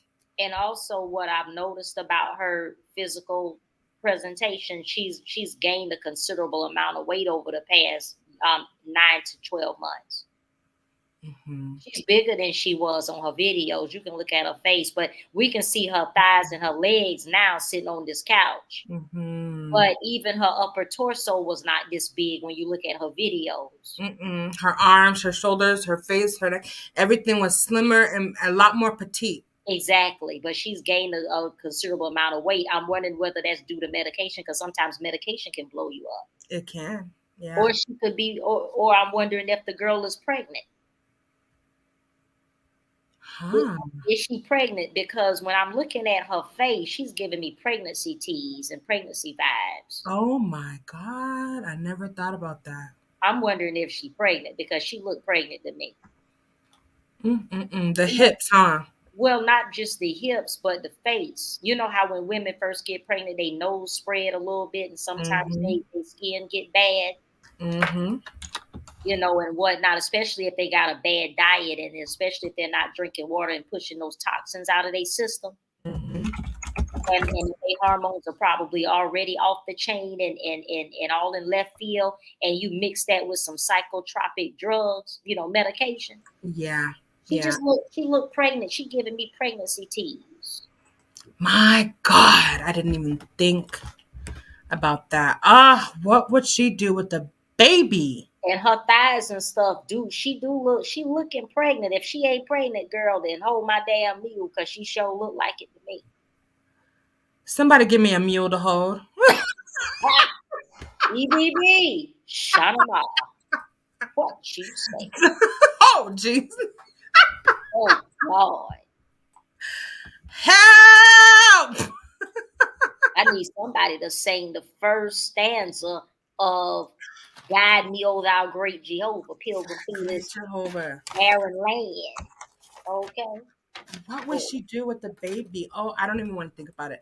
I hope not, but if more power to her if she is, but wow. Girl, she gonna say that this is R. Kelly grandbaby and stuff, girl. Oh my God. She gonna try to force some kind of reunion. She's gonna try to force Dana Houghton to come and accept her alleged grandchild. I'm just like, please make it stop. Uh-huh. Oh, I mean, look at the girl's stomach. I mean, really. I mean, if we just look, like think about the women that you have known prior, that when they first get pregnant, you start seeing it in their face when they first get pregnant. You can tell in their face they pregnant. They nose, it'll be something about their face that'll give it away. Yeah. Oh my God, her nostrils do look bigger. I'm telling you, and all of this, and her stomach and her thighs and stuff is spreading and whatnot. Now, okay, so Donna, this is true. Psychotropic medications, yes, they definitely can make you retain water and put on weight and all that. That's all true. Of that. That's true. Woo! I hope that's what it is. I hope that's what it is too. But here's the thing: this girl allegedly has been on medication before now. Right. And she didn't look like this. Exactly. I mean, even if you look at Jackass Wrong, she's allegedly been on medication, and she's been maintaining that weight that she is right now. She's been kind of maintaining that. Right. And she's on lithium, which that one is definitely one that make you put on weight. So let's show them. See how? Well, can you go to her Facebook and pull up some of them videos over there? I sure can. Let me see here. Where is her? Oh, here go. Wait a minute. Go ahead. Oh, did you say something? Well, when I scrolled. When you scrolled over one of the photos, one of those videos, I thought she was about to stand up. That one right there, says Mercury Libra Gold. Mercury Libra Gold. The second row. The second row. Mercury Libra Gold is on the thumbnail. It's on the thumbnail. Oh, this one here? Yeah. I thought she was about to stand up or something just now. But you can see she's smaller. Now, that was 3 months ago? 3 months ago. Okay. And there's her again. Uh-huh. And even down here where it says update, save your children, you see she's small right there. Look at her shoulders. Yep. Look at her neck. Exactly. Yep. I just thought in this video, I thought she was so cute. So how you guys treat your own self. And that Virgo energy, it will be criticism. I thought she is so cute. Yeah. I was trying to zero in on her bookshelf earlier. That's what I was trying to do earlier in reading all of her books. One of them said astrology.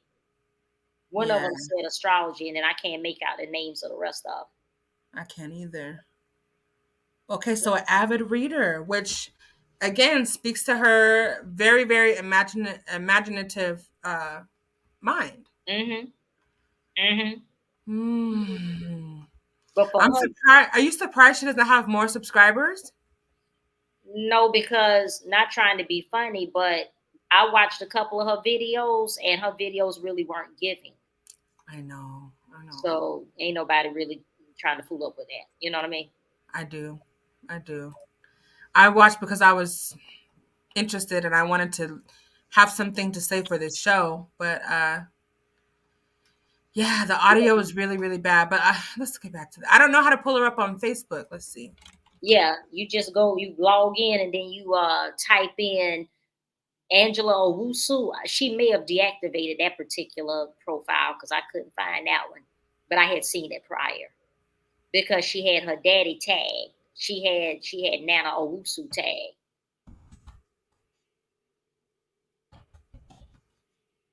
OWASU.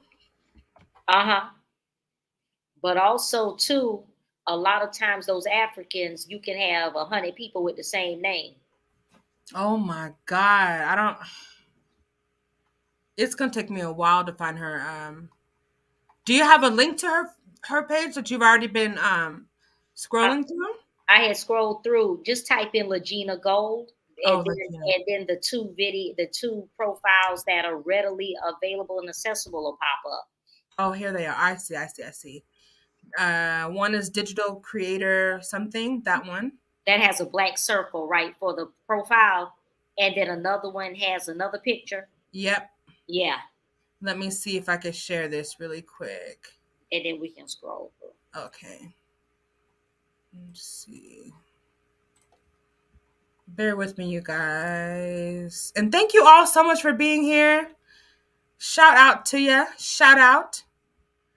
Okay. Can you all see it? Yep.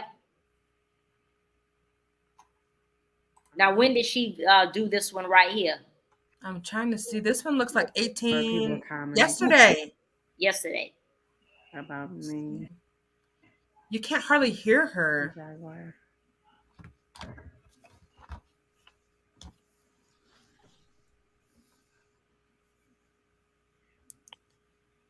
Just waiting for more. Pause right there for a second. Pause right there. Yep. Is that a baby carriage? Is that a baby car seat and shit behind her? What in the hell is that? That I gray don't white know thing. if that's a blanket or what. Girl. Ooh, Lord, is the child pregnant? Is all I need to know. Oh my God. Girl. I don't know, Dr. Blue. I'm in denial that she's pregnant. Okay, girl. I'm in complete denial. Okay. But tell me something. Yeah. Does it look like she showered today? It looked like, well, she got that makeup on, so I don't know whether she slept in that makeup or whether she put it on just now. Just by the clarity of her skin on her face, does it appear that she cleansed her face? But see, I can't really say because the thing about it is the girl on the way her skin looked on the interview, it looked like, number one, her hormones are imbalanced because her skin, the health of her skin is not well. Yeah. It looks like she's dehydrated. You know what I mean? She doesn't look hydrated and things like that, but it looks like she's having some hormonal issues. Oh my God. You see what I'm saying? And on top of that, sometimes people that are going through mental health challenges, sometimes their hygiene is not the best. Now, I'm not saying that she hasn't bathed because she could have bathed just fine. True. You know what I mean? Okay. But if she hasn't bathed, then that could be part of her, pathology. Okay. Yes. Very, very, very true. Very true. Mm-hmm. I want to ask you this, Dr. Blue. In your professional opinion, do you believe that she could have schizophrenia? Do you think that's an accurate diagnosis for her? Well, I can't diagnose because I'm not a physician, Right. but I would just say that her presentation and her claim of reality is not consistent with what the most prudent, normal, natural person would call reality. She's right. She's in an alternate state of reality. Yeah. And whatnot. So clearly she has something wrong. but I can't necessarily say that it's schizophrenia. But she has something wrong. And the interesting part is she has yet to. I haven't heard her disclose what she was diagnosed with in the hospital. Have y'all heard her say yet? I heard her say schizophrenia. Okay, it might be schizophrenia then. If she said, because I don't know nobody whether they are mentally ill or not that would claim schizophrenia and be lying. True. So she might have schizophrenia.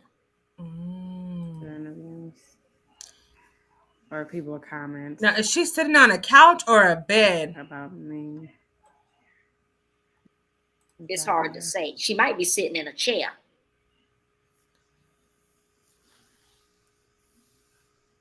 I'm going to fast forward. She's just looking at the camera. Okay. Now, this is just yesterday. So this is what? The day that they did all these, the day after they did all the like the narrative of videos. Somebody keeps saying I've been human trafficked. Either the same day or the next day. Not by Jaguar, right? Or anybody that she knows. Person that she's gotten good friendship with. She looks sleep deprived like a mug. Believe that might be the still in my old place in Detroit by the second family. I don't know if it's,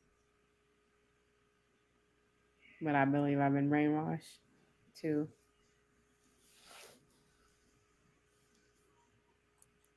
see, to unlock any memories that I may or may not have. And you know how the world can get even more crazier. I know if somebody's seen a giant, or if you haven't seen that video with that giant, a real giant, really giants really exist too. But I chose, oh my God, Dr. Blue, to remain strong in my faith in God and to overcome, and then I still have the memories that I still have, that they can't change no matter what. What if she is? Glad I didn't tell nobody for like the longest, just because of the fact, if I would have just expressed this thought, they probably would have made sure to try to find something else to wipe out. And it explains why I didn't remember one person in particular as far as issued my teenage memories. And I'm like, don't I know you? And I'm like, I do know you. And then it started for the child, I don't know what she's talking about. Right. She got on that same damn bralette thing. Right. With a real bra up under it. I'm gonna be posting my live. And she slept in that shit last night. Yes, she did. That's why I said, did she look like she showered or bathed to you? See me on Dallas Network. 2, we have more series to go. Well, she didn't have on that makeup during her. I do want to continue debut. Collaborating with the Philadelphia as well. So stuck on this Philadelphia. I don't know if Jack has pumped her head up, and it's gonna happen, to think that Philadelphia is this big thing, like millions and millions of views. And the girl is very impressionable. See, she really believes that Jaguar is a celebrity.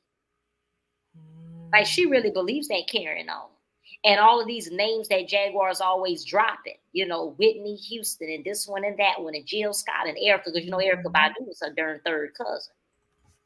My Lord, today. See what I'm saying? Allegedly her third cousin. Detroit, Michigan, digital creator, creative in many forms, artist, businesswoman, psychic, priestess. Motivator. What kind of priestess? Priestess. What kind of art? What kind of what is she been initiated into? What priesthood has she been initiated into to get the title of priestess? I do not know. I mean, Iyanla Vanzant is a high priestess in Yoruba. So what is maybe in Ghanaian, is how you say it? Well, in Ghana, I mean, the thing is, what African or non-African spiritual, form form, you know, religious form, or is she? What is she practicing? What is she? What type of spiritual practice is she into that she would be initiated as a priestess? I know it's not Europe. I know it ain't Ifa. Like I know it ain't Ifa, child. I know it's not Ifa. So I'm trying to figure out what is she into. I don't know, but this whole thing here, I don't know. I don't know. Yeah. It's I mean, very. yeah. I meant Iyanla is a high priestess in Ifa. Did I say Yoruba? I meant Ifa. In Ifa. She's a high priestess in Ifa. Here's Yeah. the podcast. My podcast, Gold Letter Listens. Right. Baby, mama, baby. Did you see the title of the thing? Mm-hmm. Did you see Mama's Baby? Right. This is what I'm saying, girl. This was just 6 days ago. Girl. I know what she's talking about, Dr. Blue. She is talking about Aaliyah's her mom and she's Mama's baby. Right.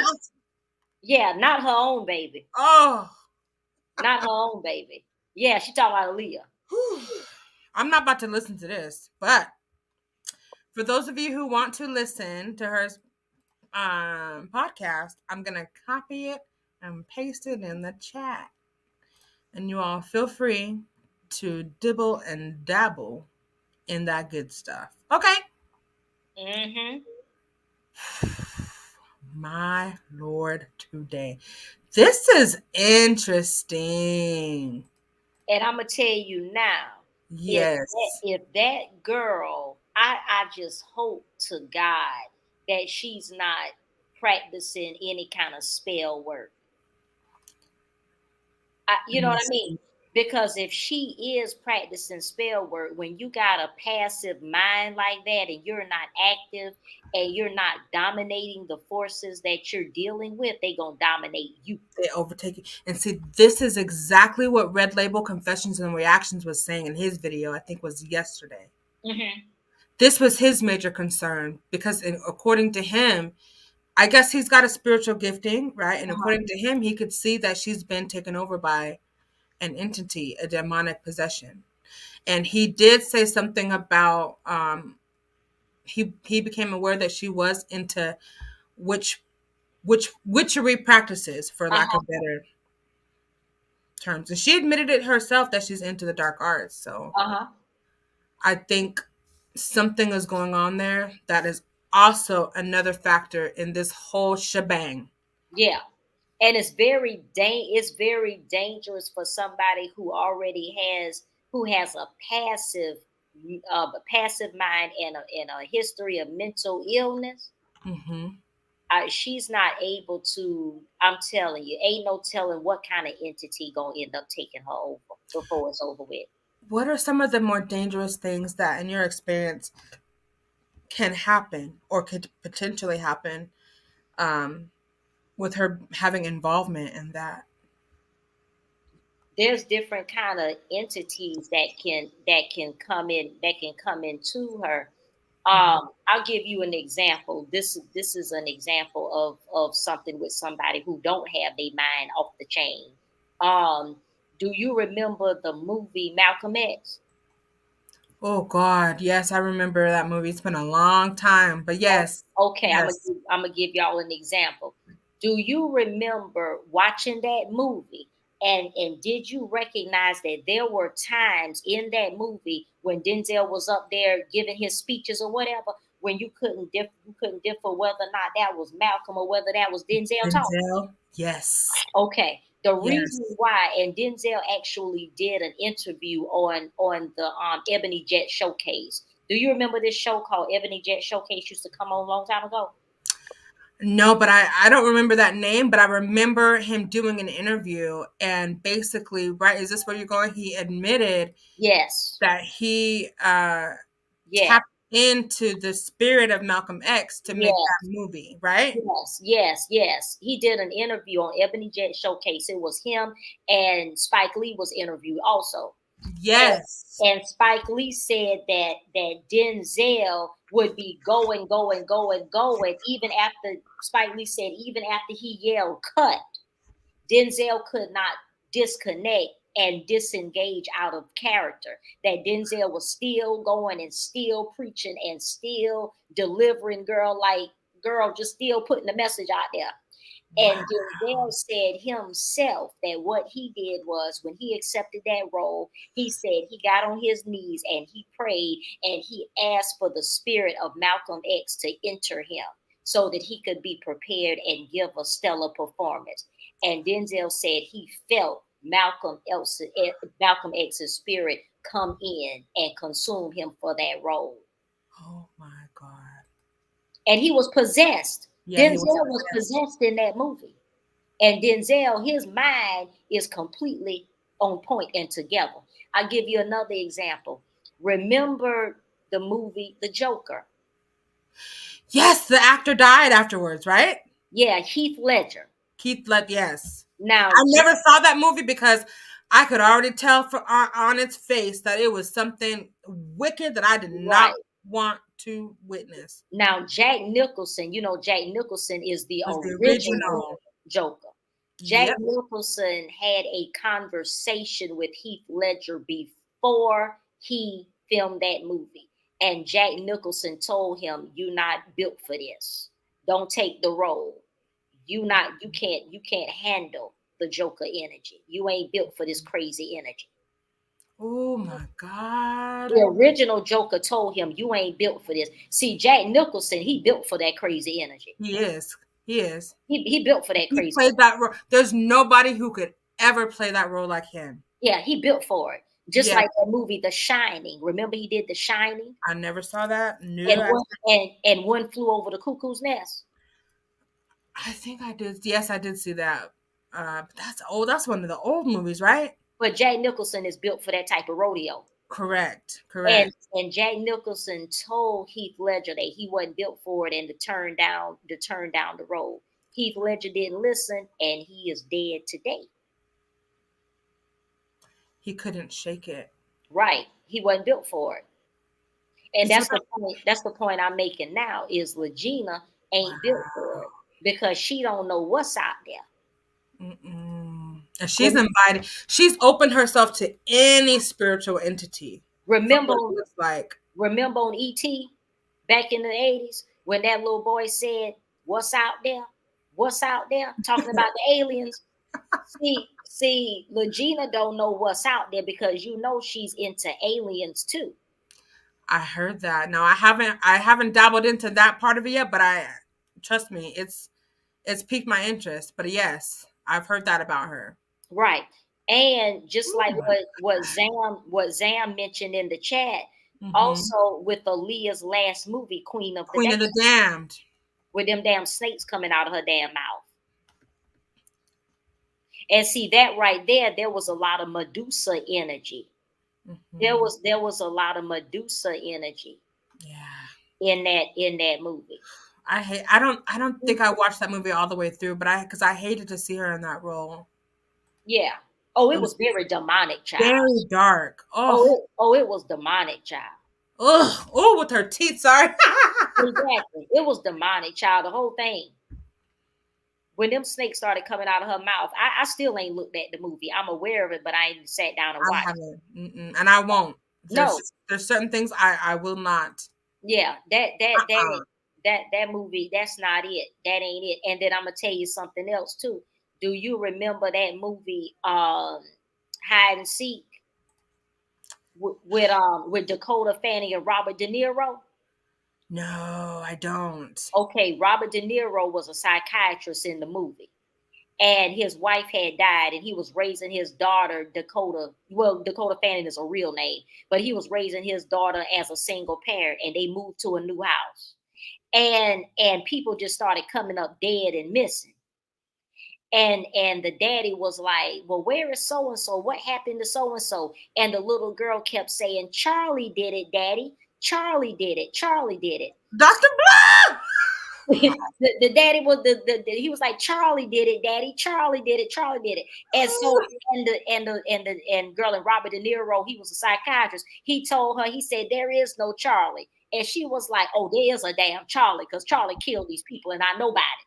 You see what I'm saying? And then the Yes. little girl was, and then the man was, and then so the father, Robert De Niro, went and found a counselor to talk to the little girl because he swore the child was crazy.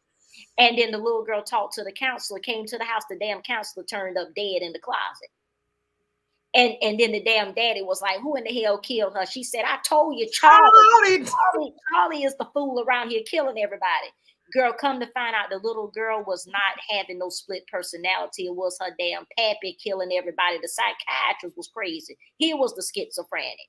Oh my God. He was the damn schizophrenic. See, the dad was the schizophrenic? The damn psychiatrist, Robert De Niro, was the schizophrenic that was killing everybody, and he was trying to blame his little girl for it. Oh. But what it was, he had a nervous breakdown when his wife died. Oh, I see. Okay. And the little girl was like, because what he would do is he would be dad, but then he would turn into Charlie when he was killing everybody. Oh, so did he have a borderline personality disorder that he didn't know, like in the movie that he didn't know? He was switching back and forth. He had disassociation. Dissociative identity. Okay. He had disassociation. So he had a split personality. So he would go into Charlie when it was time to clear the promenade. He would turn into Charlie, and he would discharge all of his, anger and be on his killing spree when he was Charlie. Then when he was through, then he would go back to being whatever his real self was. What is this movie called? It's called Hide and Seek. I mean, no. It's called, wait a minute, is it Hide and Seek? Yeah, it's Hide and Seek. Yeah, Hide and Seek. And the little girl, she was aware of both sides. She knew her daddy as the psychiatrist. Now, mind you, she around 8 years old. She knew her daddy as the psychiatrist, and she knew him as a killer. And she was aware of both sides. Oh my gosh. But he thought the little girl was the one that was killing everybody and going crazy. But the little girl was like, it is your ass. It's you. Right. You, Charlie. It is your ass. You see what I'm saying? So what I'm saying is, I wouldn't be surprised to answer your question. See, this girl could turn into Salem's Lot. Did you see the movie Salem's Lot? About that girl that was possessed with all them demons and stuff, and she was half out of her mind, and she was Catholic. The family was Catholic, and then they had to call the diocese, the Catholic diocese, to send the exorcist to exorcise her. The priest that do the exorcisms, and the priest came over that girl, and he was sweating. Girl, and I mean, all them demons was coming at the priest, girl. He was sweating, girl, and flies were coming out and stuff. And that doggone girl levitated off of the bed and started throwing up and stuff, girl. That priest had to fight for that deliverance, girl. He had to fight for that breakthrough. So that girl so the point that I'm making is, when people submit themselves and they become possessed by evil entities, it depends on what kind of demon she got in her, whether it's a murderous demon, whether it's a lust demon, whether it's a drug demon. You know what I'm saying? Because see, these demons tell you information. They tell you what to do. They tell you to go and kill somebody. You know? Do you ever recall how Denzel Washington said that he got unpossessed? Did he ever talk about that part of it? He didn't talk about that part, but see, that's part of method acting. There is a protocol called method acting, and method acting is a part of that, where you yield yourself and you embody the character. Got it. And you got to have a strong mind to do that, because once you get through and you disengage from that character, then spiritually you gotta block that energy off. You can block it off doing a spiritual bath, and a lot of times you can wash your head with a spiritual kind of bath. You can wash your head and wash that off, and then you can do a spiritual bath and wash that off, or you can just go to the beach. Got it. Okay. And get in the salt water and just wash it off. Okay. But you gotta know to do that.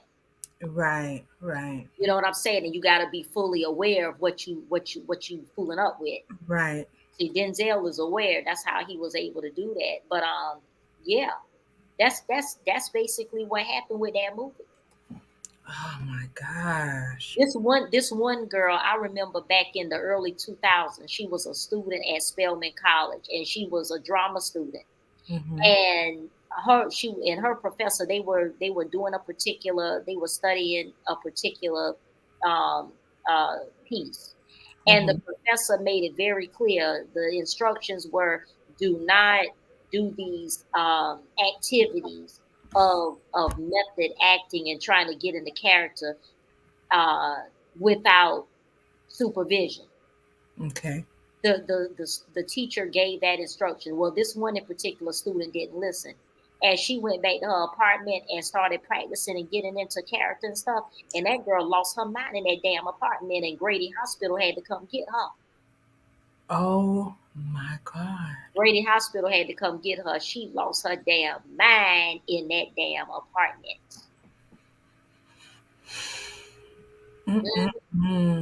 This is what I'm saying.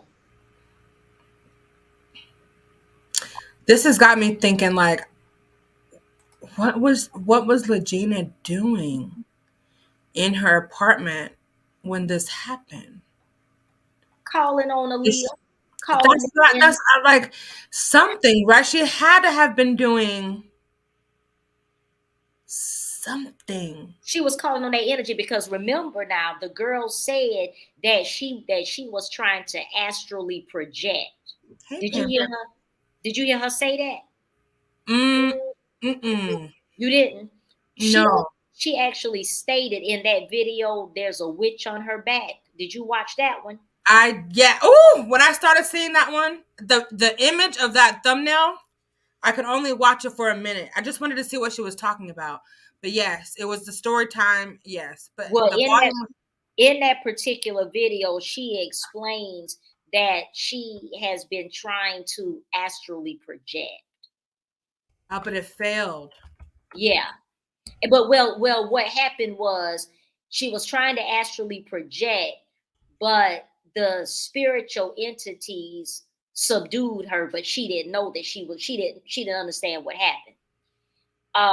She said that a hag was riding her back and was holding her down and teasing her with food and preventing her from getting up. But what she was trying to do, what caused her to get, her behind kicked in the spiritual aspect like that, is because she was trying to astrally project, and she wasn't able. She didn't know how. Right. And so some nefarious entities intercepted her ability to lift up out of her body. So that's what astral projection is when you are when you are in a meditative state and you try to separate your spirit from your soul. You're trying to separate because you're trying to travel you're trying to open up a wormhole, and you're trying to travel through that portal to go to another location. Like witches can do that, and people that are not necessarily witches, but people that just know how to do it, they can go, like, really and truly. That's why I tell people to protect their space, protect their home and stuff, because a witch can come to your house and be standing over your bed at night watching you. They can come in your house and just look around and everything spiritually. Spiritually, right. Yeah, like spiritually, they can absolutely do that. And also remote viewing. Remote viewing is on the same wavelength as astral projection too. Ooh, now you're getting into, what's that guy's name? George. He used to come on KFI at nighttime. What's KFI? Oh, it's a radio station. Oh, okay. What's that guy's name? He used to always talk about, he used to have spiritualists on his show, and they would talk about remote viewing. And I don't know, it always, this topic always fascinates me, because on one end, I know I believe in the spiritual realm, right? Mm-hmm. And on the other end, I want to have the knowledge. I want to know things. I just want to know. It's good to arm yourself with information. That way you won't be a victim to susceptible. it. Yeah. Because if you know what it is, then nobody can slip nothing in on you. Yeah, right. Woo! Email me whoever you're talking about, because I don't know who that is, and I'd like to know who that Okay, is. let me look it up really quick. Okay. Radio. Yeah. Yeah, but that remote viewing, I'm telling you, like, girl, that remote viewing is off the chain. Like, it is really off the chain. There's this one lady, I don't want to call her name. She passed away. When did she die? It was during COVID. So like it was around 2020, she passed away. Now, this lady used to be heavy in the occult, but she came out of the occult and she was just, straight practicing Christianity, and she became a minister and whatnot. And I used to look at her online. And then I went to one of her meetings, one of her church meetings. I think it was back in 2018, I believe. 2018. And we met in person. And then she was explaining to me that back when she was carrying on like she would carry on. She said one thing that she would do while she was in the meditative state is she would engage in automatic writing. Now that's demonic possession. Yeah. She would yield herself to the influence of the spiritual realm, and she would engage in automatic writing. What was her purpose of doing that? To get messages of whatever she was dealing with. I'll give you an example. Let's say, for instance, it's a way of reading and tapping. It's like divination. Okay, got it. Similar to divination, but instead of the spirit giving you a reading through cards or through a crystal ball, they're giving you the information, through by way of the spirit with what you're writing. And then when you get through writing, that's the spirit talk. That's the message that the spirit has delivered in whatever you wrote down. That's what she was doing. She used to get down like that. God. Yeah, she used to get down like that. This is turned into a little story time because I have to share this now. My and the guy's name is George Norrie, and he had a radio show called Coast to Coast with George Norrie. Norrie, write it, email it to me or whatever, please. Okay. Oh my God. So my mom had an ex-husband. I'm telling you, airing your laundry. Don't put your name in the chat. Anyway, she had a ex-husband who was very, very weird. At one point, he definitely became something different. But anyway, long story short, he had something against my younger brother. And what he ended up doing is writing this letter. He presented this letter to my mom and said that God wrote it through him. But this letter was saying some wicked and vile things and basically warning her to get my brother out of the house. And I am convinced that he was possessed and that he let the devil use him. And there were some other things that happened after that where he ended up like almost going into like a seizure, but not while he was at church. And it was a very spiritually heavy kind of a church event. And that dude was laid out and nobody touched him because he was out of his mind. Everybody in that space could recognize what that was, and it was not the Holy Spirit. Nobody wanted to even touch him. That's how serious that was. They put, you know what I mean? They put barriers around him because he was completely spazzed and out. Like he was gone. He was manifesting. Is that what he was doing? Yeah, I mean, but I'm surprised that nobody in the church was spiritual enough to cast that devil out of him. They didn't try. I think they were. I don't think they tried. No, I don't think they tried. I think they were.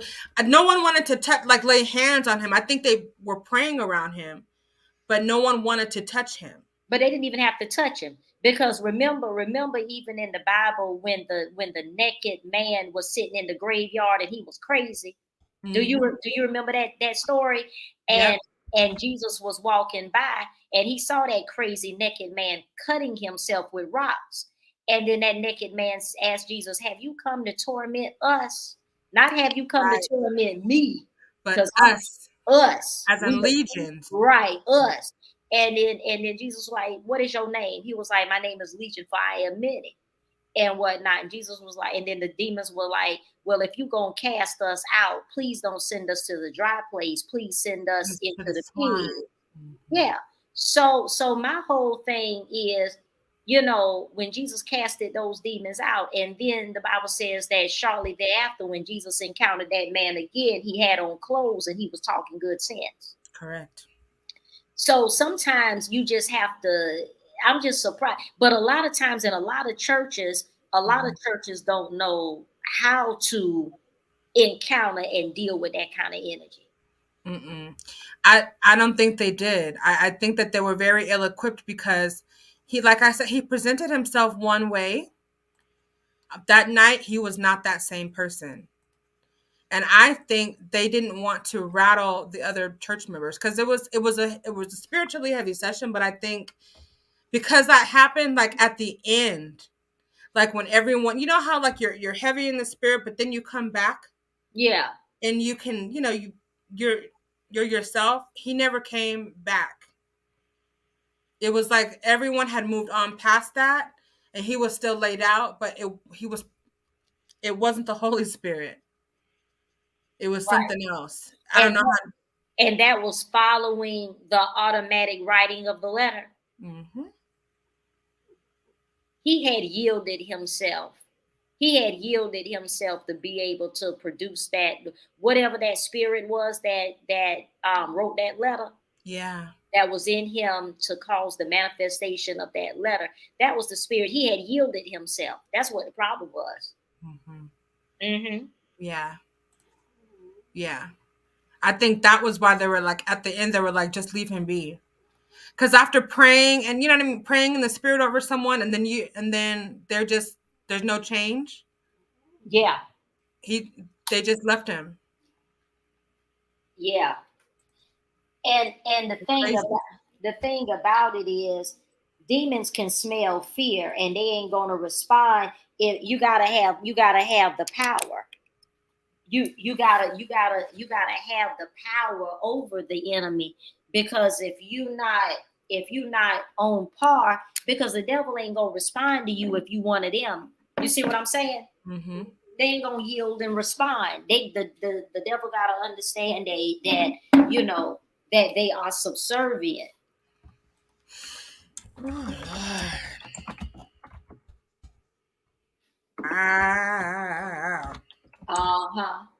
All right, let's get back into this. Yes. So we could see what other cards try to stop me. So I needed people eyes on me. And in case they did take me, y'all know who it is. Right. And I'm not the first one. Very true. Very true. Very true. So again, mm-hmm. August, you've been saying this. Yep. But before August, how long were you wanting to say this? Like wanting to come, like, was it always in you to? I wasn't sure. I kept denying because everybody kept saying, oh, I don't know what you're talking about, even since I was a kid. So I'm like, maybe it's not true. Maybe it's not true. Maybe I'm going crazy. Maybe it is. And I'm like, the way I'm crying over this, the way I feel, this is not normal. I like for the second mom, when she had a stroke, I didn't know I loved her until then. And that's not normal to say that or think that. And also, they never invoked this kind of emotion. And I remember every trauma I had prior to a lot of things. So I'm pretty much remember the traumas I had. So it made me feel away. It was certain timelines in my memories. So I remember this because of what I went through. Understandable. Mm-hmm. Now, also on Philadelphia TV network, outside of hypnosis, you're possibly going to do a live DNA test. Yes. You want to do this, correct? Yes. This is what you want to do. Yes, I want to do it. It's for me more than anybody else. And this is the memories. I just want to justify my memories and validate that and the emotions I feel. And hypnosis or ancestry DNA's type testing. I mean, but So something. let's play it two ways then. Mm-hmm. Let's say it's true. Yeah. What would you want to happen next if you are the daughter of R. Kelly and Aaliyah? Of course, Aaliyah is not here no more, but I believe her parents still run her estate. R. Kelly is still here. I don't know who runs his estate. I'm sure his people still run his estate, but of course, it's in a negative. What do you want to happen next? Are you still living a normal life? I mean, are you pursuing to know more about your parents? Do you want acceptance from the world and also their families? What do you want to happen next? I want to be able to get justice for my mom and to continue her legacy and make more people watch her and know who she is and continue her legacy. I mean, but for my dad estate, I don't really have interest in it. Maybe his other children might, but that's what I was gonna say. He has other children, which means that you're a relative by birth of the same father. I would like to meet my siblings from him. I will do that. I kind of remember a little girl. I think her name Baby Blue, my sister, which is Joanne, the junior. Yes, the junior of his mother who passed away. Rest in peace. Yeah, rest in peace, Grandma. And oh shit! Did you hear him snicker? Did you hear her say "Rest in peace, Grandma"? Did you hear that nigga laugh? Did you hear him snicker? That nigga laugh. She said, "Rest in peace, Grandma." That nigga was like, "I can't."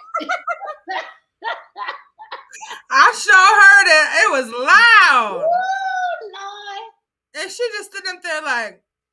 I think her name Baby Blue, my sister, which is Joanne, the junior. Yes, the junior of his mother who passed away. Rest in peace. Yeah. But the way that they have this thing glitching and all that going on, it makes her look more uncredible. It seems intentional, to be frank. Yeah, it's like like that girl interrupted, like that. Right. What is it called? Like that. I don't want to say crazy, but you know what I'm saying. Right. Like exactly. It's the effect that kind of sends the message. Okay, like y'all don't believe this shit. Yeah. But we rolling with it, but don't right. believe it. Yeah. Right, like all the marbles ain't there. Right. It makes it worse. Right. And too, I kind of remember her. Like I thought she was my mom's daughter too. Right. So I'm not sure if they did anything weird with that situation or not, but we'll find out. Yeah, no, and once we do find out again, Aaliyah, she had no other children. So therefore, some stars pass away with giving birth to no children. But if this, of course, could, and if it is true, it could be like just what? You're right. As far as legacy goes on, you're carrying something forward. Yeah. Now, on the flip side of that, if a DNA test is done, I gotta get your thoughts on it, and it comes back that no, you're not related to R. Kelly or Aaliyah. What does that do for you mentally? And two, what is your next step after that? Of course, I'll probably get like a backup DNA or backup entry, something to have a second opinion, because this is a memory I still feel, and I know people will go to the highest to change a lot of things. And if it's not it, then will go seek mental help and wonder why I'm getting these memories of being her daughter versus anybody else. So as far as and let's just go down the narrative, is if it doesn't come back as 100% or 99, whatever the number is, showing that what it is, technically who would be your biological father, your biological mother, outside of these two people? Where were they at? What would they say in that scenario? Like, hey, do you have contact with them still to this day? They came, the second mom came with the sisters of mine and put me in, but I didn't talk to her or see her, or she didn't, I haven't spoke to her in months actually. And with the second father, I asked him, I'm like, about who my parents was. And I'm like, I remember you knowing who my mom was. And I remember you talking to my granddad and my grandma. So who are you? Like, and you are currently a living home health aide right now. And he also told me that he was 2 years, and his birth certificate, his real age, he's 2 years older than his birth certificate. So I'm like, so are you able to either one, tell us your age, tell us your birth date? Okay. I think I'm either born in 1993, 1994, 1995. Even though when you see the one of the youngest pictures of me, it looked like I'm 5 years old in 1998. But they said I'm supposed to be 3 years old. I look like I'm 5, and you can see it on my page too. So, and then it explains why I grew like body hairs older than most girls my age. Definitely. So, do you have young videos, pictures? Do you have a lot of that? Like as far as just old photographs or videos? My second father, Nana, said he doesn't have any. I was living with him pretty much. Very coincidental. There's a coincidence. He doesn't have any, and I was living with him and not his baby mom, which is my grandpa's baby mom too. So it just. I'll say this, man. We've seen celebrities go through. What in the hell did she just say? You're on mute. You on mute. Go ahead. What did she just say? Something of it. Whatever in the hell she just said, my brain didn't compute. She said, it was like, wah. I'm like, what the hell did she even say? Girl. Lord. Girl, what did she say? Sounds like she said her dad didn't have any baby pictures, and what she said after that, girl, my math wasn't mathing. I don't even know what it was. I can't even. I'm just like, how do you? And he's like, it's a coincidence. It's not the kind of coincidence that validates what you're saying. He's just encouraging her bullshit. I'm like, this is not nuts. This is it. This girl, do you? Okay, let me phrase my question politically correct. Do you think that she really believes what she's saying?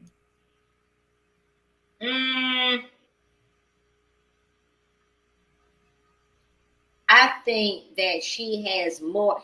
In other words, I think that she had enough moments of clarity either before or after she went viral initially. But her fantasy is more it's more entertaining for her to promote the fantasy, and it keeps her feeling as though she's relevant to promote the fantasy rather than to just drop it. So she perpetuates it. But I do think that when she first started going viral, I think she was having some kind of breakdown and she really believed what she was talking about. Okay. But I think that now, I think she knows that what she's saying don't make no damn sense and that it ain't the truth. But she wants to just kind of keep the lie going, because if she drops it, then she's nowhere. Yeah. I think at one point, yeah, like what you said, she did believe what she's saying. But I think right now in this interview, she knows good and well this is cocking baloney. Because girl, she's already introduced and brought to the floor Erica Kane, girl, from All My Children. I said, oh, you ran your ass completely out of gas with that one. And what's that girl's name? Anastasia, whoever.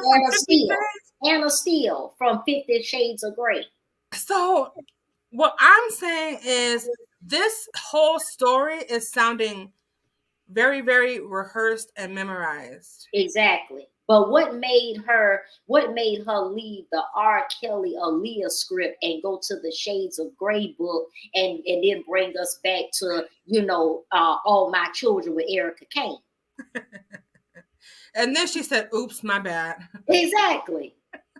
Exactly. She did it twice. Exactly.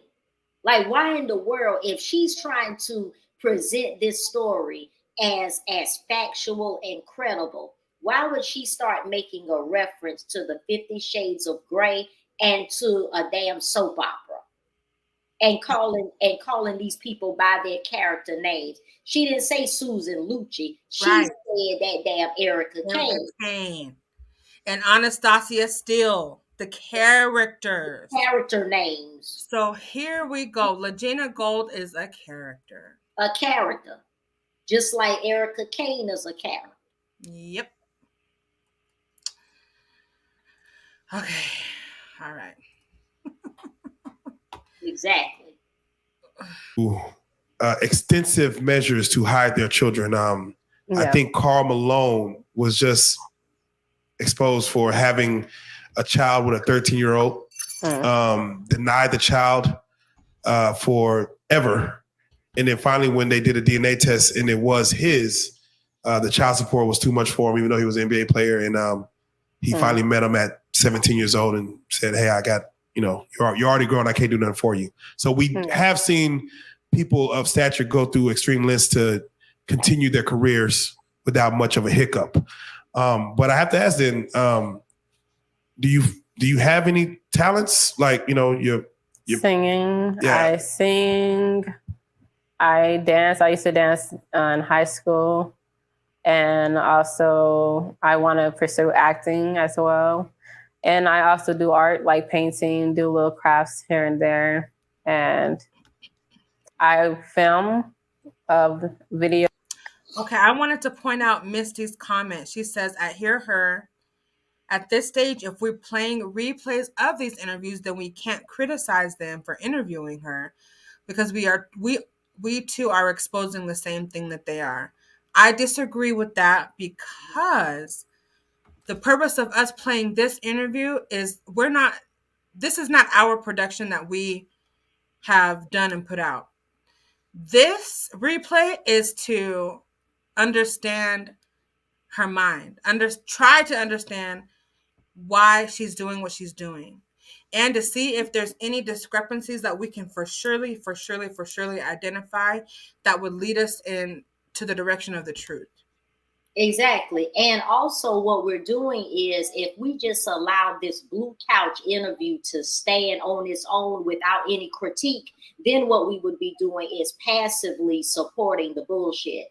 So we're here to look at these videos and to point out the inconsistencies. Like, I'm sure no one else has, other individuals have also streamed this video, but I guarantee you that no one else caught what Andrea caught about this girl referencing the damn All My Children character, Erica Kane, and the damn 50 Shades of Grey character, Anna Steele. So we're showing right there that this girl is very in tune to scripted shows and artificial, storylines, all for, the sake of relevancy. And we're just really just trying to get down to the truth because we know damn well that she's not the daughter of R. Kelly and Aaliyah. Right. It's to bring awareness to what the truth really is because there's too many people out here perpetuating propaganda, lies, and bullshit. Correct. I hope that makes a lot more sense as to why we're doing this for you, Misty, because it's not to perpetuate this lie. Right. It's not to, what did she say? Whatever, I can't find the comment now. But yeah. All right, we good. Yeah, go ahead. Okay. Videos on YouTube or online. Go ahead, Dr. Blue. No, I was just gonna say I pulled up the guy George Corey that you were talking about, but I don't know who the automatic handwriting individual is. Okay. If you could send me that whenever you get it, please. Okay. I will email it to you right now. Okay, thank you. Mm-hmm. So you'll see me making my own intros and outros and logos too. I do graphic design as well. So. Oh, definitely. I mean, the fact that have you recorded any records at all? I did feature on somebody's song before. I know that. But I'm gonna be recording this year. That's my goal. At first I lost my my passion for it. Yeah. But then I recently got it back, so it's like, okay, let me do this. Let's do it. The name LEGENA, do you feel like that's your real name? That's the name I made for myself because I was raised as Angela. I see. And so it's an acronym for Angela, LEGENA. And you put it to mix it, it's Angela. So do you feel Angela is your real name? No.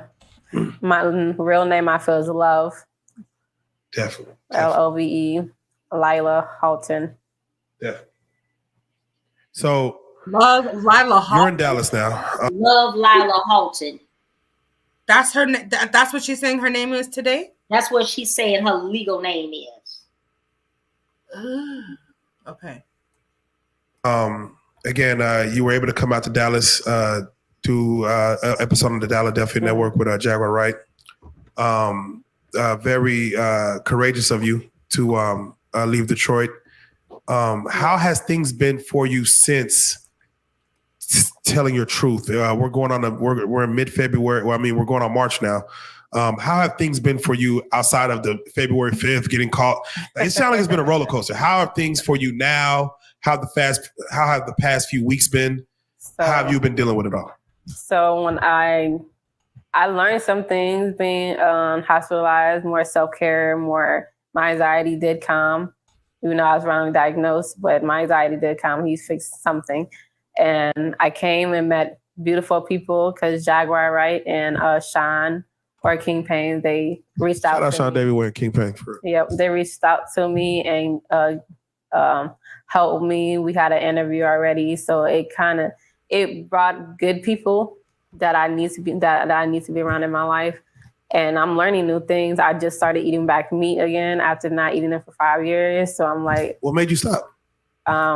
Animal lives matter too. No, it does. It does. So you went full vegan, or you just did like you still did eggs, or like what'd you do? So 5 years vegetarian and 2 years vegan. Okay. So now I'm back eating it. It started with eggs. So wait, animal lives don't matter no more? I think my anxiety went down, so I'm not anxious about it. You don't hear them cries no more. I might come back and I might feel bad again. I'm gonna later. take you to a pig farm. We're gonna change the whole. I don't eat pork. I'm just messing. Hey, listen, I eat meat. Hey, I'm sorry to everyone who don't. I'm sorry. Sorry, little animals. Sorry. Sorry, little animals. So with that being said, what do you expect next for you after? Again, you're gonna go through the hypnosis process. Mm-hmm. You're going to go through the DNA test. You got the world watching.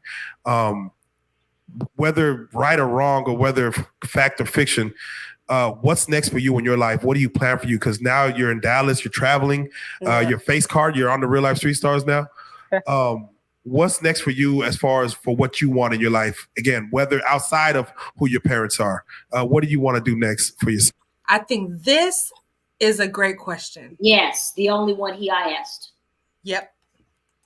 I just want to do what makes me happy and live in my truth and be free and to meet beautiful people along the way and to create good memories, one that's gonna outweigh any bad ones I had, and to learn more. I like learning and receiving, and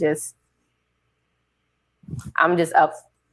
It's up. Are you worried that like some guy is gonna come prey on you that you're R. Kelly Aaliyah's daughter and come put some R. Kelly, Aaliyah grandbaby in you or something? I mean, you don't worry about these things? Like someone's gonna chase some clout? Yeah, but I feel like a lot of people, even before I was known, wanted to use something or get some kind of association with me for some reason. So the world we live in, we live in. Okay, I'm sorry. Who do they have coughing and hacking in the background? Probably Jaguar. Yeah, probably Jaguar with her bad lungs. Sucking out of those Newports. and you can't run from it. Yeah. Man, it's very interesting, man. I give you points for your courageousness, for your bravery Thank you. to come on this platform, tell your truth again. Who am I to tell you what your truth is? Who are anyone in the comments or anyone watching at home? If y'all, I mean, I'm like, somebody disprove her. I mean, somebody discredit her. And that's where I'm at. I'm like, hey, somebody come forward and show me something that we ain't seen. And therefore I'll say, okay, man, but ain't no one did that. That's why it's gotten to even our ears to like, man, we need to have her on this couch and let her tell a story, because we're all about letting someone tell their side and tell their story. If someone wants to come and debunk that, please come sit on this couch. You're welcome. Come bring your proof and show your receipts. Yeah. We'll have you here. I First love to see it.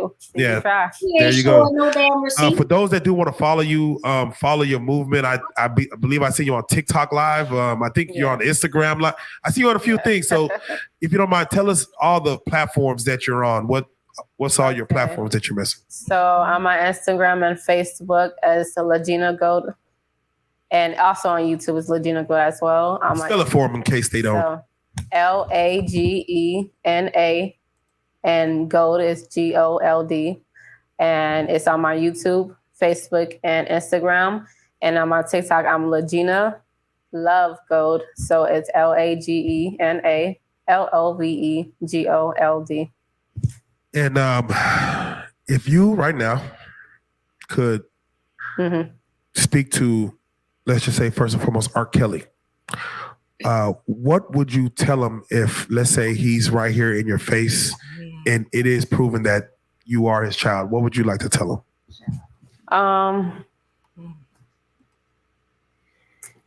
I just want him to know that if you're not saying certain things because of me and you feel like my life is in danger, then go ahead and say it. And I did resent you as a kid. I was very hurt by you when you cried and you wanted to leave and you still chose to leave. Maybe you was threatened. I don't know what you did. And I'm very disappointed by your actions. But then I guess I wouldn't be here talking to you. And I feel like it was you could have done things differently, especially after you not being in my life and you seen what happened. And the conversation you're just going to have with God. So. Yeah, no, it's crazy you say that because one prosecutor dropped their case in, I believe, in Illinois against R. Kelly, but the other state, I believe, is still going forward. And the only reason it's still going forward is because they feel like he hasn't been remorseful of what happened. They said we would drop our case and let him do the 30 and whatever, but we feel like he hasn't come to terms with what he's done.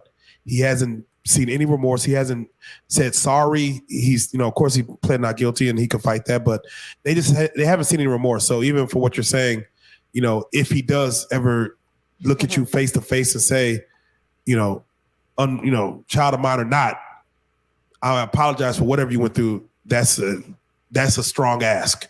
If you had the ability to write a letter back to your mother, what would that letter consist of? What would you say to Aaliyah if you had a chance to write that letter and she could be able to see that?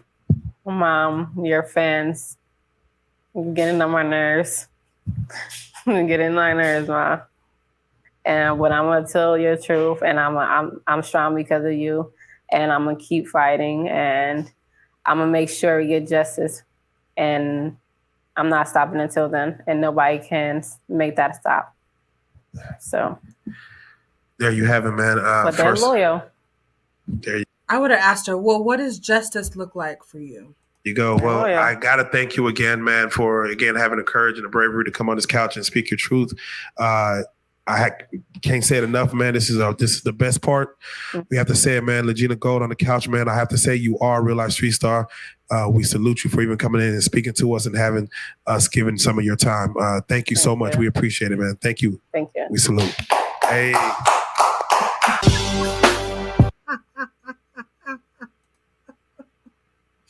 It was 2 people clapping. That was embarrassing. Woo! Please, if that was real life productions, okay, it must have been a hard knock life. My God. That was you know who would have really, really given this interview some real dignity, although he wouldn't have never put this bull crap on his channel. That doggone Mark. You know Mark on Soft White Underbelly? Oh, yes. But Mark would never touch no ignorant mess like this. But I'm just saying, Yeah. if the show had, if the claim had any possible credibility, yeah. Can you imagine his production style and his interviewing technique? And it would really have been fire. Yeah, you're right. You're right.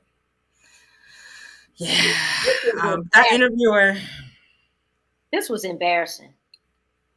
What do you guys think in the chat? That interview was trash. Very much so. Like Mr. said, there's nothing new that was revealed from what she's already said before. Really. I mean, she did kind of drop some names, and you know, that information about Ohio was very interesting. Right.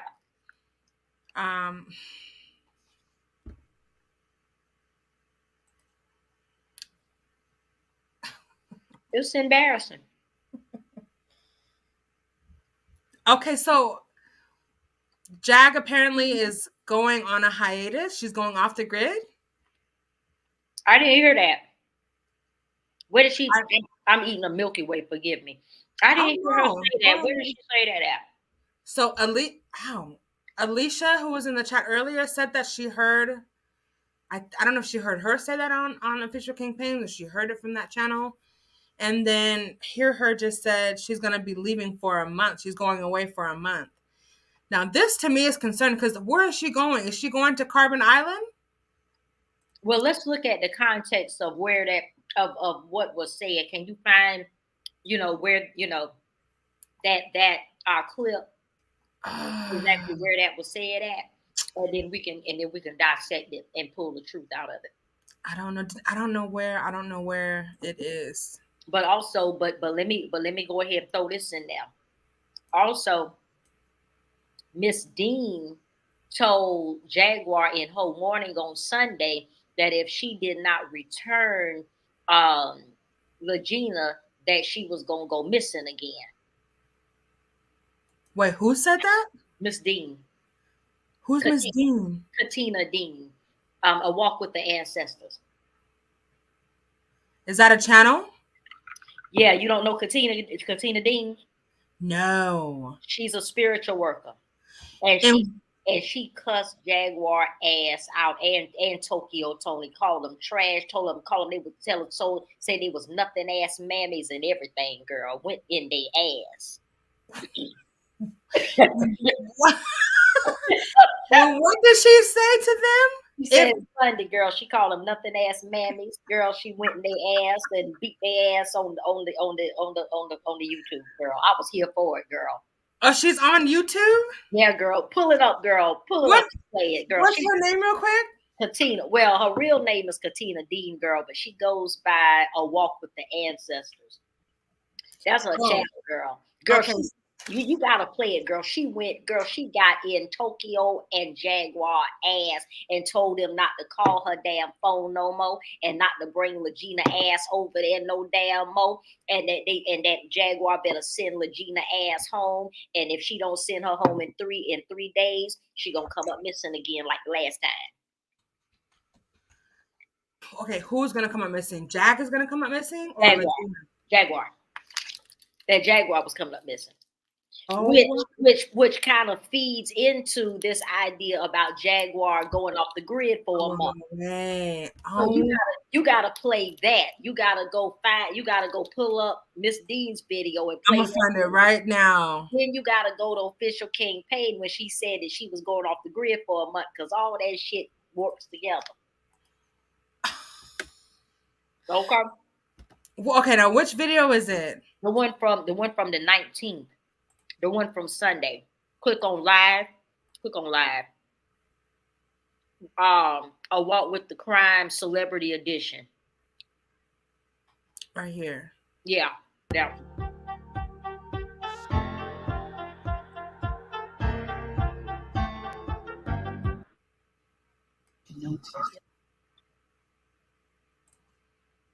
Awaken, don't awaken, awaken, don't awaken, don't awaken, don't come to my aid. Don't Put your fair use thing up. All my voices, you're awakening, right? Rise, ancestors, rise.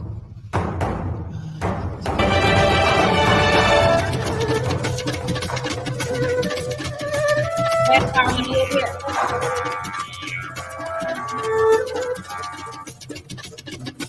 Which part of the video does Fast forward it a little bit behind this entrance, beyond this intro. Yes. Oh my God. Greetings and gratitudes, motherfuckers. Hey, motherfuckers. Hey, motherfuckers. Hey, motherfuckers. Hey, motherfuckers. Okay, girl. Listen, I'm burning this stage because I got to bring the energy back down. Yehuda's spirit is so high right now. Mother Dina's soul is so on 1500. This is a walk with crime. Celebrity edition. Featuring Tokyo Tony and Jaguar, right? We will also be addressing LEGENA, the alleged love child of R. Kelly and Aaliyah.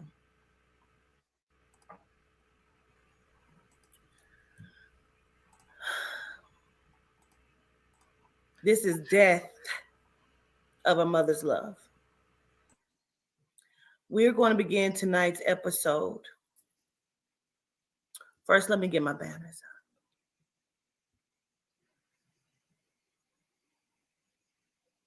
We're going to begin tonight's episode with Tokyo Tony.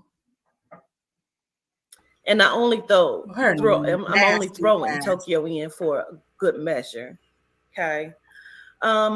Just because they're buddies. And I figured this would be good measure. So let me say my prayer as we dive on into it. Okay.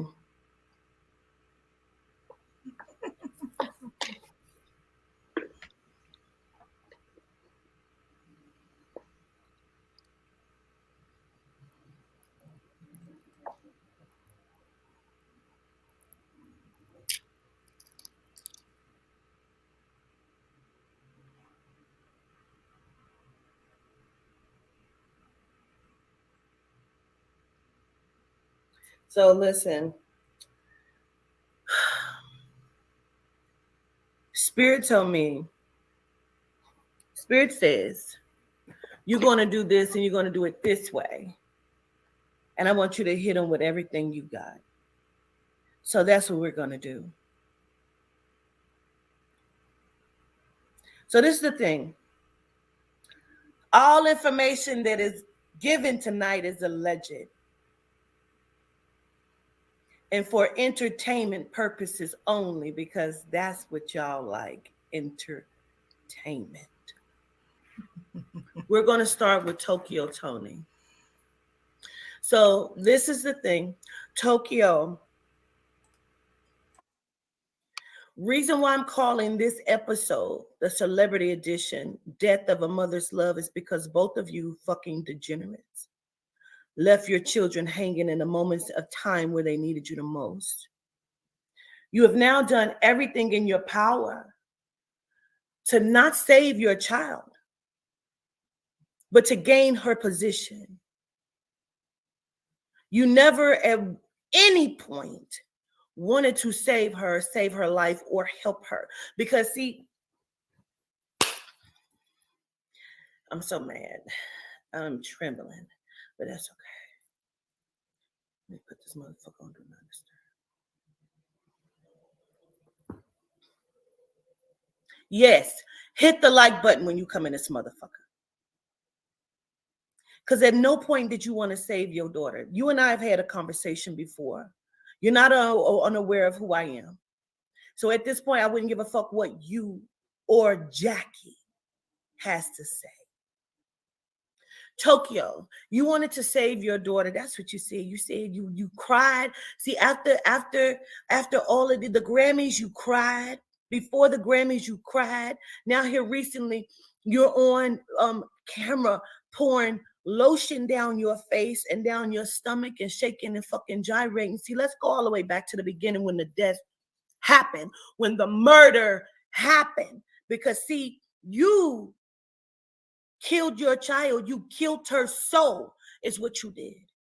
You were not there for her. Where were you saving her when she was being molested by the men? You remember, don't fucking play with me. You know, when you was fucking doped out.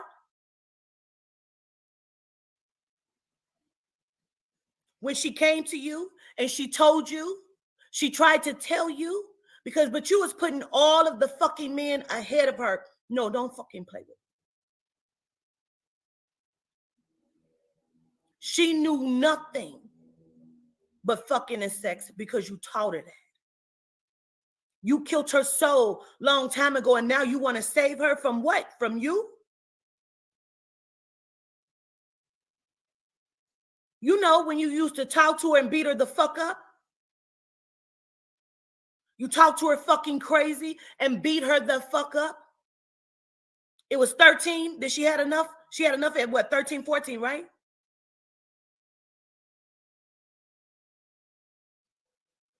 That's when she started running away, right? Turning tricks, right? See, you didn't want her to put nobody else before you because you thought you had control of her. So then when you saw the way she made something of herself, you tried to come in. By any means, by any account. And every time she let you back in because she thought you were really going to be there this time. You killed her soul. You killed her mental ability. For those who have my class tonight, I have class here in about an hour. I need you to allow me to push this class back an hour. It needs to be pushed back an hour. The class tonight is on transmuting energy. And this, my dear, is our first part of the class because I'm about to teach you how to transmute energy. You have told the world, Tokyo Tony, that you loved your daughter. You told the world that you just wanted to save her. But when she was asking to go stay with other people, you didn't want her to go stay with nobody else because, again, you kept trying to pretend. You know, when you kept fucking mistreating her, all of the falsified fake-ass tears that you was giving this girl. And then you would run and tell her fucking business. You remember when she started the period issue, and the way you embarrassed her and humiliated her? You remember. You killed her. You killed her long time ago. Allegedly. You killed her fucking soul. You killed her mind. You are so jealous of your daughter. You are a narcissistic degenerate just like this bitch who thought she could come in here and play on my motherfucking top. But we gonna learn today.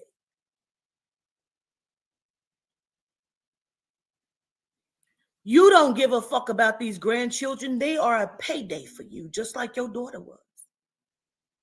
How many times did you turn your back when she was being molested in case these money niggas was sliding you fucking money, you fucking bitch? I don't give a fuck, allegedly, bitch. How dare you? And this is your fucking buddy? You running, you doing interviews, you keep talking about your own fucking child. You are a disgrace to all Melanite mothers everywhere. And don't worry, Jacqueline, I'm coming. You fought tooth and nail to get back in your daughter's life. And soon as you could, you talked to her so nasty and disrespectfully. You made sure mentally that she's always fucked up. So no, Tokyo, the motherfucking Illuminati got her because you gave her to them. You gave her to them at birth. You couldn't see your daughter for the fucked up shit that you was doing. So you couldn't even see her for the beautiful individual that the soul had created her to be. You destroyed her. And every time she tried to tell you that, you tried to pretend like you were the best mother. You are not shit. You're an embarrassment. That she would rather give herself over to this than to ever have another attempt at a relationship with you again. So now, everything that she is, you fucking owe it via the spirit, bitch. Don't be. If she's destroyed, you'll be destroyed. I bind you to Black China. Angela will be your death because you killed her a long time ago. I bind your soul to her soul. You got me fucked up. You're an embarrassment.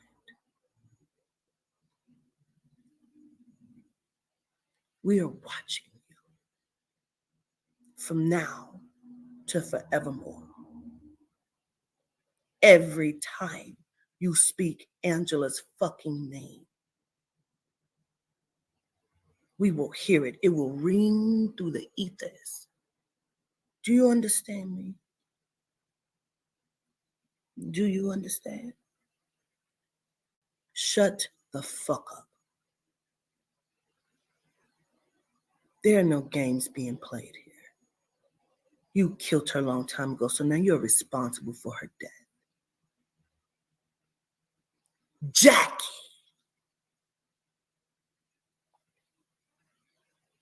You thought you could come to me and play on my top? You brought LEGENA to me, and you to validate what for you? Hey, I don't know. Why have you never brought your son to me? You don't want to communicate with your son? You've brought Prince to me. You brought Janis Joplin to me. You've now brought LEGENA to me. Let's tell the world why you've never brought your son to me. Because you gave his life. And now you fucking owe his life. Matter of fact, we bind you to both souls, both of your children. You owe both souls now. Who the fuck do you think you playing with, bitch? You think I'm a motherfucking game? Let's talk about your son that called you before they fucking killed him. See, you knew they were gonna kill him. Huh? Shut up!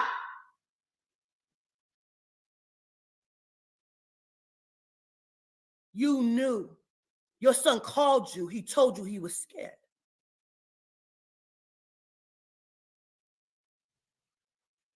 Death becomes you, Jack.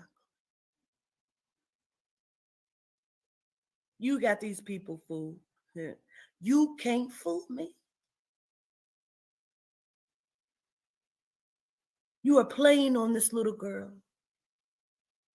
You want to expose her mental instability because you know, like I know, she's neither one of their child.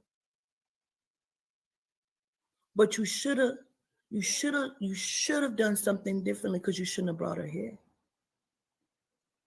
But the fact that you thought you could do that and play on my motherfucking top, bitch, let me show you something.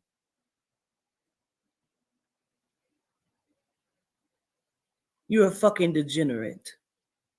You know I've said it. You've watched the videos. And now watch this one. You now owe her life too. You are in bondage with all 3 souls.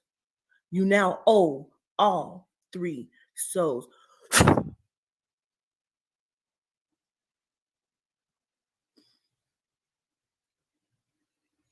You never intended on helping her. You just wanted to expose her. On Philadelphia, that is going to be your break. We're going to use that for you. You knew they were coming for your son. You shitted on him. You talked to him so fucking badly. Allegedly.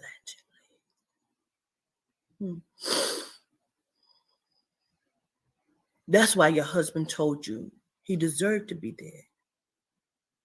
Because he knew. You talked to him like you talked to your husband. You talked to your son so disrespectfully. You told him you wasn't going to do shit for him. See, you told him he couldn't do shit. He wasn't shit. He wasn't going to be nothing. You had nothing for him. He couldn't stay in your house. You threw him to the wolves. You knew what would happen. You should have never come here. For everyone that thought it was a game, real time. You shouldn't have come here, Jacqueline. You are binded to 3 souls now. You keep it up. Keep it up. We will now bind you to your husband if you're not careful. You can't pay that. I let it go that you tried to kill me. I let it go. And you came back here? Are you fucking crazy? Now I show you who I am. You can listen to these people say Quatita's work isn't working. You see it all over me now. If you ever call my phone again, I will bind your tongue in such a way that you will only speak the truth. You know, not the truth that you've been speaking, your fucking truth. You know, the shit you don't want people to know about you. Huh? Uh-oh. You should probably go play now. Release the girl. You're going to pay for her to go back to where she came from. Because if you don't, you're going to disappear again. This is not a fucking game. Release the fucking girl and send her back. That's what we've been saying. Send her home. And you heard us say if you don't, you're going to go missing again? I sure did. Uh-huh. My Lord. And then Jaguar talking about going on the run. She going on the run for a month, right? Uh-huh. Allegedly. Allegedly. Why don't she just send the girl back home? You can't be that greedy. Or can you? It ain't no more money to get. The jig is up. My God. Her up on any platform again is going to be a problem that you can't pay for. I don't give a fuck what you say now. You shouldn't have brought her here. You killed your son, and you're trying to kill her mentally? No. Where's your other son, Jackie?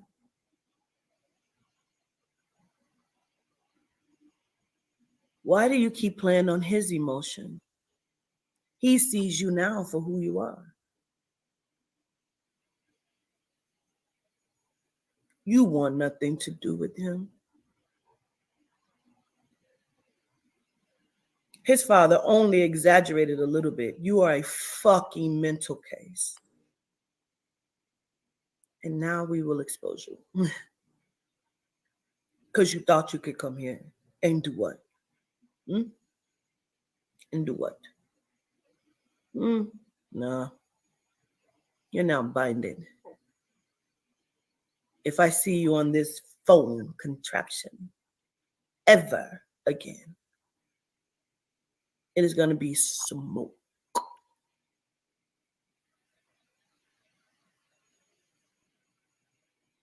You understand me?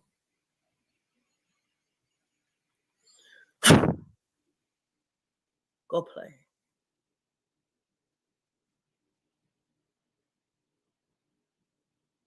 You have 3 days to send this girl back to where the fuck you got her from. And you're going to put her up. I don't give a fuck what you do. You better make sure she's secure, that she's great. Because if you don't, we are telling you. We are telling you. Tell the world why your son is dead. Don't worry about it. We'll wait on it. This has been a Walk with Crime Celebrity Edition. Death of a Mother's Love. Both of you bitches should be ashamed of yourself. Both of you bitches have been ran through. You are nothing. You are degenerates. You are lackluster. You want to build yourself over other people. You have no ambition. You're on trial. Don't fuck with me. I don't give a fuck what these people say. You already know, Jackie. Tokyo.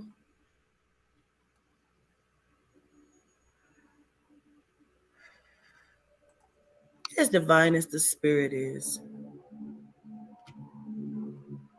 you have fucked up. Jackie, Toki, there's something worse than death. You're going to find out what it is. For those in class, give me an hour. We're going to be 1 hour behind.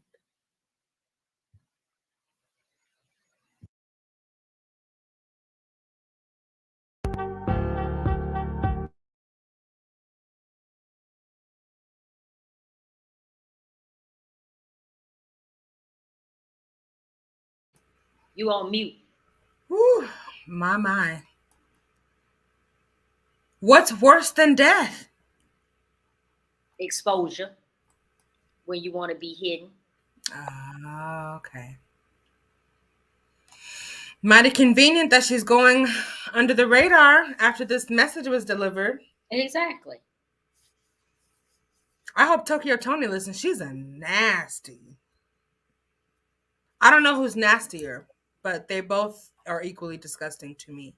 Well, what I find interesting is allegedly, and I'm saying allegedly, but only because I did not hear Tokyo say this, but I believe she said it because, everybody is saying she said it, that a while back, like about a week ago or a few days ago, that Tokyo had said that she was getting ready to go to Dallas, and somebody asked her, why are you going to Dallas? And she said to make some money or what have you. And allegedly she was supposed to be on her way to Texas to join LEGENA and JAG. But interestingly enough, she hasn't left DC yet. And I wonder whether that's because of these warnings or whether JAG is being dragged through these YouTube streets and Tokyo don't want no part of that, or whether Tokyo's too busy, squeezing Jergens and and Queen, what is it? Queen Helene's cocoa butter lotion all over her body.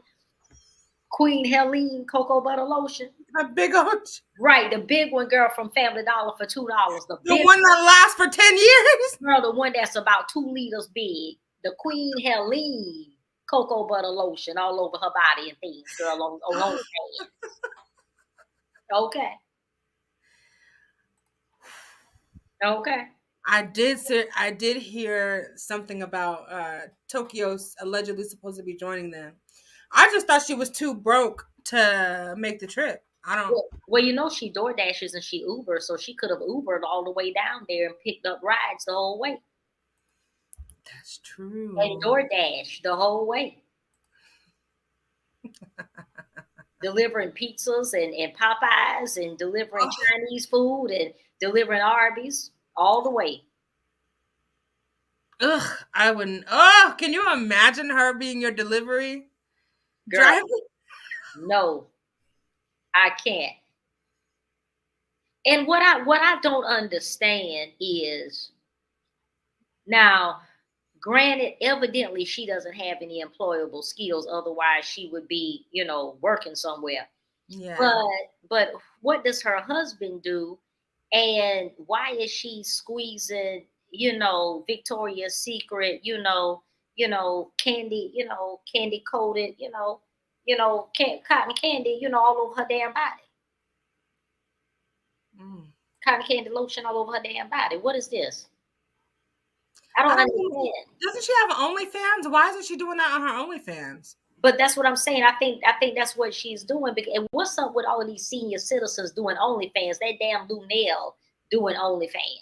Lunel has OnlyFans? Girl, yeah. Girl, when I heard that, I said, oh, hell no. I need a receipt. Like, I know y'all lied.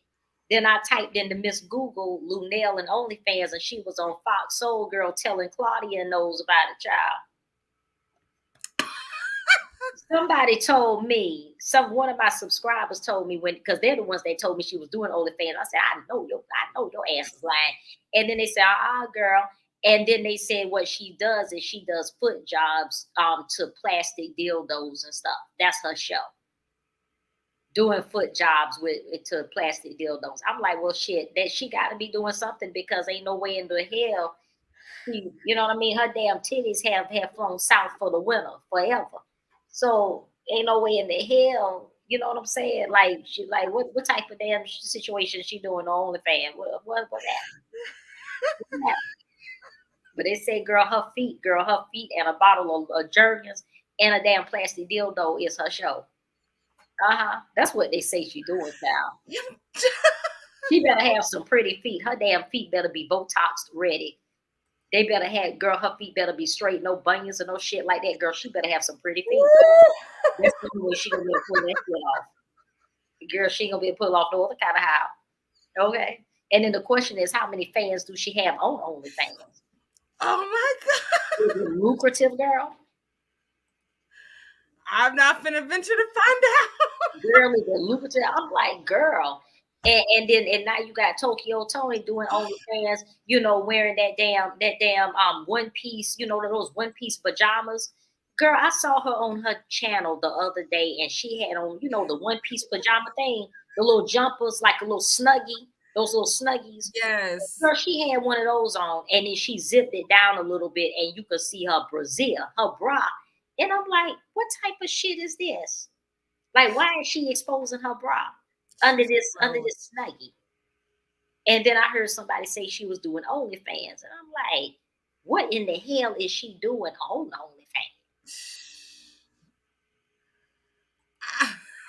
I don't understand it. Like, what in the hell is she doing on OnlyFans?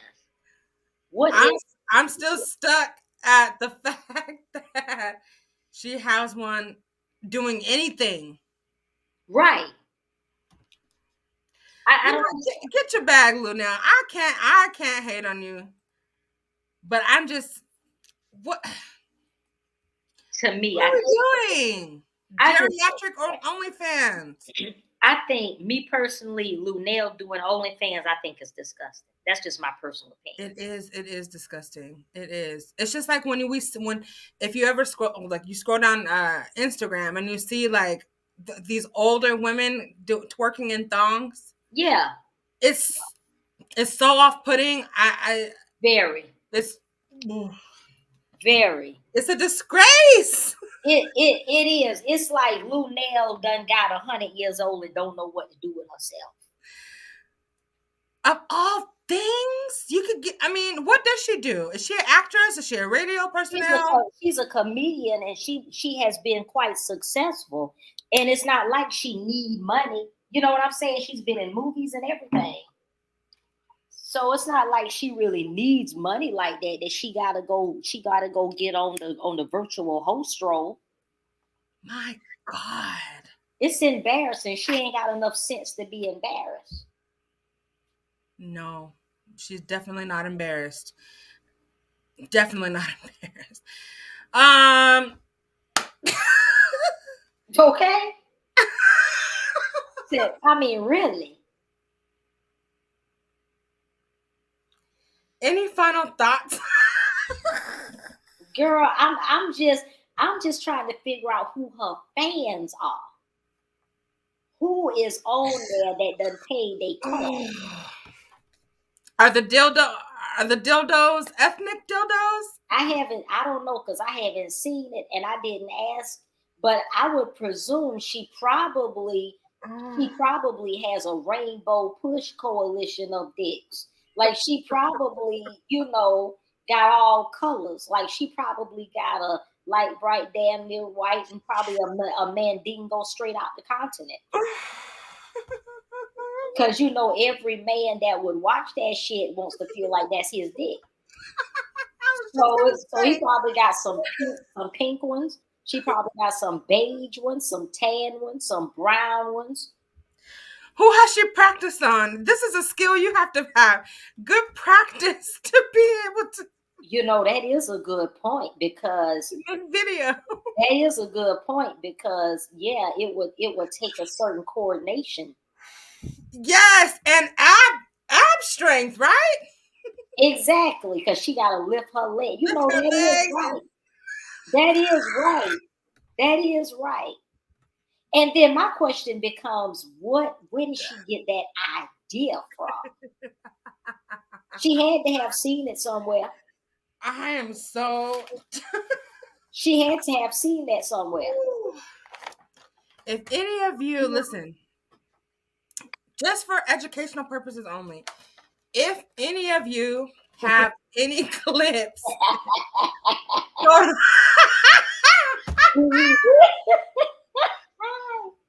Oh, Lord have mercy. Photos or screenshots. Girl, if anybody, look, like Obama said, if anybody out there, okay, girl. Ooh, please email me and tag me, girl. I need to see it. I don't need to see it, but my curiosity is piqued. Do you hear? And how many fans does she have also is important to know. Oh, like how many people signed up for her carrying on? And how much is it? How much do it cost? How many people is over there? Because I swear, girl, I happened to see Lunel on her YouTube channel, and she was eating breakfast. And girl, she had just got up out of the bed, hadn't washed her ass or nothing, still had sleep in her eyes. I was like, you old nasty heifer. Okay. On YouTube like that? Girl, who gonna get up and go on YouTube or anywhere and you ain't wash your ass and you just gonna meet people just like that? She didn't have no bra on, girl. Her titties was sitting on the porch in hell. That's how low her titties was hanging. No, Dr. Blue. Girl, they was sitting on the porch in hell. Girl, they was sitting on the porch in hell, girl. Girl, they was hanging low, girl. They was wobbling to the floor. Girl, I'm for real about that. Hey, girl, her titties look like a size Z as in Zeta.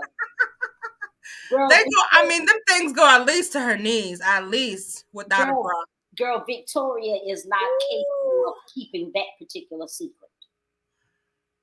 And her OnlyFans went viral because people couldn't believe it. They Oh. couldn't believe it. My God, I'm stunned. Oh, I thought that was her. Girl. But it shows her foot, right? Those pink and green. What kind of pink and green shoes are those? I might need them shoes. Oh, it's not showing the whole thing? It's not showing the whole thing. Okay. Go ahead, Lunel. Look at you with your nail and teeth. But you see, she got one of her eyes covered in that picture. You see that? I do see that. Uh-huh. I do see that. Uh-huh. Is that her from the back? That's her from the back, child. Oh, wow. Go ahead, Lunel. Now, is that photoshopped? I don't think so. But I think it's from a time like Ronald Reagan say, a younger America. Okay. A younger America. a younger America in another time, in another land. How old is she? 117. I think she's 62. Oh! Jesus, keep us near all of the crosses, yours and everybody else's. Wait a whole entire damn minute. The breasts are in West Hill somewhere. I can't differentiate the arm from the breast. Because they're on the same level. Girl, I mean, is that her elbow? Is that her areola or is that her elbow? I think that is her elbow, but I think her areola is next to it. Oh, thank God.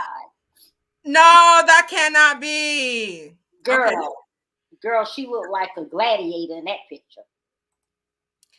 Lunel. Girl, click on that so we can enlarge that camera. Where'd it go? Jesus.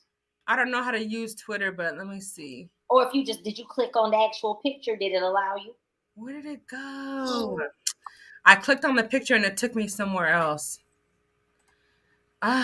Look up there at your tabs because it probably opened in another tab.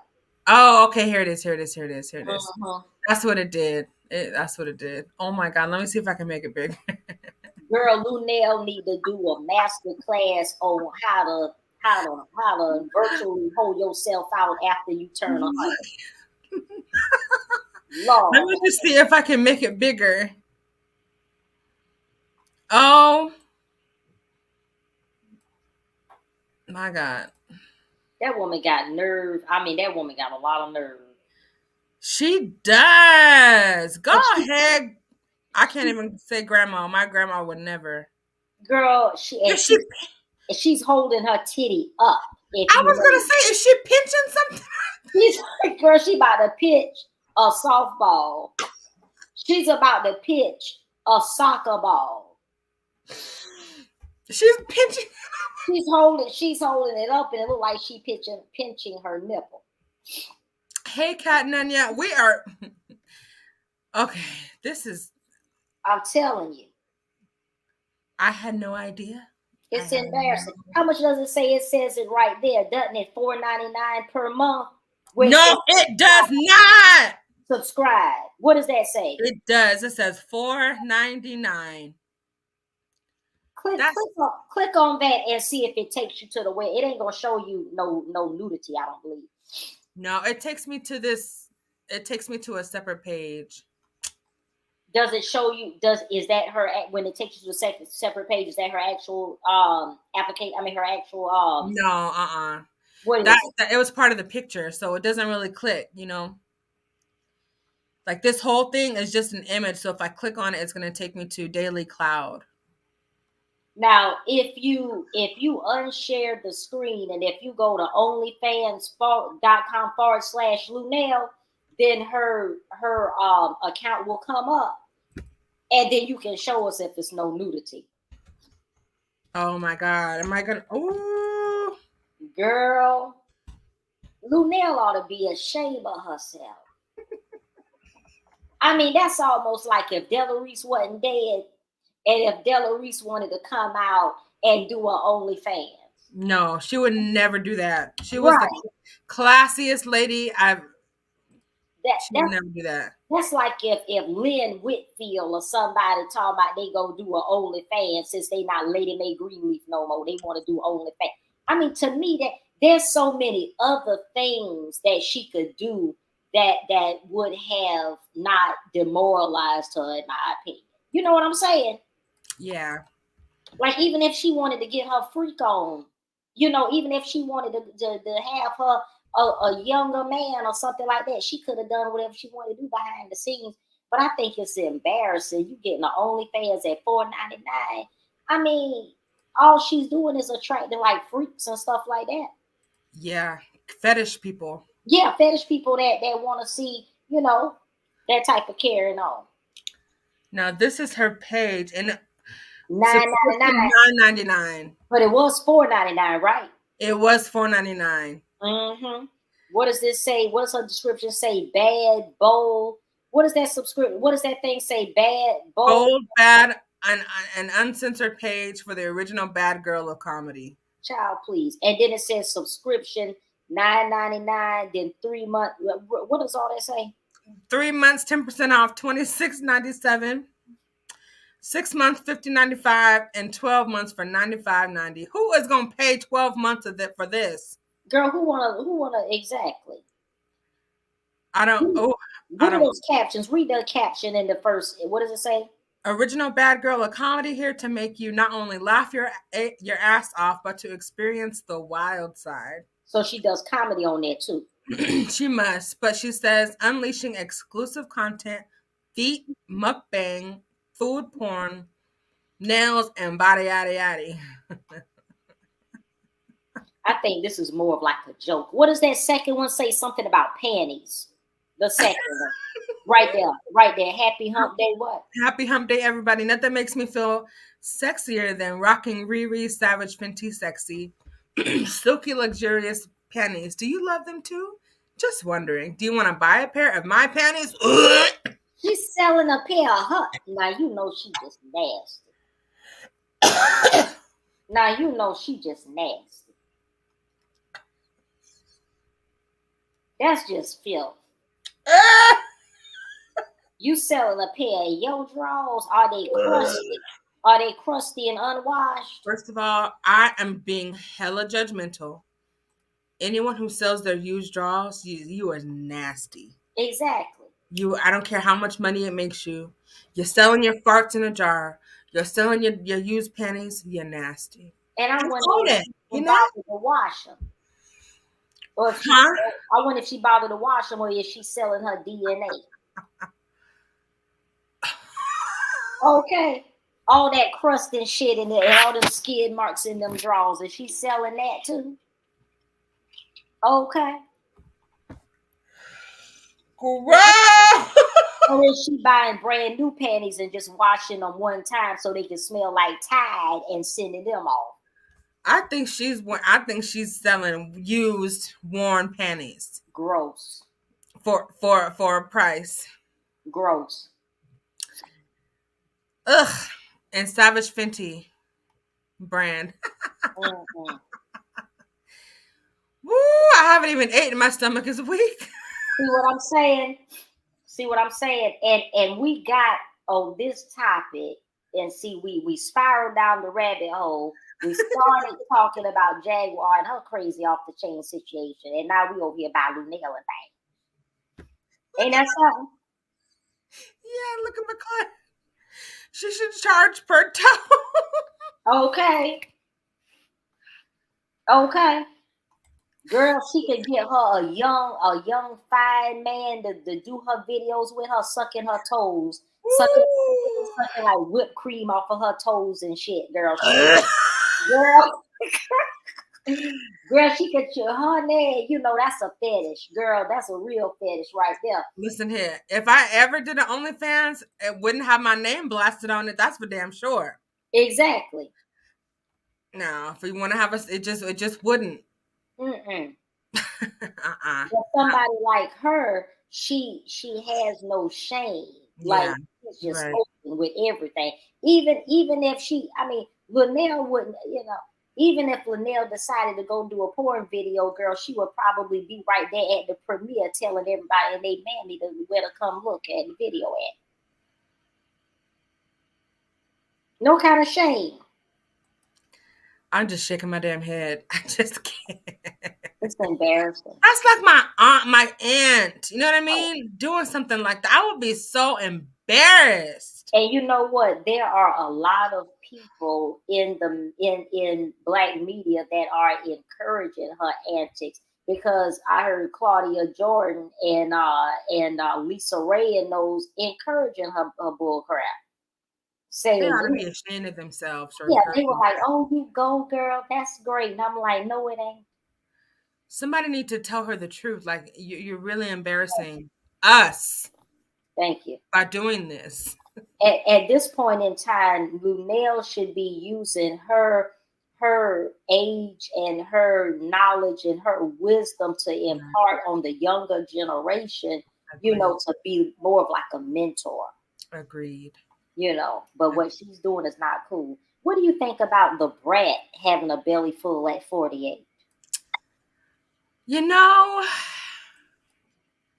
I am kind of shocked. Mm-hmm. I wasn't aware that they were like really trying to have a baby. I know they talked about it in like one of their, I guess they used to have a show, Judy Loves Brat, or Brat Loves Judy. Mm-hmm. But it's probably still on, but I didn't know that they were actively trying. So I'm like, okay, congratulations. But she doesn't really look 50 to me, or 48. No, she looks well. She looks great. Yeah. She really does. She looks well. Now, the other thing that I was wondering too is, I remember I was looking at an interview. Now, this really surprised me. Mm-hmm. I was looking at an interview. Candy interviewed the brat a few years ago. This was, I think it was right before she started dating Judy, or as soon as she started dating her. I can't be for certain. Mm-hmm. But the brat was telling Candy about when she used to date Ivan, what's boy name? Allen Iverson? Yeah, and about their sex life and how she used to give him blowjobs and how they, and the sex they used to have. But it did not sound like, how some people are just trying to shock you with their stories. It wasn't that. It was more of a genuine, authentic conversation. Mm-hmm. And the way she was talking about that, it made me wonder. I'm like, well, girl, are you really a lesbian for real? Right. Or is this another business deal? Yeah. Like, is she really a lesbian? You know what I'm saying? Yeah. Has she ever come out and just said, I'm a lesbian, or established that as her sexual orientation? No, I think she more or less just kind of went through life just kind of existing and just with her persona. But I've never heard her come right out and state emphatically that she was a lesbian. But I heard, this is alleged. I don't know if it's true or not, but I heard that Lisa Ray turned her out years ago. Now, that's a case of incest, is it not? Well, they're not really sisters for real. Oh, they're not. Don't they? They don't have the same mother or father? From what I understand, they were just friends, and they used to just tell people that. But they would tell everybody that they were sisters. I mean, that was the story. Because I honestly thought that they were blood sisters for a minute until somebody clarified it for me as well. So they just told people that? Mm-hmm. And Lisa is a good number of years older than her, but she would spend the night and be over at Lisa's house all the time and all that type of stuff. But I heard that they had, something going on and that she turned out. That's what I heard anyway. Hi, Passionalista, and that's a Hattie Galley Cooper and Karen Bell. Well, if that is the case, then maybe she does have same-sex attraction because of that, but quite possibly she's probably more attracted to men. Yeah, because if you go back and listen to that interview, yeah, and I think that one of the reasons maybe why the brat was so free and open and comfortable having that conversation with Candy is because Candy is so open with herself. Mm. You know. Yeah. But it was, I mean, and I usually don't even listen to Candy's interviews and stuff. For some reason, I listened to that particular interview, and it was very interesting. I would like to listen to that. Jack said they are half sisters. Their father is the same. I don't know whether or not that's true or not. Yeah, I don't either. I've heard that, but yeah, I've never heard her express publicly or otherwise that she is a lesbian. And I'm not sure for sure whether or not they are really, because there's a lot of folks that are saying that they weren't actually blood relatives, but that was just a platonic relationship. Interesting. And it was also very interesting that when the brat jumped up and hooked up with Judy, remember she didn't tell Lisa Ray, and remember Vivica and those brought the brat on the show and didn't tell Lisa Ray that she was going to be on there and surprise Lisa, and Lisa got pissed. You saw that episode of Fox Soul? I didn't see that one. Lisa, yeah, you could tell Lisa didn't like it. And no, why did she get mad? Because she didn't want the brat there, or just because it was uncomfortable? Like because it was an ambush, and she felt like guilty. Exactly, and because of everything that had already kind of happened, you know, with their relationship not being in the best light, and for the world to know that she was engaged, and Lisa didn't even know. You see what I'm saying? Because the brat didn't tell Lisa nothing. Right. So for Vivica and those to go and playing that behind her back, she felt some kind of way.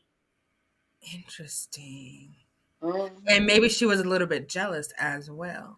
I'm thinking that it probably was a little jealousy. It probably was a little, oh, you don't need me now. Oh, you gonna go and do something like this and not even tell me, and da da da da da. Exactly. And now that she's pregnant, ain't no telling what in the hell Lisa feeling and thinking about that. I know, but don't Lisa have a man of her own? Well, I saw that. What's that? What's the guys? What is the Disney character where the little boy is riding around on the magic carpet with the damn turban on? Aladdin. Not him. Another little guy wearing a little turban with a white outfit with a damn turban on. What's that other Disney character? What's that boy name? He's let me look it up. He got on a little turban and stuff. Oh my God. A turban. A white turban.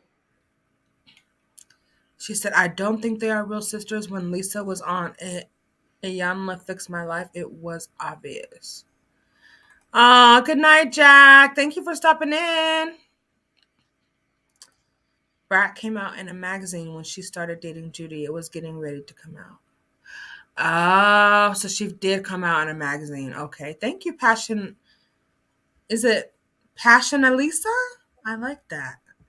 Lisa Ray and the Brat in the YouTube news. Lisa Ray upset about something. Not sure what.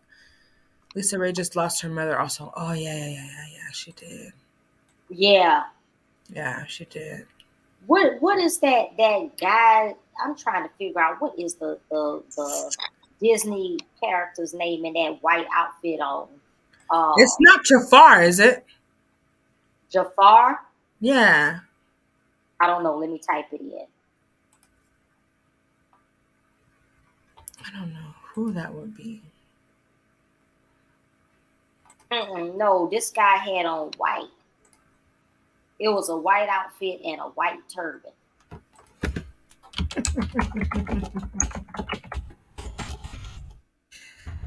Let's see.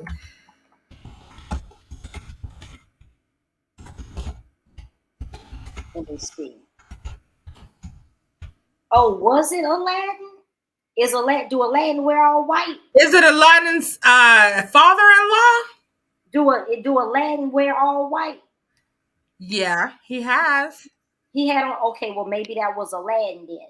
But this guy, I'm telling you, this guy that Lisa was hugged up with looked like that guy with that damn white turban on and carrying on. Did you see him? I only saw the back and the bottom of him because it was a dark video and I couldn't really see his face, or I wasn't really trying to, whatever. But no, I only saw his little outfit, and he did have on some like little loose white pants. Here we go right here. Here we go right here, child. I'm about to show you. Okay. Wait a minute. He's a prince, right? Yeah. Yeah, has to be Aladdin. Okay.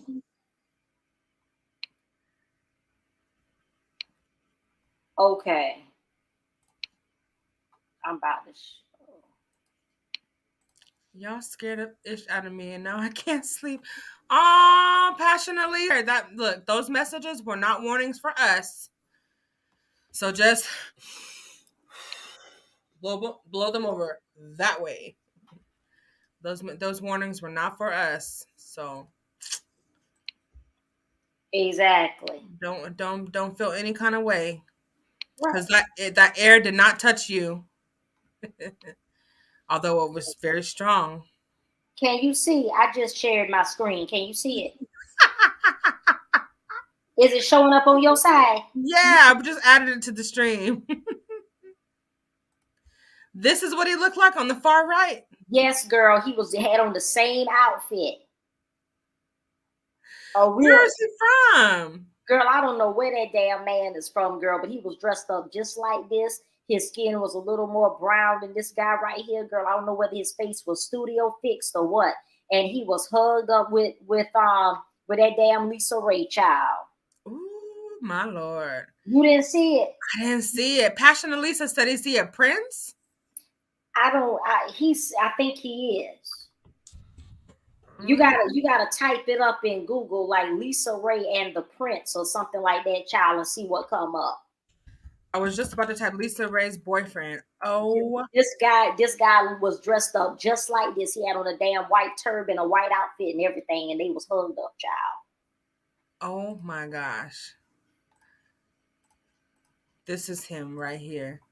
I would not believe this unless you said something. Yeah, there you go. Ooh! There you go, girl. He looks like the Prince of Agrabah. King Yahweh. King Yahweh. How does he call himself Yahweh? Girl, ain't no telling about this here child. He really, how old is he? Girl, he dressed up like Aladdin, girl. Girl, click on media takeout. It says meet Lisa's husband, meet Lisa's boyfriend. Go back to all. This one here. Go back to all and scroll up, because right now you in images.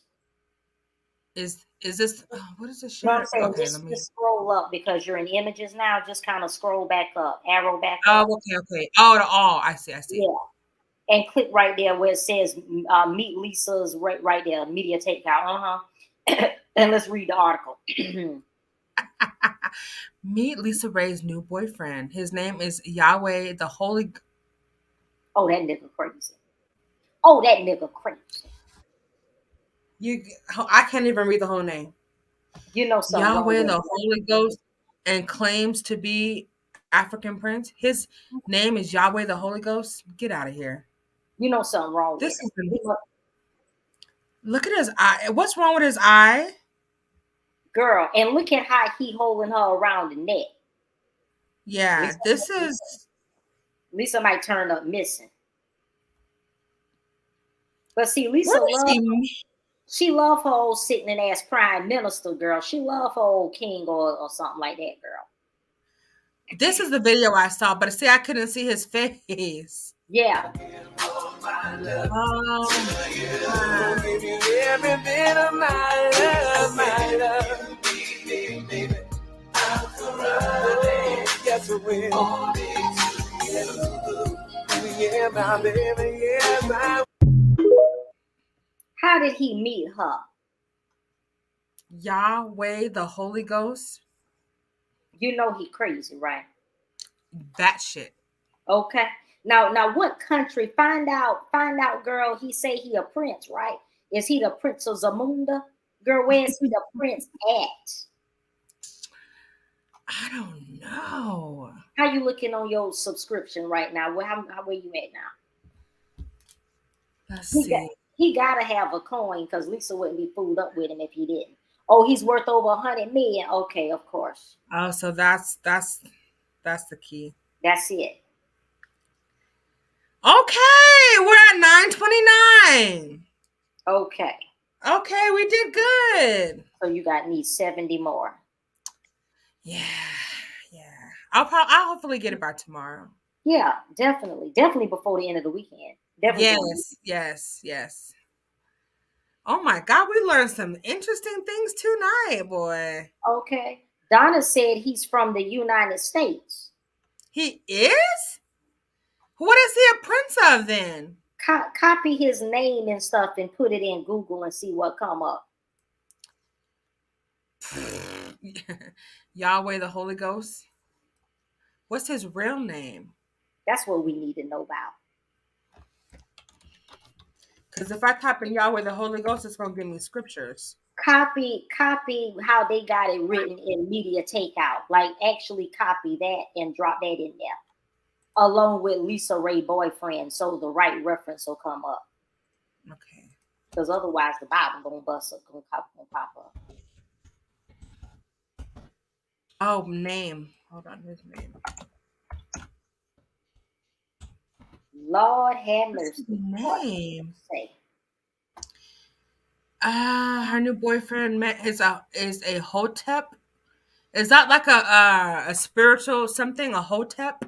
It's like a pro-black, pro-Kemet, back to Africa, let us all go back, etc. situation. It just says that his name is Yahweh the Holy Ghost. But what else about him? Like, where is he from and all that? Like his bio. They said, okay, Aladdin. Let's see. Where is he from?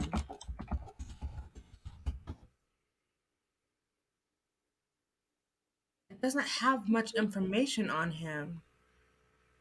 What did you type in? You typed in his alleged name and bio? I typed in, where is Yahweh the Holy Ghost?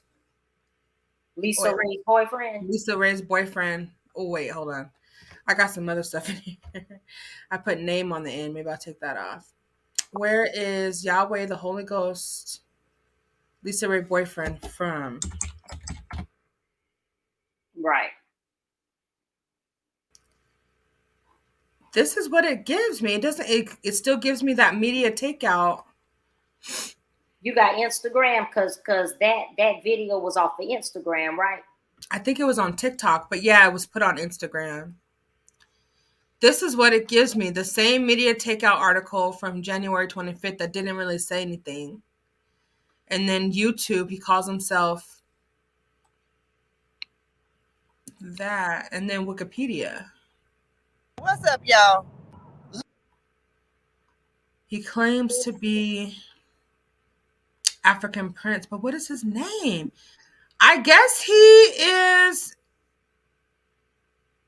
Somebody said, girl, he's fine. Fine where? Right. I don't know. This is something interesting because what's his real name? That's what his I'm name saying. Cannot be Yahweh the Holy Ghost. That's not his. That can't be his real name. And if he's a prince somewhere, he's definitely. The question is the prince of what? Because if you the prince, your pappy is the king. This says Media Takeout did a bit of digging on this man, Yahweh the Holy Ghost, and here's what we know. Yahweh claims to be an African prince. According to the turban-wearing man, he has access to many millions of dollars. And we have to admit he does have money. He lives in a small town in North Carolina outside of Charlotte in a very large house. Oh, that shit He is also, a cult. He the new nature boy. Oh, praise God. oh my That's a God. damn cult. That's a damn cult right there. That's a damn cult. Go ahead and continue reading, child. This is a damn cult. What the hell? You African prince and your ass is living on a damn farm in North Carolina. Oh, hell no. Come on, read. And it says he also travels with a fairly large entourage.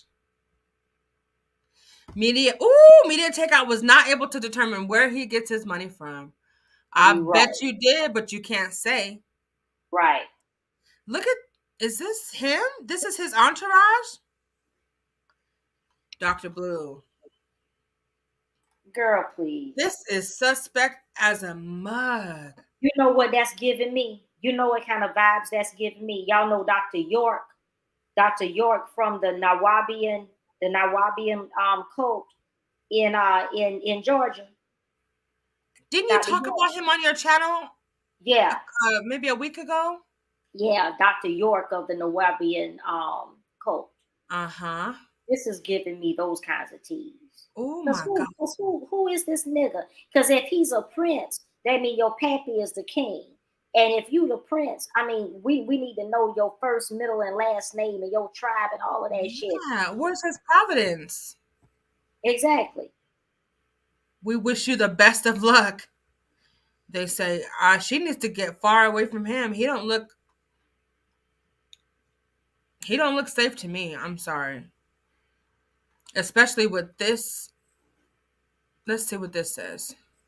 Okay, Katuna got something down here in the situation. $100 million, I'm a big threat. Pound money in Brazil, I'm a big threat. Say my name is bringing the field, I'm a big threat. You can see by the way I live, I'm a big threat.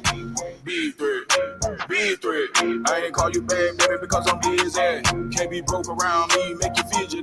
Making these niggas uncomfortable, spending a lot of big cash. Okay. What did she say? She says, where is King Yahweh from? Beverly Hills, California. U.S. King Yahweh is the founder of the Kingdom of Yahweh, a global peace advocate and motivational speaker who promotes self-awareness and philanthropy.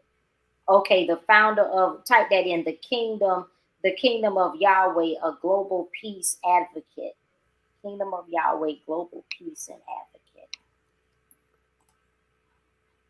Let's see.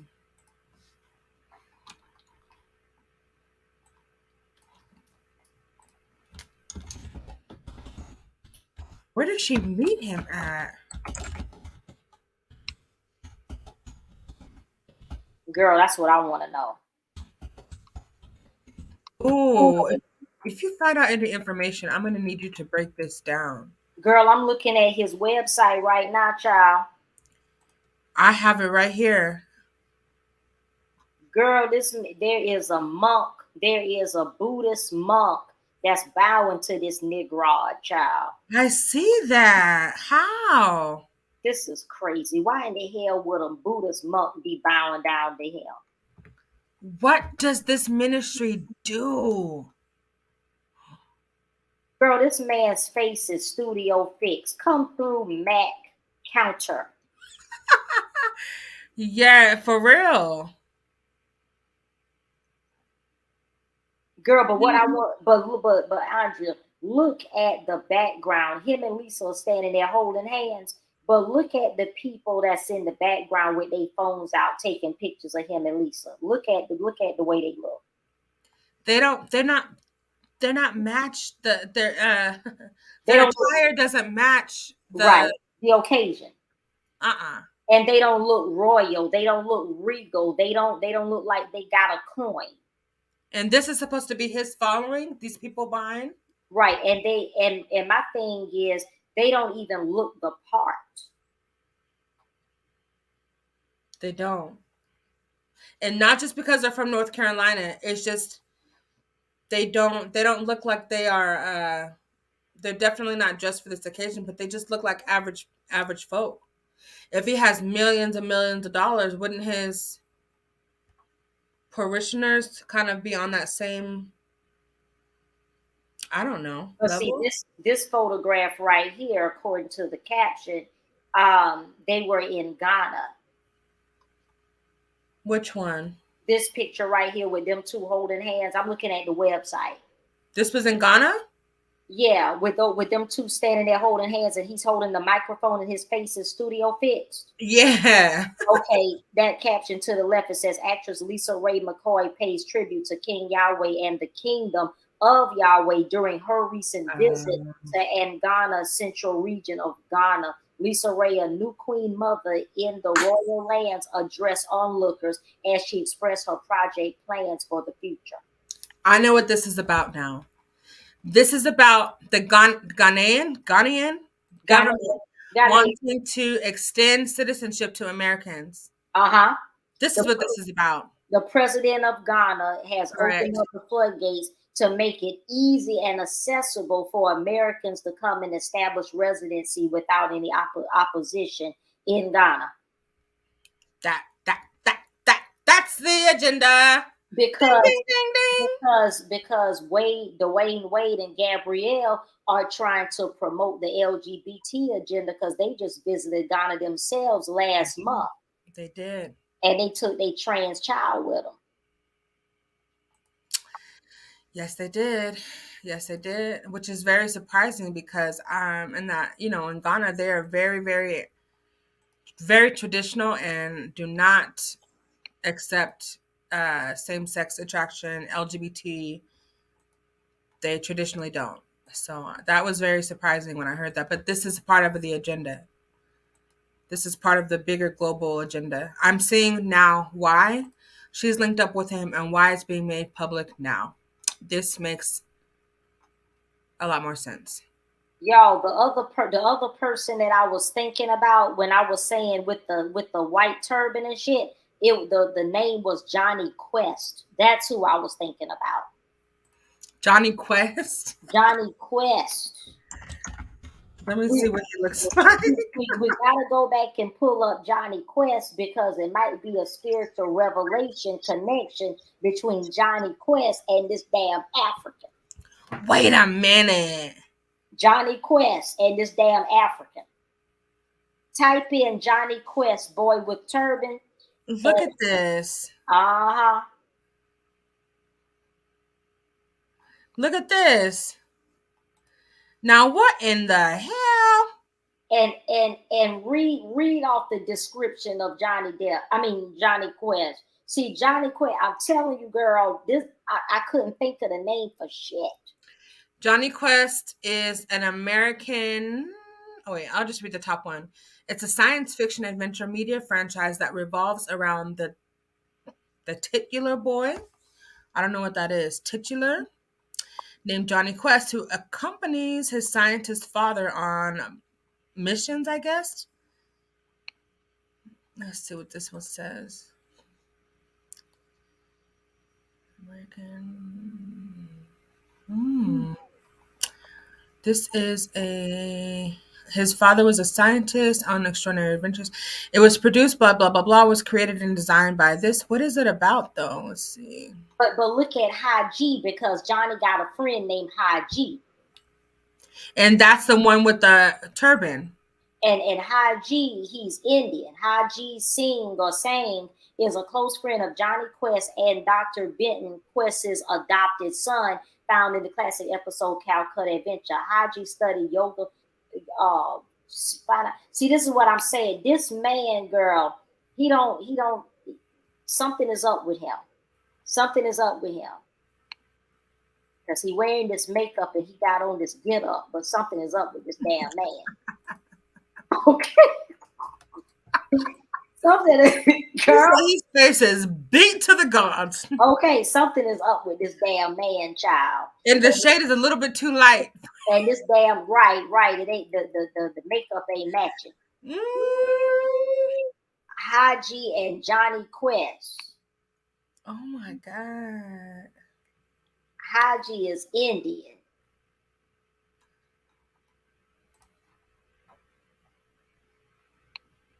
And I'm wondering if this man is something is up with this man. We need to find out more about this man. Yeah, and why is he coming to the surface now? If he's been established with this whole kingdom, why are we just hearing about it now? Right. And if he got all this long green, my dollar, where did he get it from? But wait a minute, this is from 2021. It's the article or what? Mm-hmm. What's from 2021? Can you see what I'm sharing? Oh, wait a minute. I wasn't looking. Wait a minute. Okay, I'm back now. Go ahead. Okay, yeah, I was looking. That's where I was at. I was looking at that. Oh, okay. Actress Lisa Ray McCoy received this royal piece, received something at the Royal Palace and this and that place. This is back in July 2021. But it's just now coming to the forefront now. Yeah. This article right here, I know it's Associated Press, but what was the original? Who put this article out? What media? It came directly from his website. Oh, it's his website. There you go. So I clicked right here on this read more. Right. And it took me to that 2021 article. So that's his website. Okay. So this is the Kingdom of Yahweh website. Exactly. Global headquarters. Wow. They have a prison ministry, so they're recruiting people. Girl, this girl, look up Dr. York. Dr. York. In Georgia. And you'll see the similarities of what they doing. It is giving cult. Exactly. A very discreet. Oh wait, Dr. York vibes. Why did I put vibes in there? Okay. I put Dr. York vibes. And girl, Dr. York moved from New York to Georgia and bought 400 acres of land and was running a whole damn enterprise, girl, and the damn feds came and shut his shit down and put him in prison. This is him? Yep. He wrote a book? Oh my gosh. Okay, girl, click right there. The Southern Poverty Law Center, girl, had this case.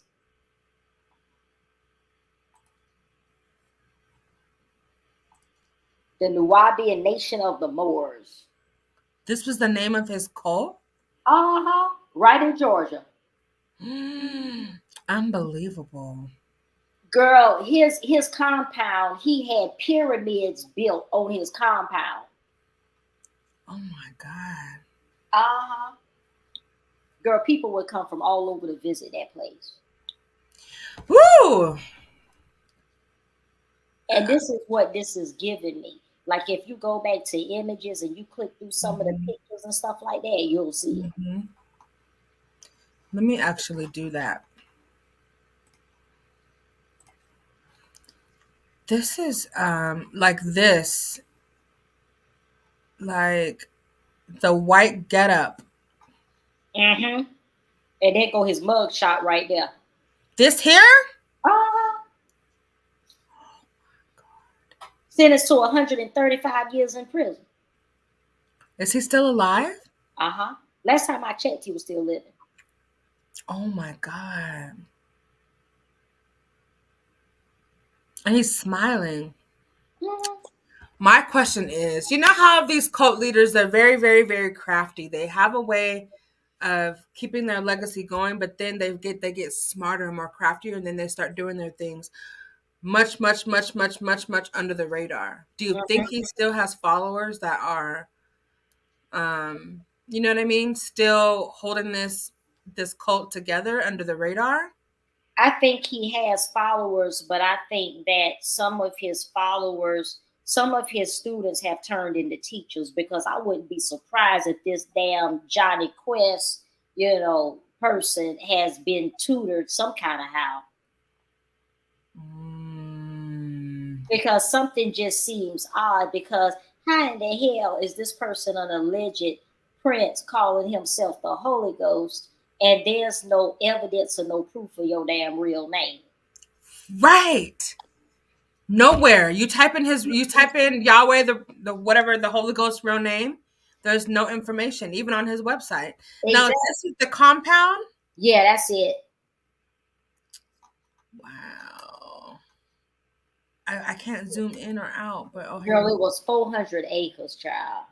I can't even grasp how large that is. Yeah, they had houses there. I mean, everybody lived there. Girl, their get up was more profound than Heritage USA with Jim and Tammy Faye Baker. Jim and Tammy Faye Baker ain't had shit on these people. Wow. Girl, King's Dominion in Virginia ain't had shit on these people. Six Flags ain't had shit on these people, girl. The Tama Ray compound. Uh-huh. It was demolished in 2005. Uh-huh, by the feds. This man came to Georgia in, I think, 1995, if I'm not mistaken, and bought all that land for $1 million.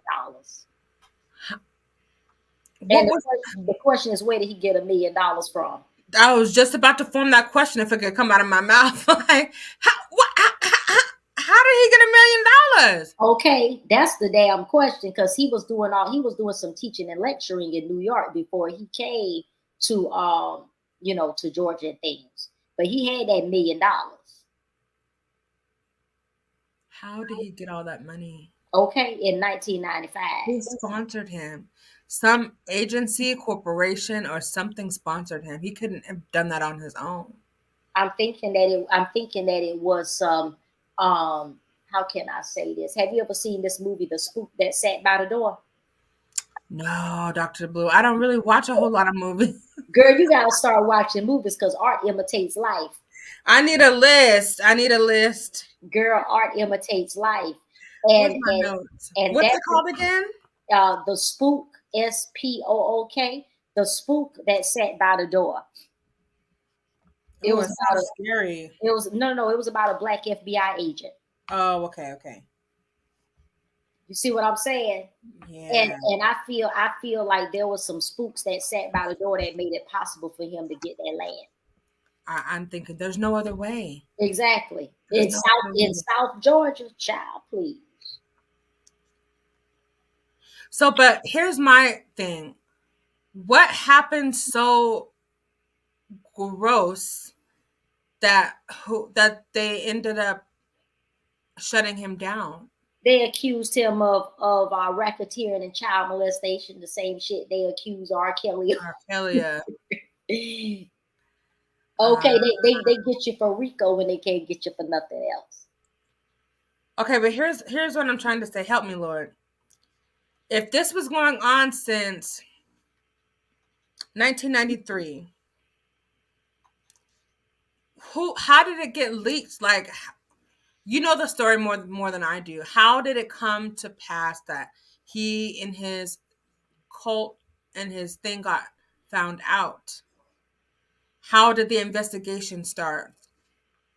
I think that what ended up happening is that allegedly some of the individuals that were in bed with Dr. York, I feel like some things went left and they just set him up. Okay. Mm-hmm. Because that's a pretty long time, from 1993 to 2005. I think that some things just went left behind the scenes and they just went on ahead and set him up. Okay. Wow, this is crazy. Mm-hmm.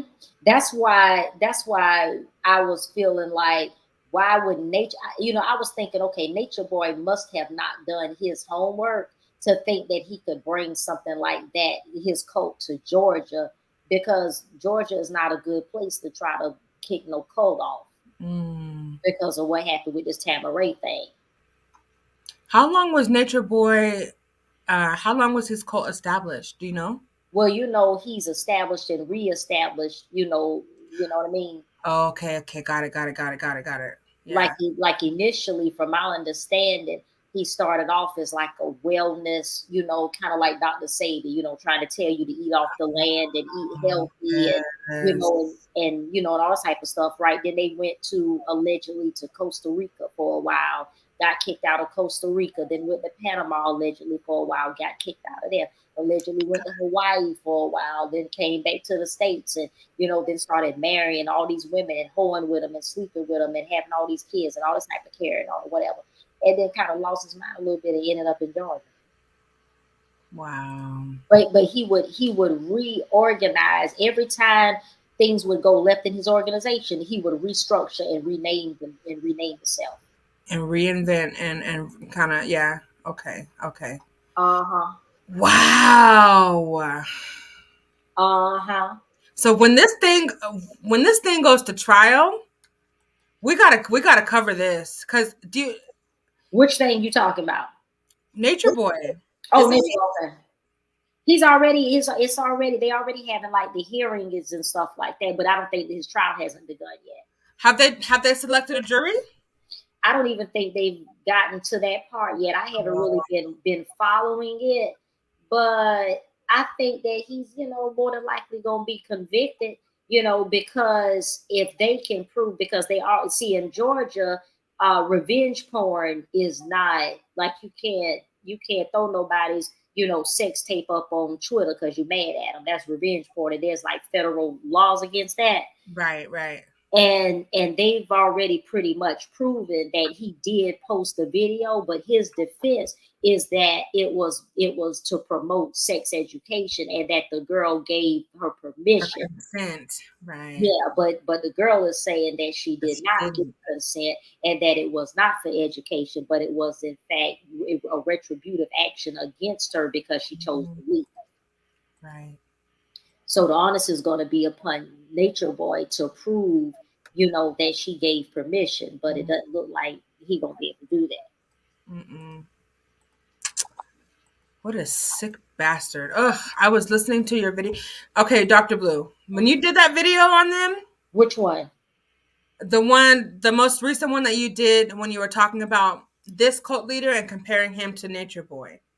Okay, refresh. I mean, I think I remember what was it a thumbnail with the girls on the front in black and white? It was do you remember the girl who was speaking out about him on the thumbnail? Malika, whatever. Malika, Okay. When you did that video and you dropped all that knowledge, okay? Literally, at the end of the video, I think all of the people who watched it was just in complete shock. What was I saying, child? I don't even remember. Girl! I'll refresh my memory with a couple of items. Girl, that Nature Boy admitted to having intercourse with his wife while his son and children were there. Right. Yeah, playing with his penis. Fondling and playing with his peen? Right. And he thinks nothing is wrong with it? Right. Absolutely. That's what he said. That's lot here, her, if you're still here. And then I will have to type him out because it's just a lot. And then when I ask one question to her, another question comes up. And then when I think about, it just can go down. But I will send them to you later just because it's just too many things. But yeah, after that video, Dr. Blue, I'm telling you, and you just were like, it was just like the mic dropped. And I could just see everyone's jaw was to the floor. Yeah, I mean, he actually said that, and he was saying that he likes to have sex with his wife while the baby is breastfeeding. And I'm like, this nigga is getting a hard dick. Girl, I can't. Like, what? You know what I mean? Like, how can you even fully engage in sex with a damn baby breastfeed? Girl, like, oh, Jesus. It was just crazy. Disgusting. Okay, here. One of the questions I have for Angela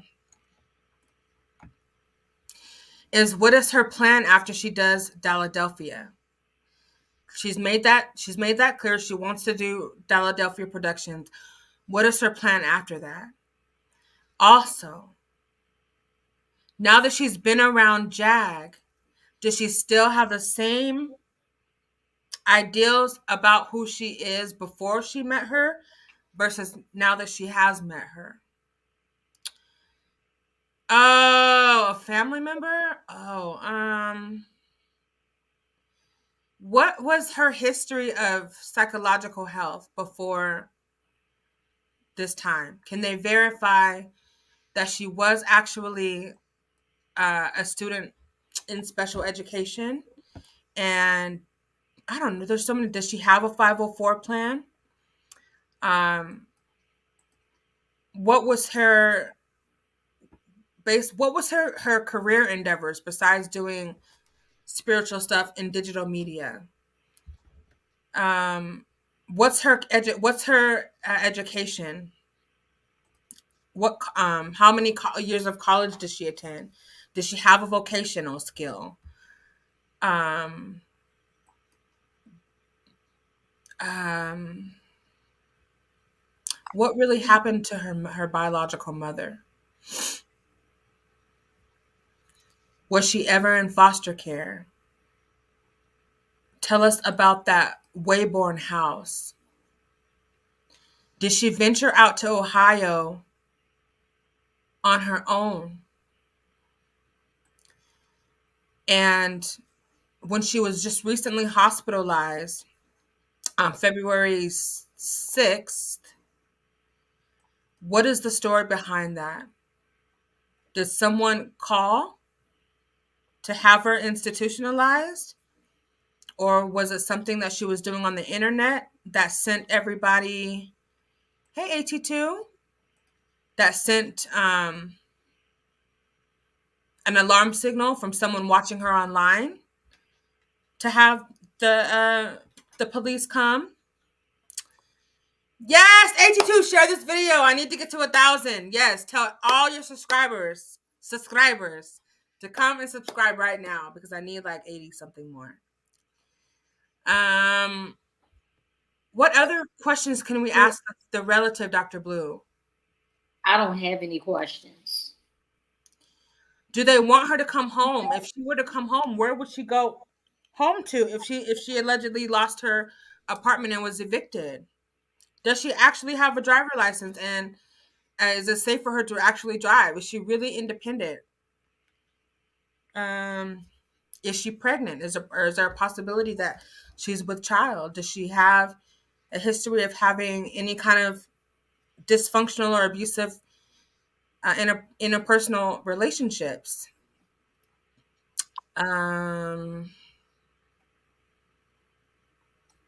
Does she have any plans on returning back to Detroit? What is her relationship like with her brother?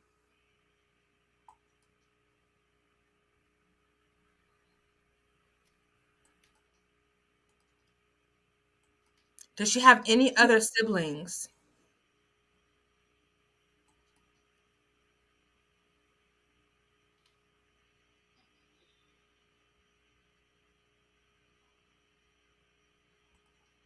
How far back do her psych issues go?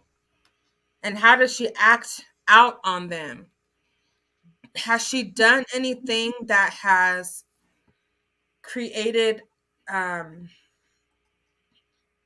that distance between her and her family to where they don't want her around? Or does her family really, really like want her back with them?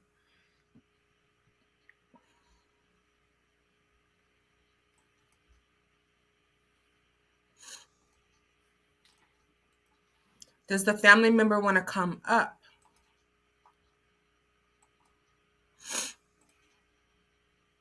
Is the family members are they concerned about her well-being? Did she tell anyone that she was leaving the state to go to Texas? Did she tell anyone that she was gonna come live with Jaguar Wright and Goomba Head?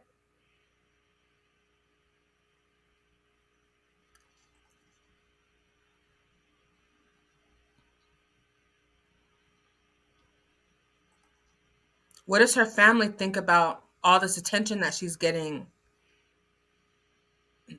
as her character Legena Gold?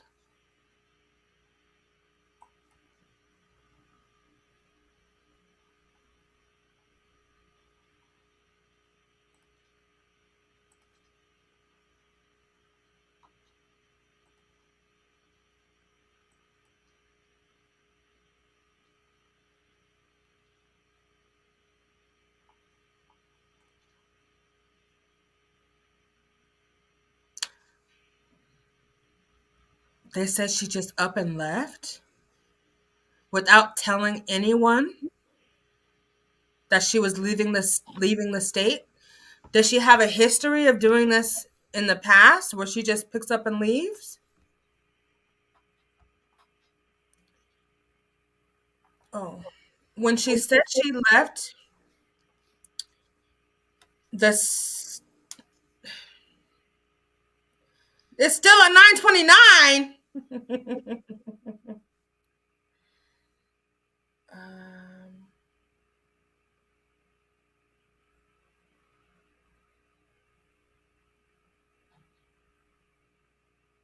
What is this? When she left the state. Oh dang. Okay. What in the entire fuck? Let's chat about it. All right, here are you going live right now?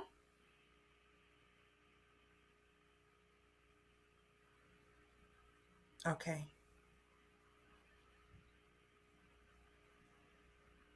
Okay. I hope those questions would suffice. What is this? Oh, okay.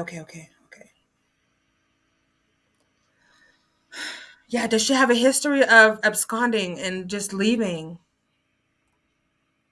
How many times has she actually been hospitalized? Thank you, McClurg. Has the family filed a missing persons report? Do they believe she's missing persons, or is this kind of her pattern? Do they believe that her spiritual journey has led her on in the wrong path? Not right now. It says that you're going live at 12 a.m. Was that before? Okay. All right. The family member said it on Hers channel. Well, everyone have a good night. I'm sick and tired of hearing about Angela. It gives me triggers. So I'm bowing out. Oh, thank you, Deanna. I hope you all had a good time tonight. Thank you so much, Dr. Blue. Absolutely. I can't even tell you, like, I appreciate you so much. Absolutely. Thank you. Absolutely. Yeah. This is really good. You know, my whole thing is it's just important, you know, to when we were talking earlier about the integrity of our channels and things like that, because it's very easy to get, you know, caught up in the hype and the hoopla. And of course, we're going to cover the story. Of course. But you just got to make sure that you're not being set up for an okie doke, because there's a lot of opportunists out there. And without proper vetting, how do you know, right? Who's who? Exactly. So it's always a smart idea to check things out further. Huh? I said it's always a smart idea to just check into things a little bit further. And check into people when they say that they're who they are, when somebody makes a claim about who they are. How do you know that? Mm-hmm. You know, Absolutely. So that's always a smart rule of thumb. Mm-hmm. Or what have you. I hope everyone has a mule to hold in the morning. And a good night's sleep. But I hope everyone did enjoy Dr. Blue and myself just coming on here and just being us, you know, and diving into this. We covered a lot of content. Lunel, my God, nobody needed to know that, but we talked about it. Yeah. Child, I mean, really, it just, ooh, Jesus. Yeah. So what is your final analysis? Well, of course, none of us has a final analysis because this thing is still going on.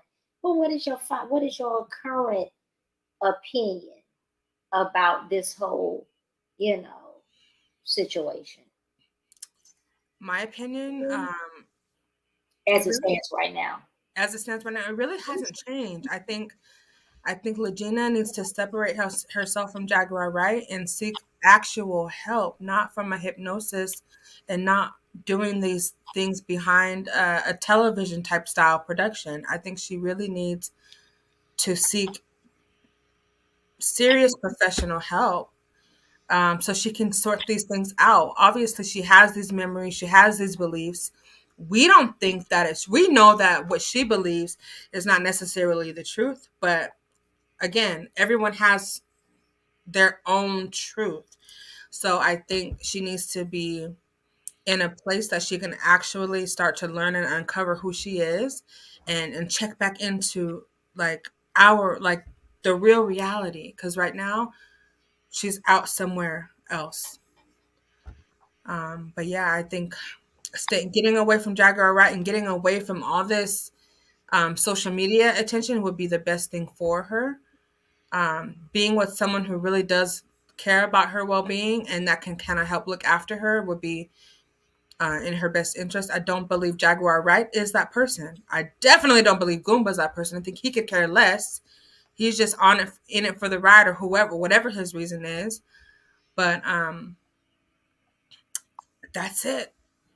She needs to go get away from Jaguar and get to a place where she's really safe and where she can really take care of herself and rehabilitate and fully recover from the psychological trauma and whatever else has impacted her to get to this point. How about you?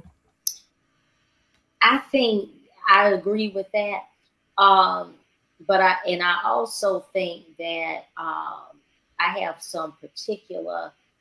a particular idea that I'm thinking about, and I'm kind of tossing it around in my head, that needs to be explored. Because if she is really in the condition that she appears to be in,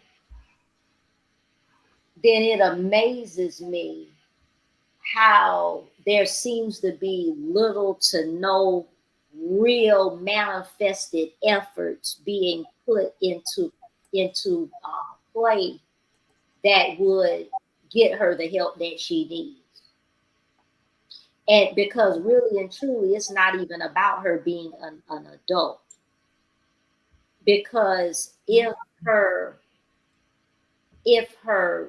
family, her blood relatives, if her real legitimate, real family, authenticated family, they could very easily intervene in this matter beyond social media. See, social media is not where you come to get results and help when there's a crisis going on. That's not where you come to get help. That's why I side eye folks that take to social media. Right. Because social media, you're just coming to talk about it, but you're not coming to get any results, because after the live is over, what do you have? Nothing. Right. So the family of Regina need to seek interventive measures outside of social media if they genuinely want to get her aid and assistance. And the excuse about, well, she's an adult, that's not an excuse. Mm-mm. That's not that in no way will prevent them from aiding her and assisting her. Her being grown has nothing to do with it. That's just an excuse when people don't want to do the work. Mm-hmm. That's what I'm saying. I 100% agree. And I will close in saying this. There is still another update that won't come from this side, but I know that on other channel, excuse me, other channels, the authorities may or may not have been contacted. So if that is the case and they have updates, I know a subscriber named Shayna Lewis actually has like a case number because she's from Texas, so she knows that area, and she actually contacted the authorities. And so I don't know what happened with that, but I would like to, just to get a follow up from her on what the status of that is. But beyond that, I'm wishing her well. I really do hope that, I don't know, something good comes out of this. But right now, to me, she's still in a very vulnerable place and still in danger. And I just hope Jag does the right thing by dropping all of this and realizing that it's just not worth it. It's just not. But can't put faith in Jag for nothing. The mere fact that Jaguar allegedly made the comment that they're going, underground or whatever you want to call it for a month, if they do allegedly go underground, all that is in other words, if they're going underground for a month, that means no more lives. That means no more public discussion. That means no more, public, press tours or anything like that. So that will give the story time to die down. Mhm. And then on to the next story. So Right. that's probably because I think that for one thing, Jaguar is smart enough to understand that she can't take this sideshow on the road from city to city and state to state. Mhm. There's nothing else to see with Legena. She's exploited her to the end. There's nothing else left. So I think she's too proud to say, okay, this is the last act and this is the last scene. I think she's too proud to come right out and say that. But she knows that there's really nothing else left with Legena. And if she has any sense, when she goes under alleged ground, I think that she will call herself trying to reunite her with her family then. Just to get off of her hands. Mm-hmm. Mm-hmm. If she got any sense, that's what she'll do. And I was just going to say that would be the preferable thing to do.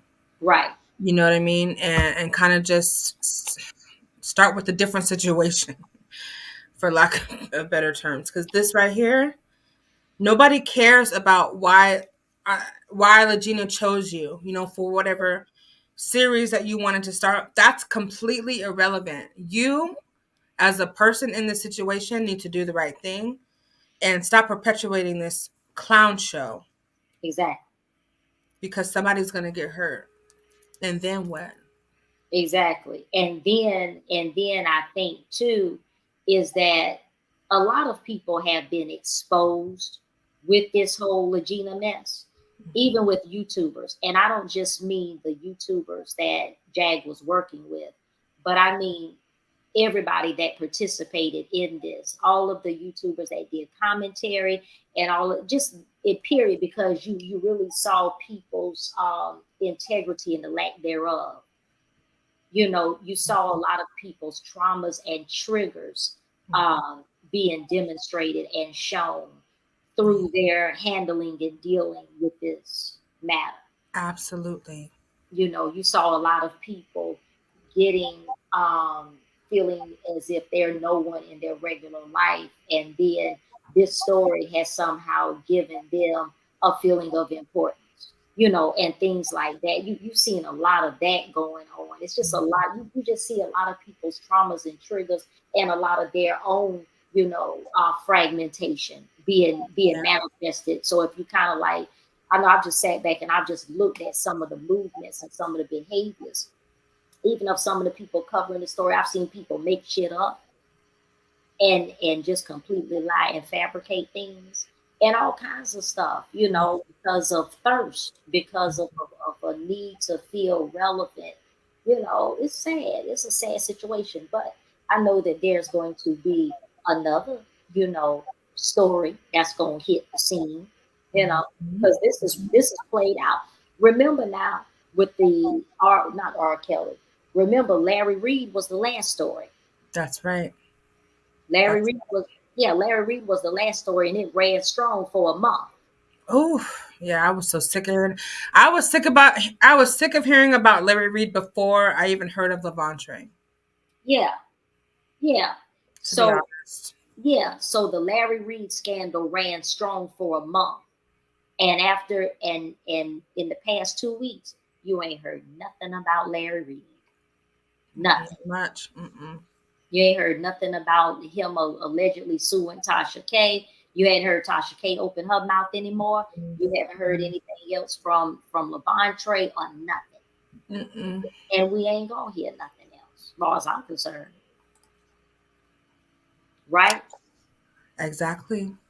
Exactly right. Now we've moved on to this LEGENA story. Thank you.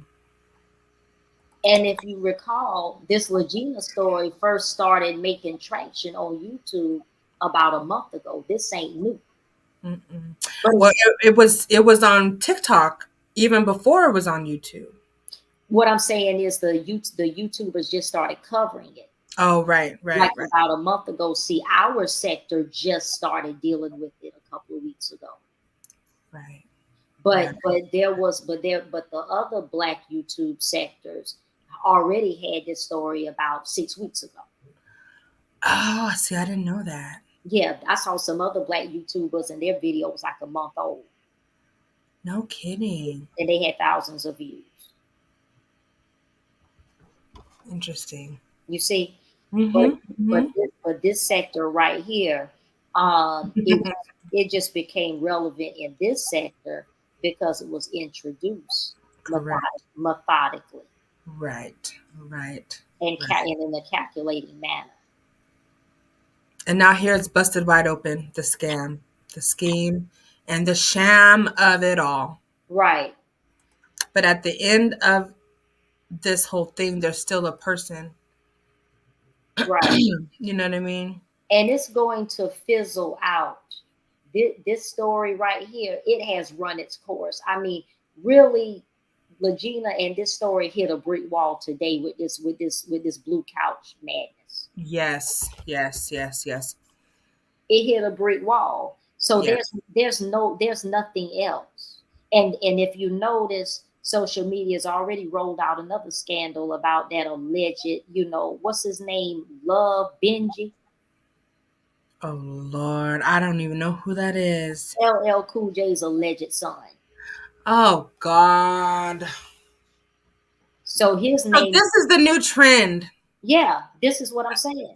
To fame and stardom. Yeah. And social media. Yeah, yeah, I see. Okay. This is where they going now. This is where they going. And what you go and so what the thing to watch now, the thing to pay attention to now is what famous person is being attached to this unclaimed child going forward. Right. Because remember, first it was Janet Jackson and El DeBarge. Then somebody said that Janet Jackson had a baby with Jermaine Dupri back in the day, but that child never came forward. And then, wasn't there Tupac's daughter, Tupac's child? I never heard that one, but it probably did happen. Yeah. So you had all of that, and then this boy, like I said, Love Benji. That is LL Cool J's alleged long lost son, Love Benji. Then you got LEGENA's name. She calling herself Love. Right. Remember, she's calling herself Love also. Love Lila Houghton. Exactly. So she's calling herself Love, and Benji is calling himself Love. So the question becomes, who activated Benji on this on his crazy? Who put a crank in his back and got him going? Right. My God. They say it was just a skit. Well, it's some bad acting. Yeah. So now, I mean, I think that we can all agree. I think that we can all agree that the LEGENA thing it's run its course. Yeah. It's run its course. Yeah. The only thing that can come out now with this Legena thing is if there's some kind of scandal. You know, if she is in fact pregnant, who she pregnant by, or, you know, if Jaguar and her fall out and Jaguar come out cussing her out and all this type of stuff. But see, Jaguar gonna have to be careful, because if Jaguar tries to come out in any kind of stupid, crazy way, just like how Monica came out against players that time and tried to embarrass her publicly, and everybody turned on Monica, and everybody was pro players and anti Monica, just like that. If Jaguar step wrong like that, that's what's gonna happen. All this shit gonna backfire. It'll backfire on. Absolutely. Mm-hmm. Yeah, but it's over. Yeah, I feel like it's pretty much over. Nobody really cares too much at this point. Even, of course, I plan to do some more videos, but what I do is I look at things through different lenses. I don't really harp on, you know, Legena, because everybody knows damn well that ain't that man's child. Right. But I look at it through another set of lenses. But the only thing I'm gonna be looking at right now is my baby. I know that's right. Girl, I can't believe I still got this bra on. It's time. It's time. You went to work today? Yes. I just ended work right like 15 minutes before my live stream. Really? Mm-hmm. So you didn't even have dinner? No, I didn't. But I had lunch. I had Raisin Canes for lunch. So what's Raisin Canes? I've never had that before. You never had Raisin Canes? We don't have that. I don't think we have that here. What's that? All it is chicken strips. Really? Chicken strips, fries, and they have this nice little butter toast, and they have the bomb, like the most delicious lemonade. That sounds kind of like Zaxby's. Y'all have Zaxby's? No, we don't have no Zaxby's. Zaxby's is a chicken place too. Okay. Chicken fingers? They have fingers, but they also have wings. Oh, okay. Like flavored wings, you know, like teriyaki, hot, you know, honey mustard. Yeah. But no, I'm gonna probably eat a little chocolate. I'm sure I have a candy bar around here somewhere. That's gonna keep you up if you eat that candy. You think so? I mean, it might. You're not gonna drink a soda, are you? No. Well, no, it might not keep you up. I know I had me a Milky Way earlier when we were talking, and I also drank a soda, but I'm still gonna be able to sleep. Yeah, I'm definitely ready. But this has been really, I don't know, I don't have words, but it's been really nice to talk with you. You know, I always listen to your lives, and man, you have me cracking up. I enjoyed it as well. Yeah, I'm glad you did, and thank you for coming, and thank you for getting my channel over some big humps today by sharing my channel with your subscribers. Absolutely. Are you still at 9:30? I'm still at 9:30. I think it's the same people that's been rocking with us the whole time. Well, y'all are some troopers. Well, hopefully, you know, I know by the end of the week, definitely you'll have them other 70, especially if you're going to go live every day. Okay. Yeah. You're going to do a video every day, right? And be consistent, right? Yes. And this is the thing. Even if I don't go live, I try to put out something like a short or something that I've recorded, or I just try to put out some content at least every day or every other day to be consistent. That's been kind of a struggle, you know, in the past, just being consistent, because I tap out, and when I unplug, I don't care about nothing that goes on this YouTube. I get outside, I do other things to refresh it and rejuvenate my mind. One quick thing I forgot, but Passion Lisa and Black Cherry just have it in the chat, and that was mentioned earlier, but it slipped my mind. Check and see how many views that thing got on the Shade Room about Angela, about Legena. I didn't even know it made it to the Shade Room. I didn't even know anything was on the Shade Room. Let me see. I didn't either. I could have checked my DMs right from this computer. Let me see. I forget I'm logged in. I wonder, was it a long time ago? Let's see.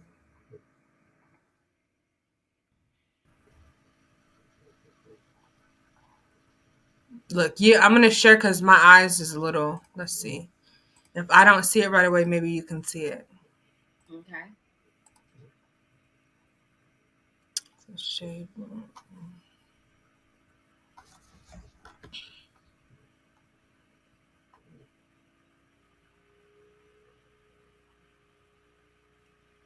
I don't see anything on LEGENA. Do you? Starting at the top, scroll back up to the top because you were going kind of fast. It's probably in the beginning. Okay. What does that middle thing say? It's a preference. Let's see. Okay. You on Instagram? Mm-hmm. Go into search and type in LEGENA. Gold. Yeah. LEGENA Gold. Oh, look at I typed in legenda. Because I said this girl is on an agenda, and I really thought that's what her name was at first.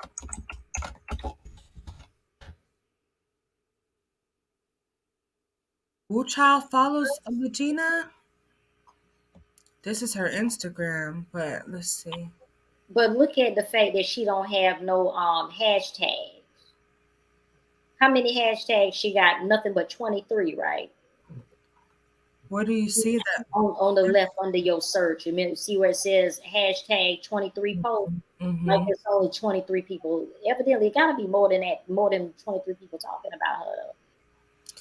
But see, on TikTok, I don't know how many followers she has on TikTok now, but when I first looked at it, it was only like 300. So, but that was the new TikTok. So I don't know. Let's see. LEGENA Gold and GSR. I don't know. How do I search? Maybe it's on the, maybe does the Shade Room have a website? I don't think so. If you go back to Google and type in LEGENA Gold, R. Kelly, and Aaliyah's Child Shade Room, it'll come up if it exists. It should come up.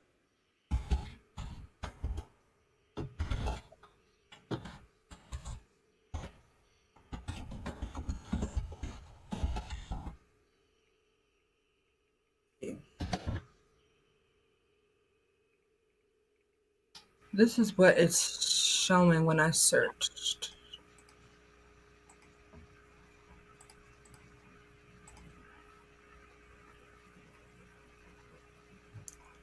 So this is all TikTok, YouTube. The interview from Real Life Productions. This is the one. Let's see. Here it is. But it doesn't say anything.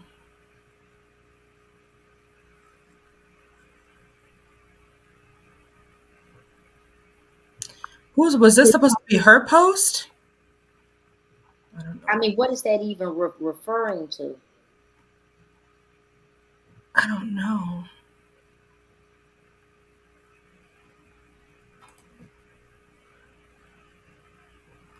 R. Kelly's daughter. Okay, the first one, that first, what's that right? Who's This one here? This is from Z with the T. Okay. I never saw anything on the Shade Room. But it could have been, they post a lot of things every day. So it could have been kind of way down there. Oh my God, look at that. Oh. Yeah, I don't know how many.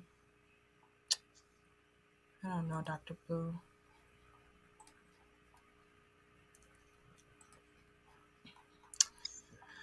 I do not know. If anyone does know, let's see. Have a wonderful morning.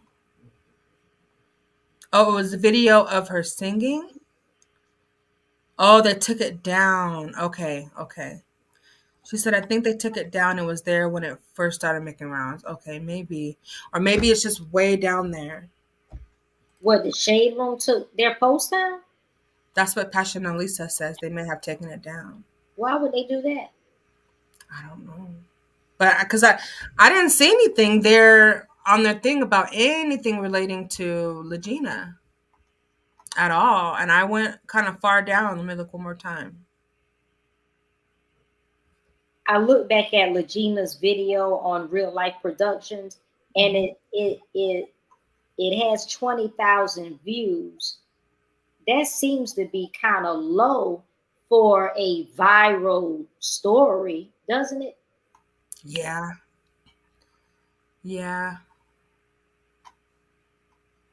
She's having, the same. I mean, hell, Hair Hers video has more than 20,000 views. She's having the same reception to her interview that Guma is having to his. I could not watch Goombas. Did you watch it? I watched his first installment because it was a 3-part thing. He did a 3-part interview. I watched the first part, and he was mimicking a lot of her movements and behaviors, her speech pattern, her speech cadence, and everything. Of Jags? Yes. He was mimicking as if he was embodying her. That's creepy. Exactly. It was bizarre. Yeah. I imagine so. I took one look at the head on the thumbnail. I said, no, I can't. It was super bizarre. And for that to be his debut, I think he tanked. And the video still is at the same amount of views, probably. I don't know. I don't know. But anyway, Dr. Blue, I'm about to get up out of here. This was a great live. It was.